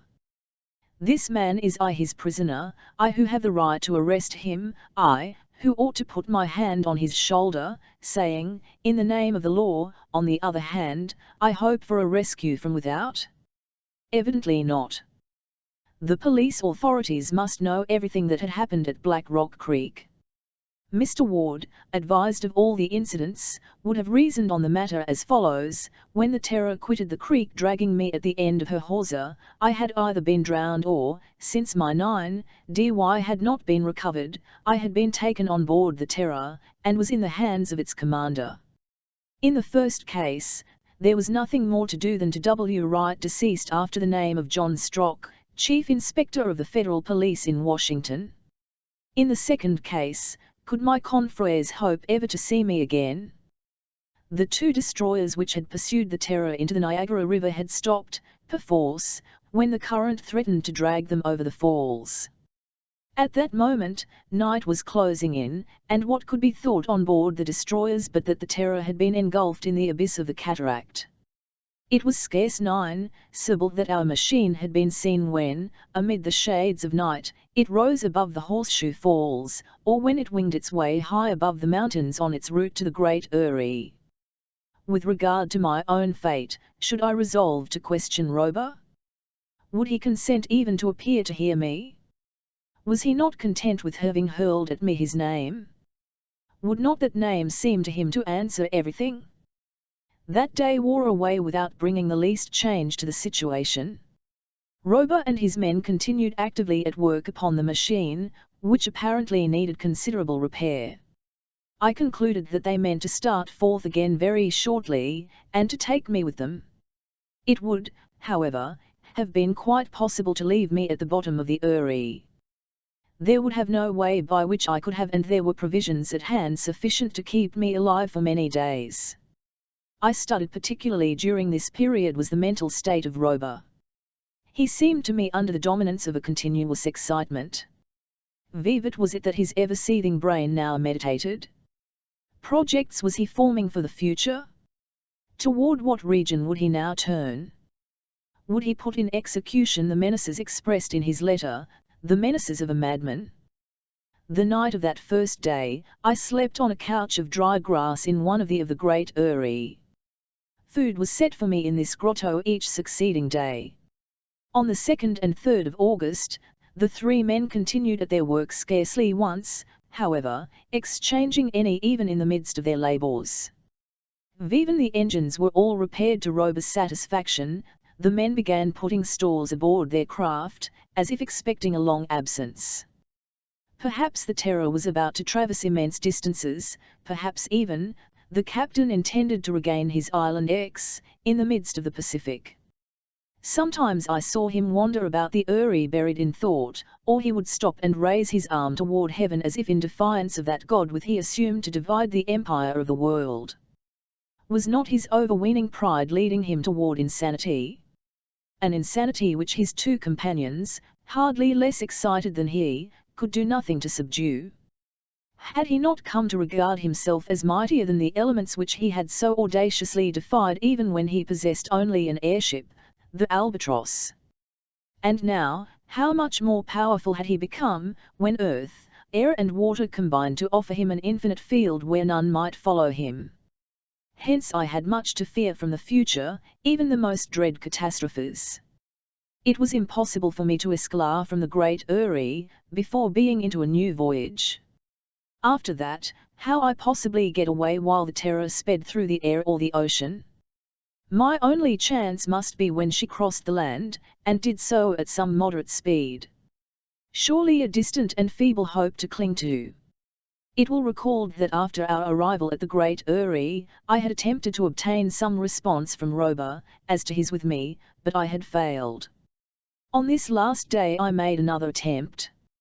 In the afternoon I walked up and down before the large grotto where my captors were at work. Rober, standing at the entrance, followed me steadily with his eyes. Did he mean to address me? I went up to him. "Captain," said I have already asked you a question, which you have not answered. I ask it again, what do you intend to do with me? We stood face to face scarce 2 steps apart. With arms folded, he glared at me, and I was terrified by his glance. Terrified, that is the word. The glance was not that of a sane man. Indeed, it seemed to reflect nothing whatever of humanity within. I might question in a more challenging tone. For an instant I thought that Rober would break his silence and burst forth. "Do you intend to do with me?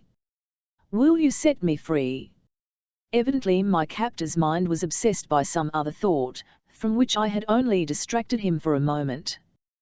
He made again that gesture which I had already observed. He raised one defiant arm toward the zenith.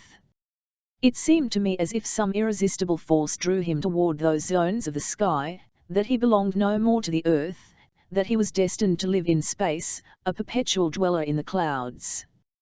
Without answering me, without seeming to have understood me, Rober re-entered the grotto. How long this sojourn or rather relaxation of the Terror in the Great Eyrie was to last, I did not know.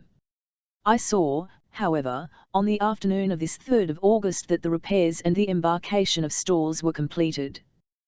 The hold and lockers of our craft must have been completely crowded with the provisions taken from the grottos of the Uri. Then the chief of the 2 assistants, a man whom I now recognized as that John Turner who had been mate of the Albatross, began another labor.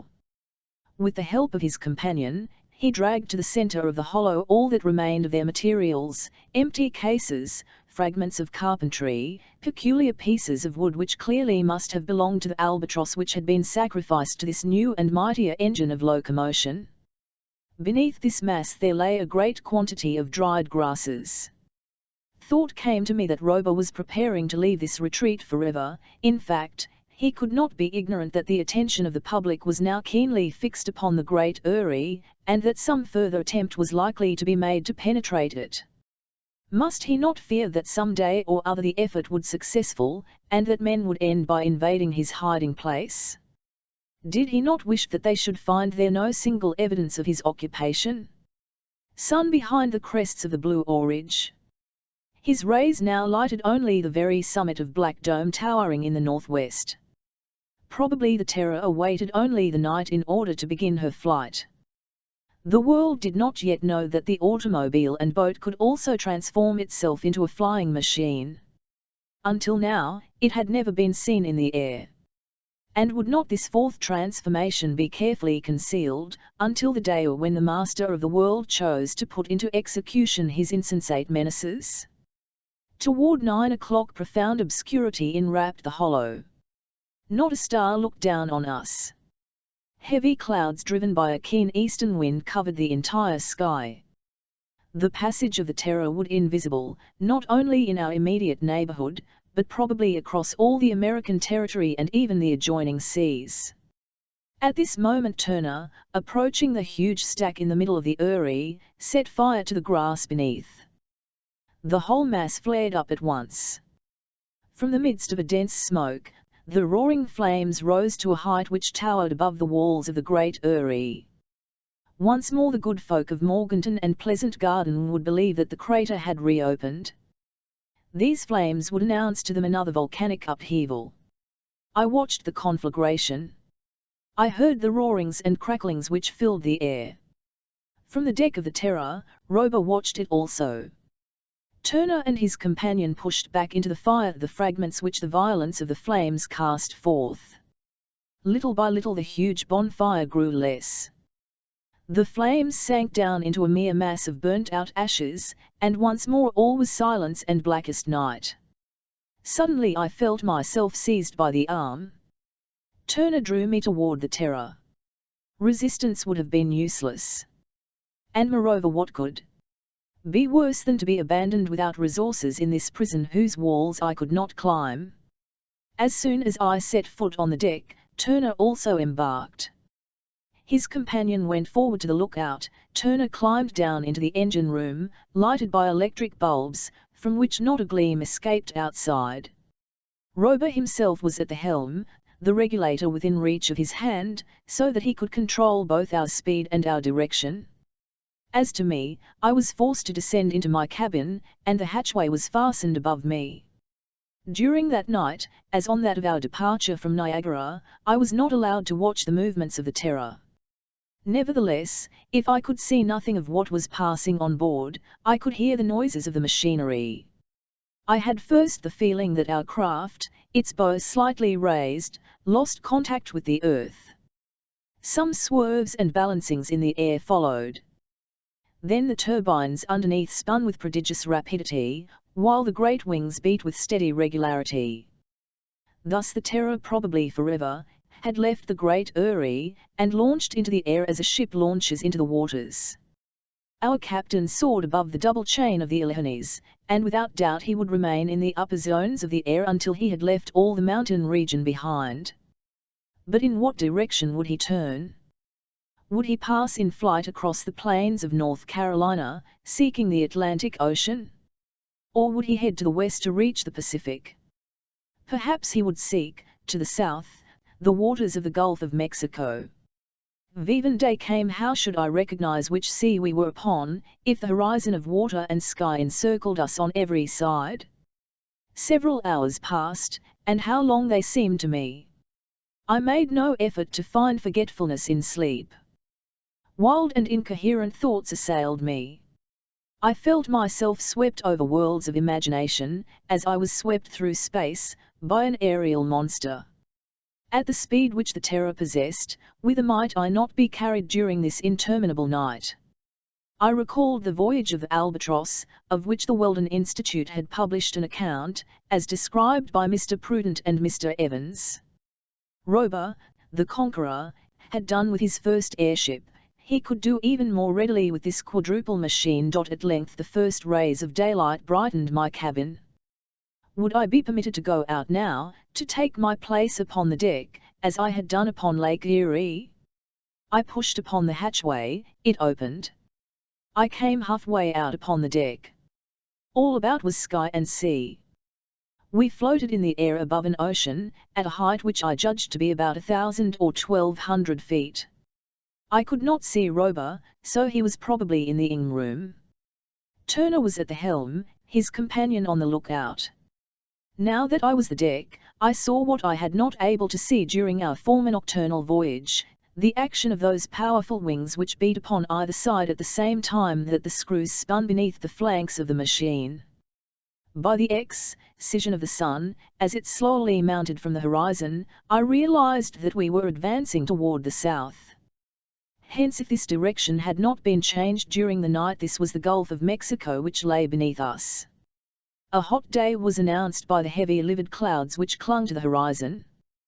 These warnings of a coming storm did not escape the eye of Roeber when toward 8 o'clock he came on deck and took Turner's place at the helm. Perhaps the cloudbank recalled to him the waterspout in which the Albatross had so nearly been destroyed, or the mighty cyclone from which he had escaped only as if by a miracle above the Antarctic Sea. It is true that the forces of nature which had been too strong for the Albatross might easily be evaded by this lighter and more versatile machine. It could abandon the sky where the elements were in battle and descend to the surface of the sea, and if the waves against it there too heavily, it could always find calm in the tranquil depths. Doubtless, however, there were some signs by which Roeber, who must be in judging, decided that the storm would not burst until the next day. He continued his flight, and in the afternoon, when we settled down upon the surface of the sea, there was not a sign of bad weather. The Terror is a sea bird, an albatross or frigate bird, which can rest at will upon the waves. Only we have this advantage, that fatigue has never any hold upon this metal organism, driven by the inexhaustible electricity. The whole vast ocean around us was empty. Not a sail nor a trail of smoke was visible even on the limits of the horizon. Hence our passage through the clouds had not been seen and signalled ahead. Afternoon was not marked by any incident. The Terror advanced at easy speed. What her captain intended to do, I could not guess. If he continued in this direction, we should reach some one of the West Indies, or beyond that, at the end of the Gulf, the shore of Venezuela or Colombia. But when night came, perhaps we would again rise in the air to clear the mountainous barrier of Guatemala and Nicaragua, and take flight toward Island X, somewhere in the unknown regions of the Pacific. Evening came. The sun sank in an horizon red as blood. The sea glistened around the Terror, which seemed to raise a shower of sparks in its passage. There was a storm at hand. Evidently our captain thought so. Instead allowed to remain on deck, I was compelled to re-enter my cabin, and the hatchway was closed above me.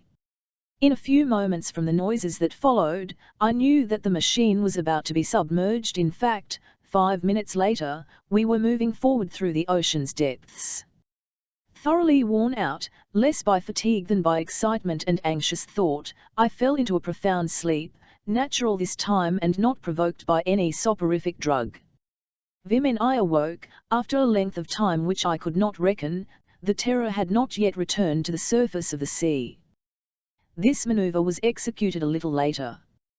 The daylight pierced my porthole, and at the same moment I felt the pitching and tossing to which we were subjected by a heavy sea. I was allowed to take my place once more outside the hatchway, where my first thought was for the weather. A storm was approaching from the northwest. Vivid lightning darted amid the dense, black clouds. Already we could hear the rumbling of thunder echoing continuously through space. I was surprised, more than surprised, frightened, by the rapidity with which the storm rushed upward toward the zenith. Scarcely would a ship have had time to furl her sails to escape the shock of the blast, before it was upon her. The advance was as swift as it was terrible. Suddenly the wind was unchained with unheard of violence, as if it had suddenly burst from this prison of cloud. In an instant a frightful sea uprose. The breaking waves, foaming along all their crests, swept with their full weight over the Terror. If I had not been wedged solidly against the rail, I should have been swept overboard. There was but one thing to do, to change our machine again into a submarine. It would find security and calm at a few dozen feet beneath the surface. To continue to brave the fury of this outrageous sea was impossible. Rober himself was on deck, and I awaited the order to return to my cabin, an order which was not given. There was not even any preparation for the plunge. With an eye more burning than ever, impassive before this frightful storm, the captain looked it full in the face, as if to defy it, knowing that he had nothing to fear. It was imperative that the Terror should plunge below without losing a moment. Yet Rober seemed to have no thought of doing so. No. He preserved his haughty attitude as of a man who in his immeasurable pride, believed himself above or beyond humanity. Seeing him thus I asked myself with almost superstitious awe, if he were not indeed a demoniac being, from some supernatural world. A cry leaped from his mouth, and was heard amid the shrieks of the tempest and the howlings of the thunder. Rober, master of the world. He made a gesture which Turner and his companions understood. It was a command, and without any hesitation these unhappy men, insane as their master, obeyed it. The great wings shot out, and the airship rose as it had risen above the falls of Niagara. But if on that day it had the might of the cataract, this time it was amidst the might of the hurricane that we attempted our insensate flight. The airship soared upward into the heart of the sky, amid 1,000 lightning flashes, surrounded and shaken by the bursts of thunder. It steered amid the blinding, darting lights, courting destruction at every instant. Rober's position and attitude did not change. With one hand on the helm, the other on the speed regulators while the great wings beat furiously, he headed his machine toward the very center of the storm, where the electric flashes were leaping from cloud to cloud. I must throw myself upon this madman to prevent him from driving his machine into the very middle of this aerial furnace. I must compel him to descend, to seek beneath the waters, a safety which was no longer possible either upon the surface of the sea or in the sky. Beneath, we could wait until this frightful outburst of the elements was at an end. Then amid this wild excitement my 0mm passion, all my instincts of duty, arose within me. Yes, this was madness. Yet must I not arrest this criminal whom my country had outlawed, who threatened the entire world with his terrible invention? Must I not put my hand on his shoulder and summon him to surrender to justice? Was I or was I not Strock, Chief INS-1 Actor of the Federal 9, Lice? Forgetting where I was, 1 against 3, in mid-sky Alex, v.e. a howling ocean, I toward the stern, and in a voice which rose above the tempest, I cried as I hurled myself upon Rober, in the name of the law, 1, suddenly the Terror trembled as if from a violent shock. All her frame quivered, as the human frame quivers under the electric fluid. Struck by the lightning in the very middle of her powerful batteries, the airship spread out on all sides and went to pieces. With her wings fallen, her screws broken, with afterbolt of the lightning darting amid her ruins, the Terror fell from the height of more than 1,000 feet into the ocean beneath. Chapter 18. The old housekeeper's last comment. Even I came to myself after having been unconscious for many hours. A group of sailors whose care had restored me to life surrounded the door of a cabin in which I lay. By my pillow sat an officer who questioned me, and as my senses slowly returned, I answered to his questioning. I told them everything. Yes, everything. And assuredly my listeners must have thought that they had upon their hands an unfortunate whose reason had not returned with his consciousness. I was on board the steamer Ottawa, in the Gulf of Mexico, headed for the port of New Orleans. This ship, while flying before the same terrific thunderstorm which destroyed the Terror, had encountered some wreckage, among whose fragments was entangled my helpless 9dy. Thus I found myself back among humankind once more, while Rober the Conqueror and his two companions had ended their adventurous careers in the waters of the Gulf. Master of the world had disappeared forever, struck down by those thunderbolts which he had dared to brave in the regions of their fullest power. He carried with him the secret of his extraordinary machine. 5 days later the Ottawa sighted the shores of Louisiana, and on the morning of the 10th of August she reached her. After taking a warm leave of my rescuers, I set out at once by train for Washington, which more than once I had despaired of ever seeing again. I went first of all to the Bureau of Lice, meaning to make my earliest appearance. Before Mr. Ward was the surprise, the stupefaction, and also the joy of my chief, when the door of his cabinet opened before me. Had he not every reason to believe, from the report of my companions, that I had perished in the waters of Lake Erie? I informed him of all my experiences since I had disappeared, the pursuit of the destroyers on the lake, the soaring of the Terror from amid Niagara Falls, the halt within the crater of the Great Erie, and the catastrophe, during the storm, above the Gulf of Mexico. He learned for the first time that the machine created by the genius of this Rober could traverse space, as it did the earth and the sea. In truth, did not the cession of so complete and marvelous a machine justify the name of Master of the World, which Rober had taken to himself? Certain it is that the comfort and even the lives of the public must have been forever in danger from him, and that all methods of defense must have been feeble and ineffective. But the pride which I had seen rising bit by bit within the heart of this prodigious man had driven him to give equal battle to the most terrible of all the elements. It was a miracle that I had escaped safe and sound from that frightful catastrophe. Mr. Ward could scarcely my story. "Well, my dear Strock," said he at last, "you have come back, and that is the main thing. Next to this notorious Rober, you will be the man of the hour. I hope that your head will not be turned with vanity, like that of this crazy inventor." "No, Mr. Ward," I responded, "but you will agree with me that never was inquisitive man put to greater straits to satisfy his curiosity." "I agree, Strook, and the mysteries of the Great Erie, the transformations of the Terror, you have discovered them. But unfortunately, the still greater secrets of this Master of the World have perished with him."